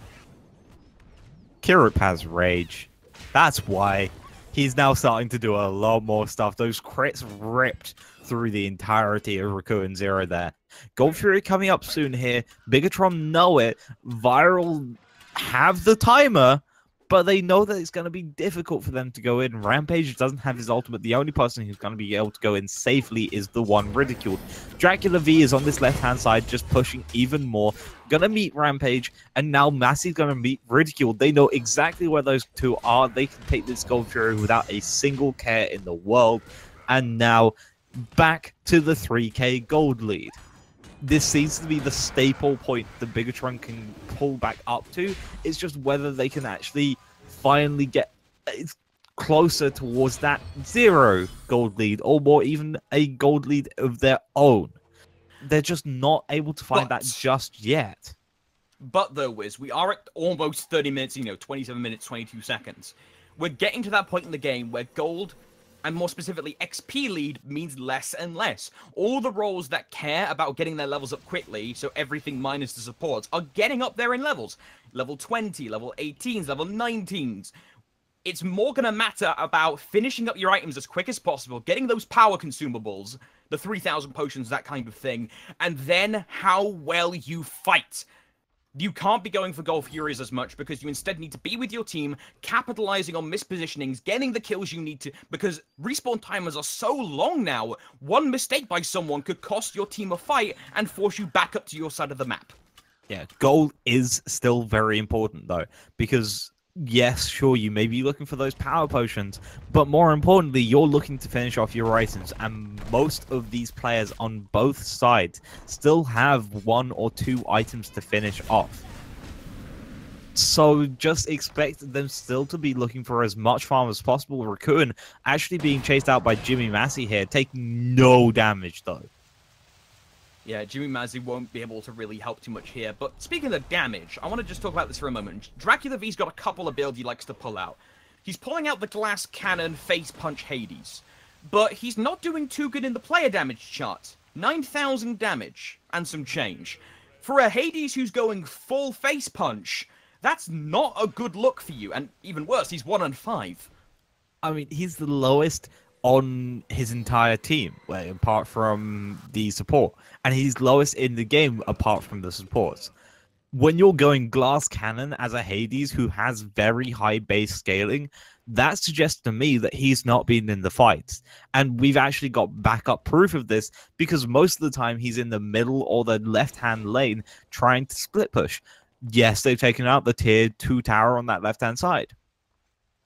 That's all he's done, really. I mean, again, go look at the rare-looking F3. He's only done 865 tower damage. He's done very little else this game. It's actually mostly Kirup who's been pushing. Nice little steal attempt coming out from level there, but Portal Demon is going to go the way of Viral yet again. This means the Fire Giant is up for contention, and Bigatron are going to have to be around here. Dracula V's got to be careful because, like you said, he's gone full Glass Cannon. He's squishy. He is very squishy. Now, likes to mitigate that by going into the Pillar of Agony while marking enemies for the extra protections boost. But he... okay, there's the reason why he goes Face Punch Hades in the solo lane. He, in 2 abilities, just knocked almost all of Shiz's HP off his HP bar. And that's going to open the door for Bigatron to go for the Fire Giant. Because the Portal Demon's going to be a risky entry point. There's no Fields of Love available because Shiz is dead. Team Viral will have to fight this appropriately. Fire Giant is going to be taken by Bigatron. No actual successful steal by Team Viral. Team Viral now need to retreat. They're going to have a very hard time fighting into this. They're 1 man down. Fire Giant against them. They can't do this. They need to leave. Rakun just used Blink to get back into that mid lane tier 2 tower. Now Bigatron needs to make a call, and that's exactly what they're going to do. They're going to push into this mid tier 2 tower as well, making sure they take it out as they go along. 5 full HP members of Bigatron are here. They're not going to push into the Phoenix. They're actually going to look for a tier 2 tower. I thought they were going to go straight to the Phoenix. Instead, they want the kills, they want the gold, they want the XP, and they want that map pressure off of Viral. They want to try and make this back to even, maybe even slightly ahead for them, and they are doing exactly that. Massey going in onto Rakun. Gonna be charging Joel into his own Dharmic Pillars. Raccoon Zero, nothing to sit in the middle there, doesn't even give a rat's backside on that. He can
ladies and gentlemen, here's a bit of an update as to what the hell just happened. So we've had kind of a catastrophic error, like an absolutely tragic one with the internet connections. We completely lost our cameraman. His internet has just died. So we're doing a bit of a workaround to try and fix this and get the rest of that game brought to you as soon as we can. Many sincere apologies about this. This bloody sucks, but this is completely out of the blue. We sincerely apologize.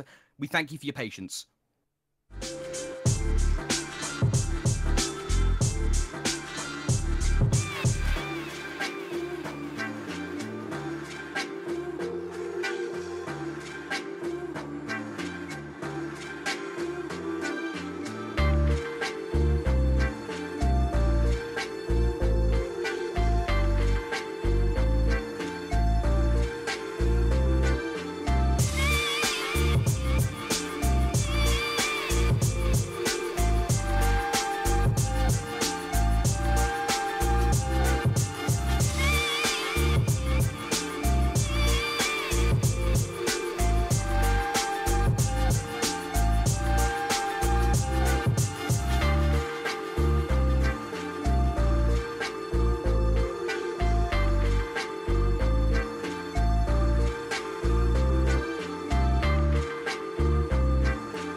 All right, ladies and gents, bit of a panic.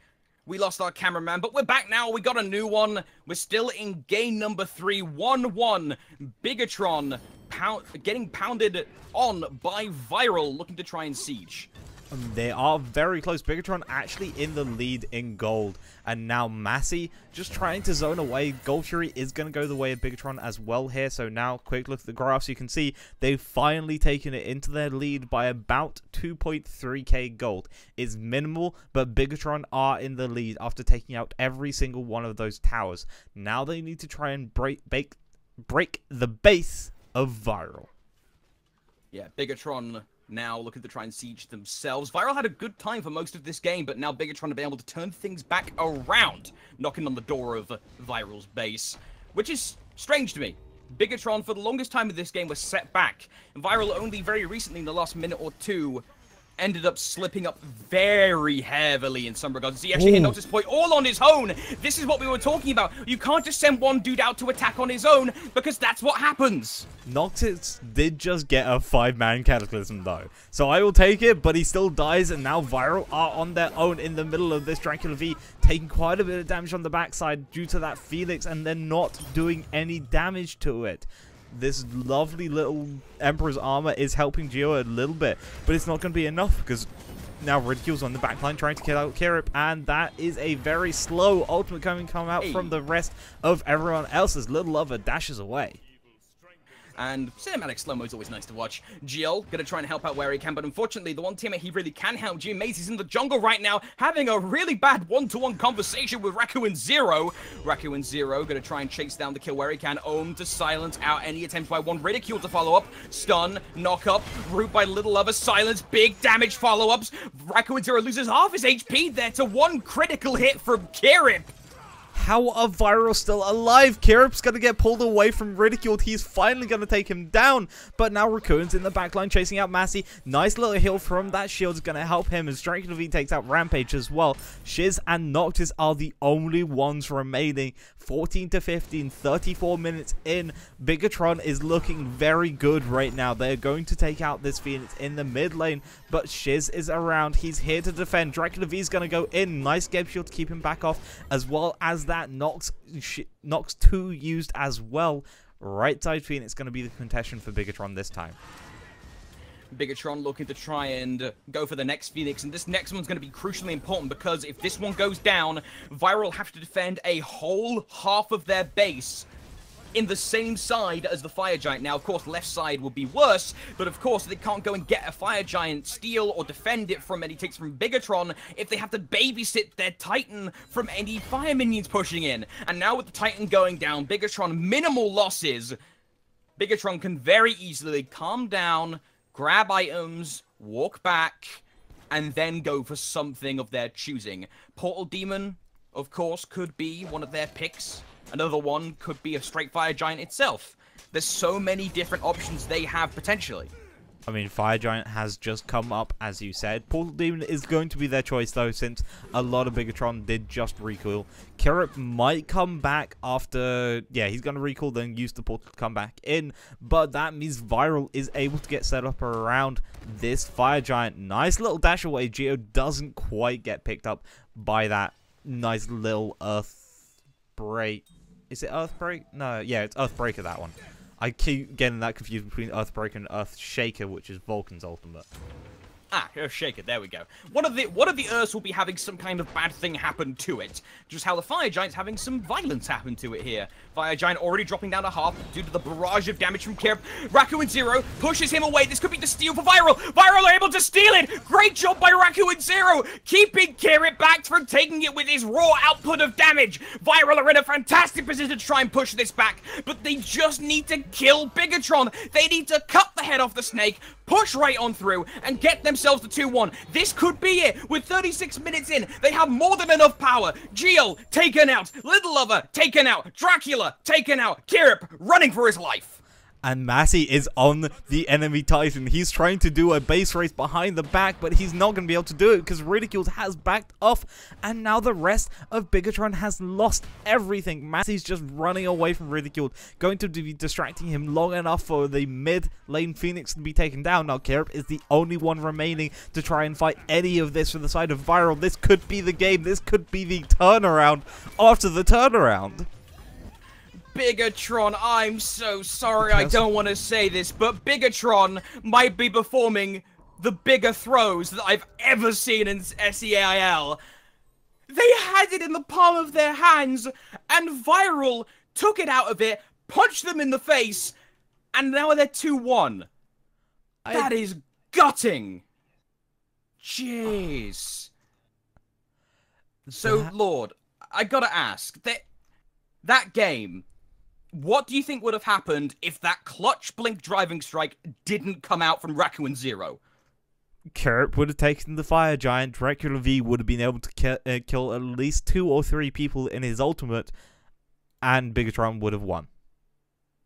Simple as. Now, all of this is pretty important, but we do want to talk about the future a little bit, just to remind you guys what these guys are playing for in next split. These are the playoffs, of course, for Split 3. They'll get 50k gems split up between the teams for winning this playoffs, but then for Split 3, there is $5,000 in prizing, 50k additional gems, but the biggest thing is, one of the teams in this league is going to SWC next year, which is going to be a humongous deal for them to play for. I cannot wait, and considering how top level Archipelago and Viral are looking, and the fact that both of them have potential Yana solos, I'm gonna be excited. Bigatron, sorry, not Archipelago. I'm still used to calling them Archipelago. You think Dracula, you think Archipelago. It's understandable, but of course they were picked up. So, lead the actual path. You may be wondering, how's that gonna work? Of course, this is going to be the overview for those of you wondering. We're going to have 2 weeks of open bracket play that anyone can sign up for at esportsanchor.com/split3. That's happening on August 12th and August 19th. So I see a bunch of you guys in the chat when I wasn't casting saying, oh, these guys suck, I can beat these guys eyes closed. Well, if you're in the Asia region, bloody prove it. Grab a team, get on the qualifiers, and earn your place in the relegations group play, which is then coming up after the qualifiers. Yep, and then once you go into that relegations and you are able to do that, the top 4 of the relegations playoff stage will be going back straight into the Split 3 Invitational. And if we have a quick look over to the path to SWC 2018, you can see that you're going to want to be in that Invitational, because the top 2 just go straight to regionals. Yeah, there is a bit more of a rough path, though, if you don't end up getting to that top end. Of course, the reward for playing well is guaranteed regional play. For the 2 guys coming, the winner of the gauntlet, or the winner of the gauntlet qualifiers, of course, goes into the gauntlet. But the bottom 4 from the invitational goes into the gauntlets. And then the top 2 from whoever wins out of the gauntlet then joins the top 2 who won for the invitational going into the regionals. But of course, that all starts from the open qualifiers, and you can, of course, sign up at esportsanchor.com/split3. Now, we do have more games coming up for you. It is 2-1 to Viral after an astounding clutch comeback. Don't go anywhere. A couple minutes on the clock. We'll have that game up for you shortly.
A very eventful game number 3 in more ways than one just passed us by, with Viral taking the W in that one. Game number 4 in a potential best of 5 set coming your way.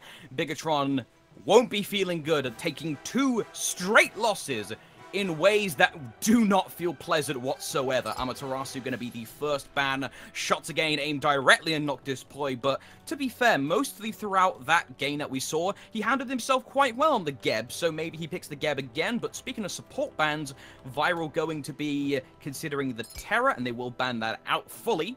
They have a couple bit of time to remain. Kukulkan banned out, no surprise there. Kukulkan has to be banned out by a team in this first round. Otherwise, either ridiculed or Dracula V. Actually, not necessarily Dracula V. Maybe Jimmy Maisie actually ends up picking the Kukulkan, because both of them do enjoy playing Kukulkan, but in different roles.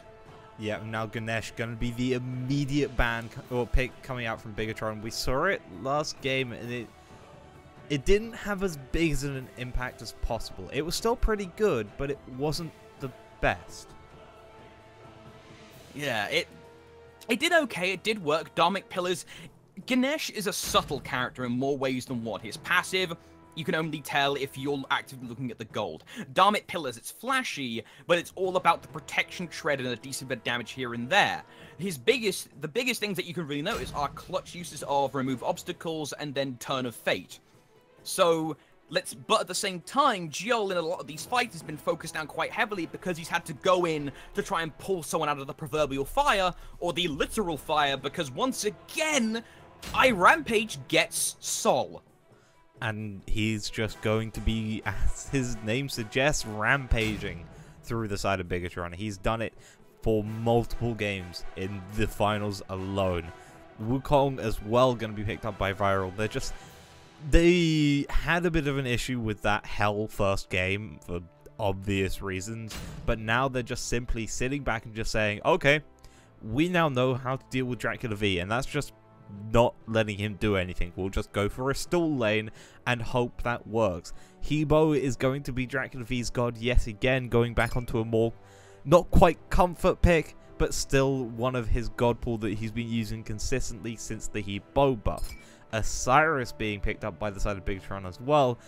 Most likely an Osiris jungle, but we never know. They could finally do that swap and have Hebo jungle Osiris solo. Potentially, the threat is there. We have seen Dracula V play Osiris once, and that was last split, if I'm not mistaken. So he may not be too familiar on that. I honestly feel like he's playing the Hubwa more than the Hades, because he's being told to by his team. The Hubwa is very strong right now, but he hasn't been having too much real success on it. Most of the games that he's played, he hasn't done too fantastically. The one game where he played the Hades, he did a bit better, but he's probably been told to play it more just to try and give his team a bit more comfort, because this weird, kooky SEA plays do work for a time. We're seeing as more picks, they're very much similar to what we saw before. You have to keep things stable as we're getting further and further into a finals. Yeah, and now Kukulkan is going to be picked up by Bigatron again. Little Lover just loves this god whenever Thoth's banned out or Scylla's banned out, and Viral have learned his god pool. They want to put him on a Kukulkan, because guess what? They've finally worked out how to try and deal with him, and the Giannis is going to be locked in again for the side of Viral. Ridiculed is going to run back that salty... Well, not quite salty, but he's going to run back that Giannis solo Salty into the Dracula. Hebo solo again. This is the glee. You know Viral are feeling comfortable. One Ridiculed runs the Giannis. He did extremely well. Able to do a ton of work for his team, not only in lane, but also in the fights. Dracula V suffered in that game. Had an extra game where things didn't go well for Bigatron, and now they're probably on edge minimum. And now one Ridiculed is basically sat in his chair flipping the bird at him. They did it. They did what? They did the swap. It's Dracula V playing Hebo jungle. Oh, they bloody roll swap, the cheeky git. Let me move my UI around. Okay, right, that changes things. Bigatron have finally shifted from their thinking. They're going for something else. But then again, we're also talking hardboard jungle. How conventional is that really? You've been talking about this swap for a very long time, and it just didn't come out. Dracula V kept on sticking into that solo lane. So this is going to be interesting to see what he can do. Hebo jungle, yes, it's not that conventional, but it's still pretty good. I think it's better than Hebo solo in some cases. So we're just going to have to see what Dracula V does on this and what he can try and deal with it. Well, it's good in Southeast Asia, seeing that it's still relatively growing. You can get away with a lot more cheeky stuff. If you were to bring this into like an EU or NA like professional game, you're gonna have your backside wiped on you. But the actual usage of Dracula V, I want to see how well he is moved around by his team, because Dracula V has been more and more of a team player.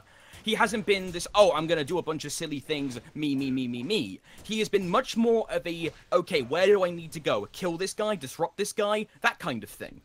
Yeah. Also, I can't tell what's worse, Dracula V's third slot boot start or whatever Ridicule's pulling off right now. I just don't question it. He like, Ridicule is embracing the Yana solo. He's almost channeling Dracula V right now, with even that to annoy production slightly. What is Varo gonna do if they get overconfident, though? I feel like they might be going a little bit too showy. They are going a little bit showy here, especially with the Sun Wukong jungle as well. We see it a couple of times, but I would have much preferred to see it as the solo laner, because yet again, he is a better solo laner. He is great at stalling things out, so something like a Dracula V, Hebo, or an Osiris from Jimmy Massey is still a pretty good stall out. Nice little engagement from Geo here. Kerop is doing what he can, but he's just not got a lot of mana. You have Bombers and you have a Bluestone. You're not going to be able to get a lot of mana from that, though. Yeah, it's only going to give you so much. You don't want to rely on it necessarily as always your biggest sustain tool. You'll, of course, still need potions, the buffs, whatever you need to make happen.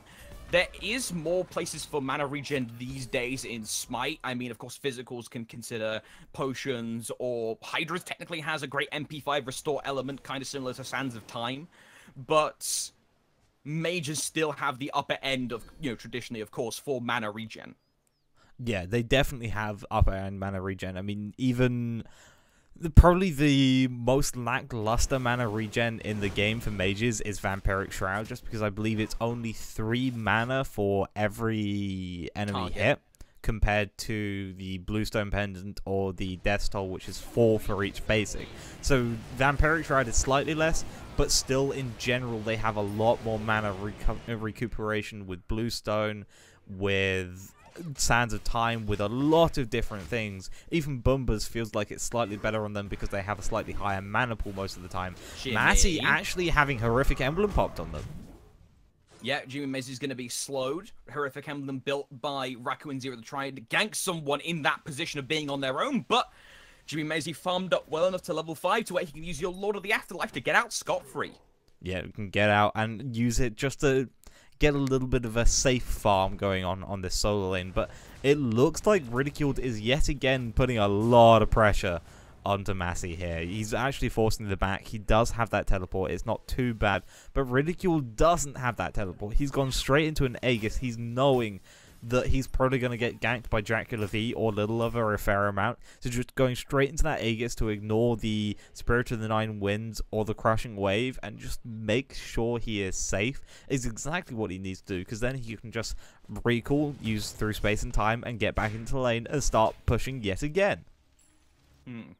So, we keep focusing on the Dracula V end of this role switch, going back to this for a moment, because I've just realized something. Jimmy Macy, for the past 2 games, has been getting stomped. Going 0-10 in some games. Do you think this role switch was more to allow Jimmy Macy to do something else than to make Dracula V be more effective in another role? It could be part of the reason of doing this role swap, yeah, because when you get stuck doing the same thing over and over and over and over, you start to get a little bit annoyed, especially if that thing doesn't keep on working. So instead, this could be a little bit of a breath of fresh air for Jimmy Massey, going, I know how to play this, I can do this pretty well. It may not be the best on our team, but I can still do it, and that will allow Dracula V to play this god that he loves to play, a little better. We did actually see Raccoon forced to use his ultimate in the mid lane just then. Back onto near full HP though, he doesn't have to worry too much about it, and just in general, both of these teams are looking very slow and looking for long games. Normally we have a kill by now. We're 5 minutes into this game already. Yeah, this is game 4 of the playoff finals, competing for the lion's share of 50k gems. Neither of these teams wants to give the enemy the rope to hang them with. It's simply too close to call right now. Although, Bigatron has gotten the worst end of these matches 2 in a row, so they're going to be considering the immediate problems, that is Jimmy Maisie being attacked. Yeah, he's being attacked. The Tiger form has already been used. Ridiculed can't really chase up, so maybe he might be able to get out of this without dying. But that's still putting so much pressure onto Jimmy Massey here. He has had a bad early game already, even though he's not behind. He is definitely not feeling like he is in charge of his own lane. Yeah, and on top of that, one ridicule on this solo Janus has been loving it so far. He's been able to sit and farm effectively. Dracula hasn't been able to apply massive amounts of pressure, while Racco and Zero has been able to be a nuisance around the map. Dracula right now has been more focused on getting his mid and his support farmed up appropriately to get ready for the fights around the objectives, which are inevitably going to happen around 10 to 12 minutes, because it happened almost every time like clockwork in this set so far. I mean, you always nearly get a very early Portal Demon because it is just such an important objective to take. And then people will eventually go for the Gold Fury as well because the Portal Demon's down. There's no easy, safe tower to get. So instead they try and bait a team fight and then look for getting a couple of kills, going into a Gold Fury, then looking for maybe a tower. So rather than using Gold Fury as a pure objective, it's mostly baiting, whereas back in the solo lane, Massey, yet again, having to recall to base. This is the downside of trying to fight in a Janus and solo. This is a very contested pick. People will keep saying, you know, Janus solo, what are you doing? What are you doing? SEA does things differently. They play differently. They work on a different timeline. Like a long time ago, in the split, I used to say it's Smite to Bridge. Not anymore because the games have been a lot longer. But the idea still stands. A lot of the time, it's a bit of range poking and then heavy rotationary play from the solo. Janus can do both of those things extremely well. Yeah, and we see a lot of players know how to use this Janus. Like Dracula V and one Ridiculed are definitely the main ones, but Dracula V gets stunned out using the Tiger form. Raccoon going to go into the ultimate as the crushing wave comes through. So now suddenly Viral isn't going to get much pressure, but neither is Bigatron, and now that crushing wave's down, Viral can potentially look for more. Yeah, the crushing wave being down has been one of Dracula's key tools in his ability rotation. A lot of the time, he's not the kind of guy to sit back and go, water spout, cannon, water spout, cannon. Instead, he's going to go, water cannon, crushing wave, water spout, water cannon, crushing wave, like as many times as he possibly can, because he will build a decent bit of cooldown in his hub war at least. So with the crushing wave down and not getting too much off of it, his big, you know, ace up his sleeve is going to be gone for a decent amount of time. I just went over quickly to watch the duo lane, and I just watched Kerr land his perfect setup combo of the stun into the 3, into the 1, just destroying Shiz's HP pool, forcing him back just then. That is exactly what Carrot needs to be doing. He needs to be trying to get a handle on this lane, because he's not had it apart from yesterday. He's not been able to really lock down Shiz. He's only been able to do it with the help of Massey, and now he's not got Massey with him. Sure, Dracula V's nearby potentially half the time, but he's not actually what Massey was doing. He's not looking to bully Shiz. He's just looking for kills. He's looking for farm. He's looking to get ahead. So instead, we're going to see a lot less rotations onto Shiz, and if Shiz doesn't get caught out too much and can sit back and farm up, he's then going to be able to do a lot more than Carrot can ever do. So suddenly, Bigatron now have a timer for the duo lane at least, but the rest of their team, that's pretty okay until late game. Maybe Viral does slightly better, but it's not going to be anywhere near as sort of saying they have the late game team comp. Duo lane, Dracula V, Blink attacks Shiz, but nothing really comes out of it. he gets one water spout. Aegis used, has to walk away. That's going to be a little bit more wasted time, although he will have camps near him to farm up. And one ridiculed as well, very low as well. Yeah, Jimmy Maisie, I doubt he's going to want to go for that because Ridicule has enough mana to use a regular portal. Yeah. Ooh, Attractive V. Rampage going to be under threat. Sakurai going to be used to avoid most of the damage. Hurricane deployed by Little Lover going to do no damage because everyone stepped out of the way in time. GL Ohms keeping Rampage in check. Dracula has to use the Crushing Wave again as an escape maneuver. Little Lover trying to cover where he can. That's going to be everyone retreating, minus the decoy, which I almost thought was the actual Rakan Zero. That decoy confuses me so much, Wiz. I often think it's the actual Sun Wukong. Well, the worst thing as well is you can actually, in Spectator, you can go and watch the decoy, and you might not realize it. Wait, actually, really? Over on the left-hand side, Oracle's actually split between both of the teams. Nice little damage from Noctis Boy just to make sure that Kiruk didn't get both of those. Yeah, keeping control of the Oracles, or at least keeping them away from Bigatron, going to be great for Viral because, as you can see, there's a good bit of ward coverage on the minimap. 1, 2, 3, 4 wards all around that Gulf Fury area. So if they can keep vision to a minimum for Bigatron, Viral have a couple of free areas that they can maneuver through if they so wish. I mean, Bigatron have 3 wards themselves over there. There is definitely a lot of ward vision around that Gulf Fury pit, but now the Portal Demons come up, they might be looking to put a few of those wards around there instead. Massey not quite going to be caught out by that Tiger Form stun, but is going to get tapped a little bit by one Ridicule's damage. Raccoon Zero taking heavy shots there from Dracula V. Although, with the shield plus the healing that he can have from his HP 5, he's going to be relatively okay. Plus, going back to base is gonna fix up all of his boo-boos.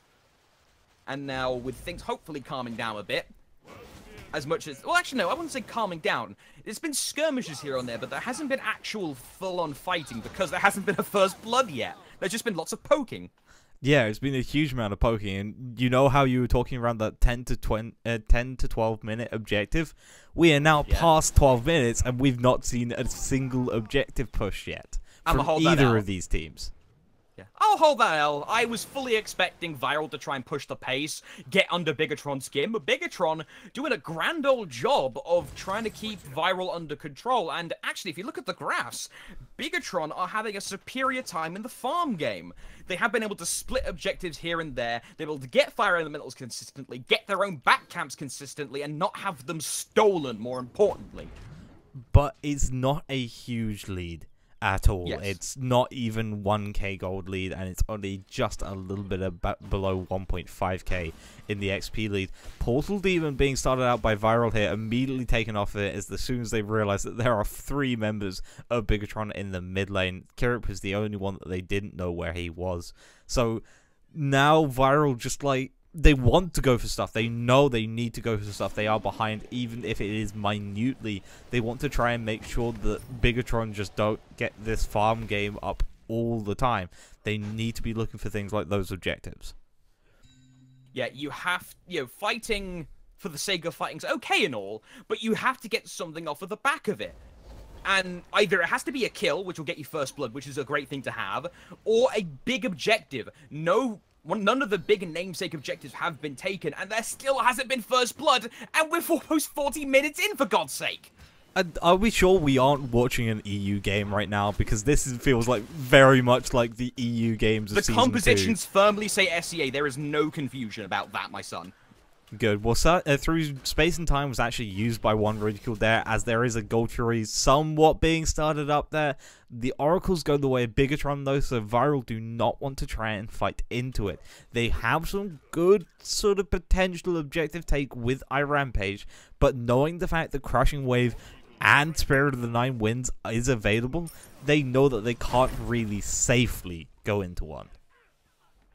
Yeah, that factor of safety is huge, because this sounds kind of dumb, but for me, the longer we get into this game without a kill or anything actually of any magnitude happening, the more I'm winding up like a spring, because that's how the players are feeling. As soon as that spring goes off, it's all gonna go downhill for one team, because we are far enough into this game to where if Viral gets hit with the first blood and has a bad time. Bigatron are going to take that second wind, burst on forward, and get themselves a great bit of success. But if Viral get this, Bigatron might just mentally check out of this set right here and now because they are 2-1 down. Yeah, and the big thing as well is those respawn timers. You may not think of it too much, but currently those respawn timers are probably going to be about 20 seconds.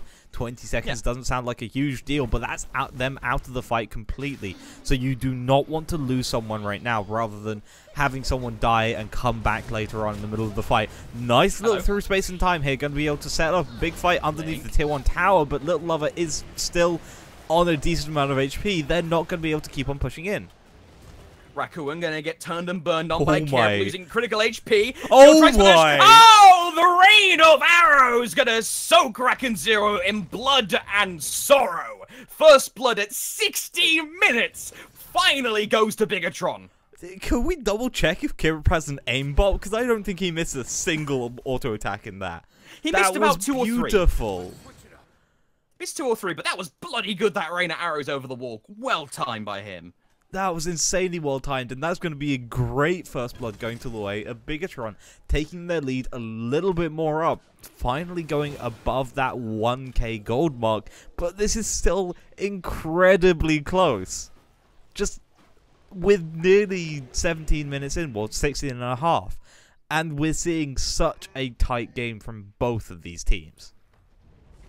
This makes me really happy as someone who's been here for a while now to see this kind of growth between the top teams, to where 1 kill 60 minutes in doesn't mean an instant surrender or anything like that. We're seeing the teams fighting back tooth and nail for every inch, every scrap of land. Raccoon Zero gonna go with the 1-2 stun onto Dracula alongside Noctisboid's Cataclysm, rendering him null and void. Kirip gonna be up next on the chopping block, but he is an Ul who can speed away because of his axe stance too, so he's gonna be a hard target to bloody hell, words are hard. He's gonna be a hard target to catch, and he's going to be killed because of it.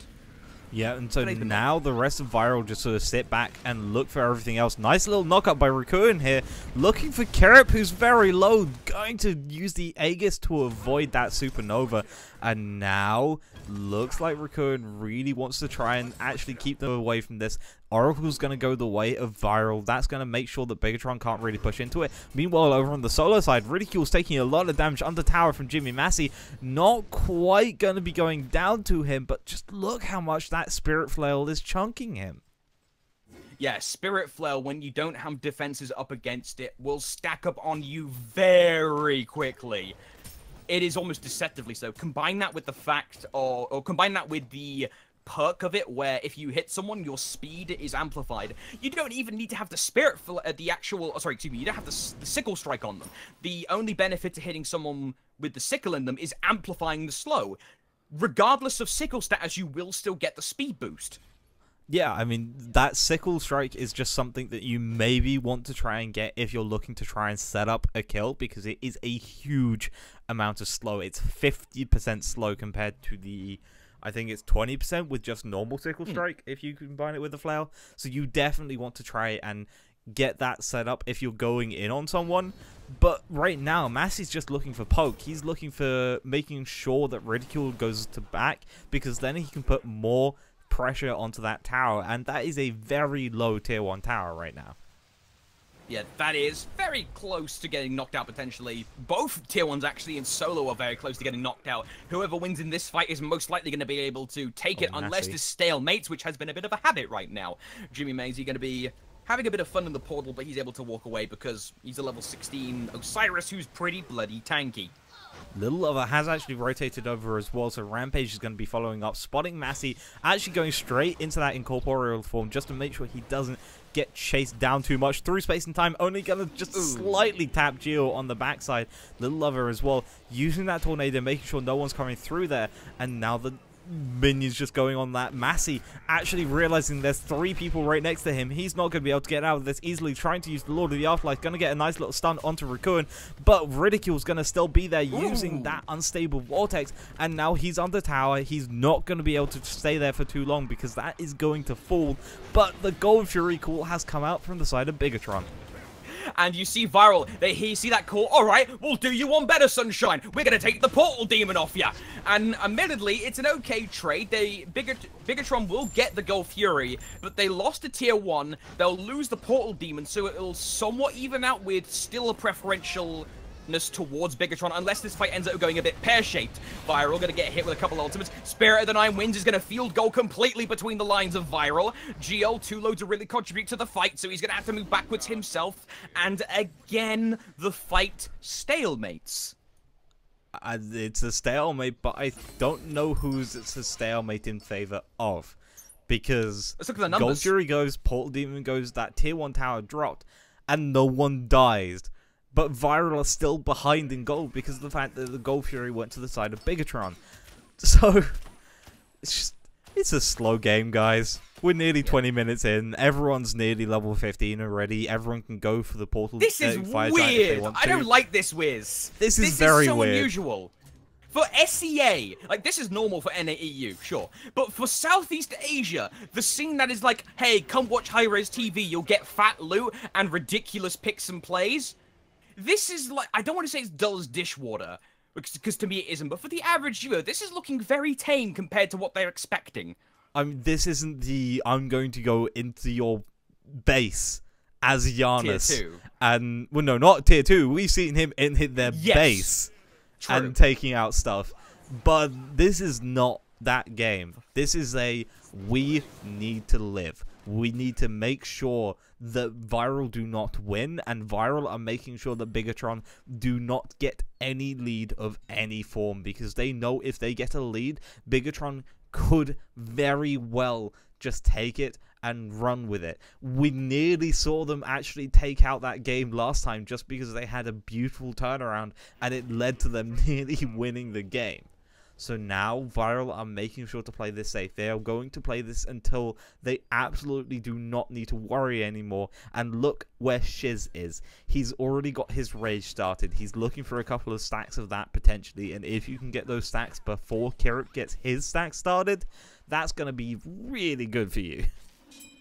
Yeah, of course, Rom can make use of crits way better than All can by being able to spike his attack speed with the pick-me-up. Dracula V gonna get no. hit. Swing and a miss, unfortunately. He's in a critically bad position. Doesn't have the Atlas going to be hit with the sprint, courtesy of GL to get him out to cancel out the effects of the horrific emblem. One shot, two shot, blink avoids the damage from Shiz, but now GL is going to be next on the chopping block. Elephant Flambe maybe, made Cataclysm use, let's see if they can get the kill, no, dashing away. Raccoon Zero trying to go in, hit with Lord of the Afterlife, first fatality, finally. GL's going to drop, Little follows shortly, Shiz able to secure the kill. Raccoon Zero's clone keeping Jimmy Maisie occupied, while Viral might be looking for this tier 1 on Bigatron's side of the mid lane. But Kirip just took out the tier 2 tower on the left-hand side. He's been pushing that entire time. Dracula V gonna get caught out by that Tiger form. He's gonna go down. He doesn't have Crushing Wave anymore. Viral just took 3 kills. They're looking for a tier 2 tower. And now Massey's just saying, okay, I'm not gonna be able to do anything here. I'm gonna let you have that tier 2 tower. I'm gonna try and take out the right side one. Ridicule just gonna walk away from him underneath tower, taking quite a bit of damage actually. This might not be a tower going his way. Viral just took this game back into the lead, but they're still behind in gold. Oh, and a teleport too from Jimmy. That's a lot of stuff being burnt there for no success for Jimmy. That's not good. He needs to be making gains in the solo to make one Ridicule consider twice where he wants to move. Right now, one Ridicule can just sit in lane, farm up, get what he wants, all nice and chill. You can even see he's got a Book of Thoth, and now he's going into the Uncommon Sash. Of course, that can go in many different directions. But the Book of Thoth, I mean, you buy that mostly for the power it brings already. Most of the power comes just from buying it, but the stacks are always welcome. Yeah, I mean, it's pretty fantastic. I'm very interested to see where this Sash goes into, because there are, as you said, a lot of options for it. It could go into a Warlocks for double stacking, which I will be mad if he does. He could go into the Gem of Isolation, which could be very interesting to watch. Or he could go into the Ethereal Staff, which we don't see that much at all. If we see double stack, I fully expect Flareboot to have an aneurysm live on Twitter. But the double stack just doesn't bring that much value, so he has to be going to the left-hand side of the tree instead. Maybe a gem. Yeah, I'm thoroughly expecting a Gem of Isolation, maybe an Ethereal. I'm not so sure about that Ethereal, though. He is using Unstable Vortex pretty consistently, and he has high cooldown, so it might come out. I doubt it, though. Golshiro being started up by Bigatron, though, and that's the call from Viral to say, you know what, we're going to go fight, and we're going to look to try and take out this Fire Giant. Massey forced to use the Lord of the Afterlife. She's still chasing, though. This is going to go down. Double kill going to Ron Ridiculed, and now they know Spirit of the Nine Winds is down as well. Sure, Kirip's going to be here alongside Geo, but the Fire Giant started, and they don't have anything to try and get into it because only Dharmic Pillars is available for the steal. Viral, get the Fire Giant. We don't have a player cam for Little Lover because everyone, of course, is playing this virtually, online, but I imagine Little Lover is feeling quite sad about now because he launched his Spirit of the Nine Winds, and one by one, Viral just casually walks to the left a little bit. Just boop, boop, boop, as the Spirit of the Nine Winds passes by. And Little Lover could have gotten a clutch ult, but no, now he's just kind of sat here like, oh, now I can't really do anything. I think Noctis just made it even worse because he just waved, sitting in the tier 1 tower Really? towards Little Lover.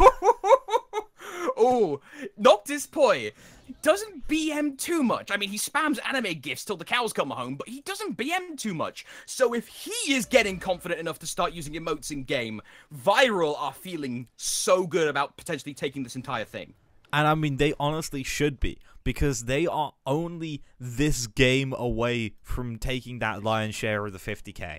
They really want to try and make that as much as possible going their way, because that means that they beat Bigatron, they beat Dracula V, and they beat Kirip. That's exactly what they want to do heading into Split 3 when there is a chance for SWC. You do not want to try and say, oh, I came in second. You want to be right at the top. You want to say, I came in first.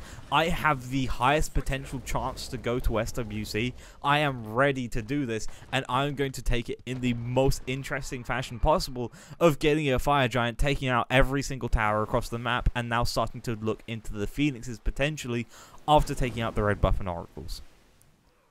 And the single worst thing to override anything you just said there, if that happens how like you described, this is a direct run back from last playoffs. Archipelago came in as the top seed, taken out by Viral.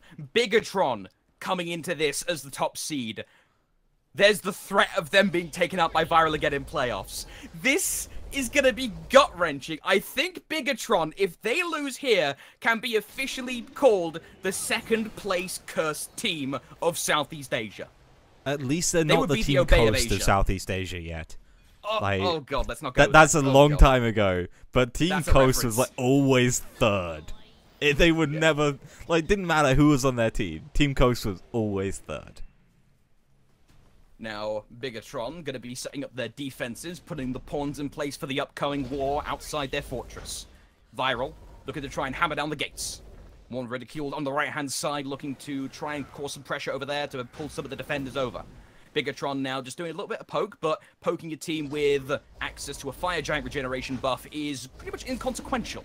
So for the meantime, Bigatron are going to be sitting here to try and look for someone getting a little bit too greedy, but Viral amping up, posturing up for an engagement here. Well, look where Ron Ridiculed is. He's actually going to go on this right-hand side. He wants to try and make sure that Bigatron is going to be looking away. And Massey's doing exactly that. He's doing what he wants. Now, Dracula V is getting very, very low here through space and time. Misses everyone, but Shiz going to be able to take out Dracula V already. This is starting to look good for Viral. Viral now on the precipice of grabbing themselves the #1 spot in split Oh, number 2. Raku and Zero's clone actually gets taken out. One ridiculed, needs to get out of the base. He gets out of there. Unfortunately, Dracula had his ultimate still, so he wasn't able to use it in the fight. He's down for 30 seconds. Viral take down the first Phoenix, but they're remaining calm. They're going for the second instead. They are going to systematically disassemble Bigatron before they go for the jugular. Yeah, Massey doing quite a bit of damage to Shiz, forcing the Skeb Stone Shield out. Geo getting a nice little silence there to make sure Noxus can't get too far away. But this right side Phoenix is already very nearly dead. Now Rakuin's just diving in, looking for Massey, wanting to try and get a little bit of push so they can take out that Phoenix. They want to get rid of all three because you know the death sentence of the 3 Phoenix. Rakuin gonna get stunned out here by Massey, but you gotta realize that Massey is not that tanky versus one Ridiculed. He only has a Shogun's Kusari, and that Hide of the Urchin. So expect him to sort of be taking a lot of damage from an Ethereal Staffed Obsidian Shard, fully stacked Book of Thoth Yarnus. You know, ever since Ethereal Staff was changed, I can't get it out of my head. No, the item doesn't give you magical power for health now. It's basically another Soul Reaver. And that, hell, if he wanted to, he could go for another Soul Reaver and then give the single worst headache in history to Geol. Geol has a good bit of HP now stacking. Not as much for Jimmy Maisie. He's got a Hide of the Urchin. It's mostly protections now, which is probably why he's not going for the double % HP items. But even with a single one, Geol, level 16, has okay protection still, but he's got a lot of HP on his kit, on his item build, I should say.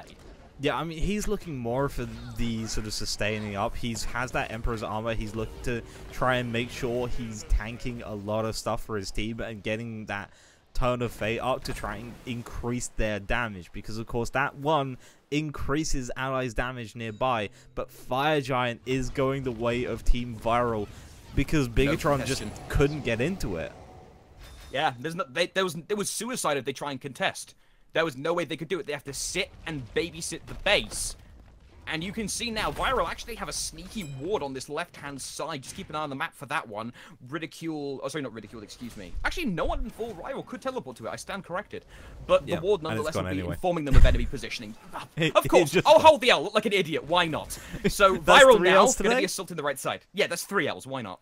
Yeah, Viral indeed going to be looking for to engage on this right-hand side because that's the only one with a Phoenix left. Raccoon going to go into the Oxform, into the backline, trying to get Viral to push up a little bit further. Spirit of the Nine Winds is ready. Dark Pillar's going to be used, but no one on the side of Bigatron's really going to be going in for it. Through time and space takes half the HP off Geol. Oh, sorry, excuse me, through time and space. Spirit of the Nine Winds gonna help with a kill or two itself, but doesn't really actually end up murdering anyone. But now Viral cleaning the board of Bigatron. Only 1 fatality on Viral, but it's 3 on Bigatron's team readout. Jimmy Maisie might end up being the 4th here if he can't get away in time. One ridiculed, blinks through, tries for the portal. Unstable Vortex won't kill Little Lover in time, but it doesn't even matter. The KD isn't what matters, it's the W. Congratulations, Viral. If you could just kill the Titan, please. There you go. You just won Split 2. Congratulations, Team Viral. You are the winners. Taking Bigatron out after a rough Game 1. It was very rough. They managed to find their feet. They managed to shut down Jimmy Massey. And I think that tilted him for the rest of the set. Viral in these clutch games must have some kind of dirt or something on Archipelago, now Bigatron. Because even back then when they were Archipelago, and even now when they were Bigatron, every single time they beat them out. I mean, during like the weekly stuff, yeah, Archipelago gets the best of Viral, but when it counts, Viral just turn on this switch. They just immediately get to work. Well, that sounds really bad. Okay, but it's true, though. Systematically dismantling Bigatron. Yeah, they managed to find exactly Bigatron's weakness, and that is mostly just either looking at Dracula V or Jimmy Massey and shutting them down. Kirip can be fantastic. He's one of the best ADCs in Southeast Asia. But one of the things that you do have a problem with as an ADC is if your team falls behind, you're most likely going to fall behind as well. You can't really properly carry off of just an ADC alone. You need the rest of your team with you. And if Viral noticed that, they worked it out and they shut down both Massey and Dracula V. Look at Dracula V sitting at 0-5 by the end of this game. Yeah, that is uncharacteristic, and I feel that word's appropriate for a lot of how Bigatron played this game. Uncharacteristic. It's kind of like how Get On My Level ended up falling in quick fashion to Loyal not only yesterday, yesterday, but today. There was moments of greatness, but then they just fell apart, and the same seems to have happened to Bigatron this game. They started off decently well in Game 1. They were able to get a dominant victory over Viral, but the important thing is continuing that in a best-of-5 set. And it's a marathon, not a sprint. And in this case, Bigatron just ate the pavement. Yeah, unfortunately they ate the pavement, and now they're going to learn how to deal without no teeth. Considering pavement is very tough, and Split 3 is coming up soon, they've got to learn quickly. One sec. Production, please say that again. I didn't hear that. Apologies about this, folks. Alright, Okay. There we go. Alright, so, ladies and gentlemen, we thought we were going to quickly bring you some more details, but nope, not going to happen. Thank you all very much for watching. We do sincerely appreciate your patronage here at SEIL. Will be all the details for when the next part of the split's happening on the website, www.esportsanchor.com. I've been Verbal Velocity, that's been Lord WizKid. Thank you so much to Extreme Man and Novi for doing the production work for us, even though Extreme Man's internet literally exploded. Thank you to Desyncs and Extreme Man for Desyncs and Gormizer for commentating the third place game. We sincerely appreciate you guys giving us a hand here. It's been a long day. We're gonna say thank you and bugger off now. Goodbye.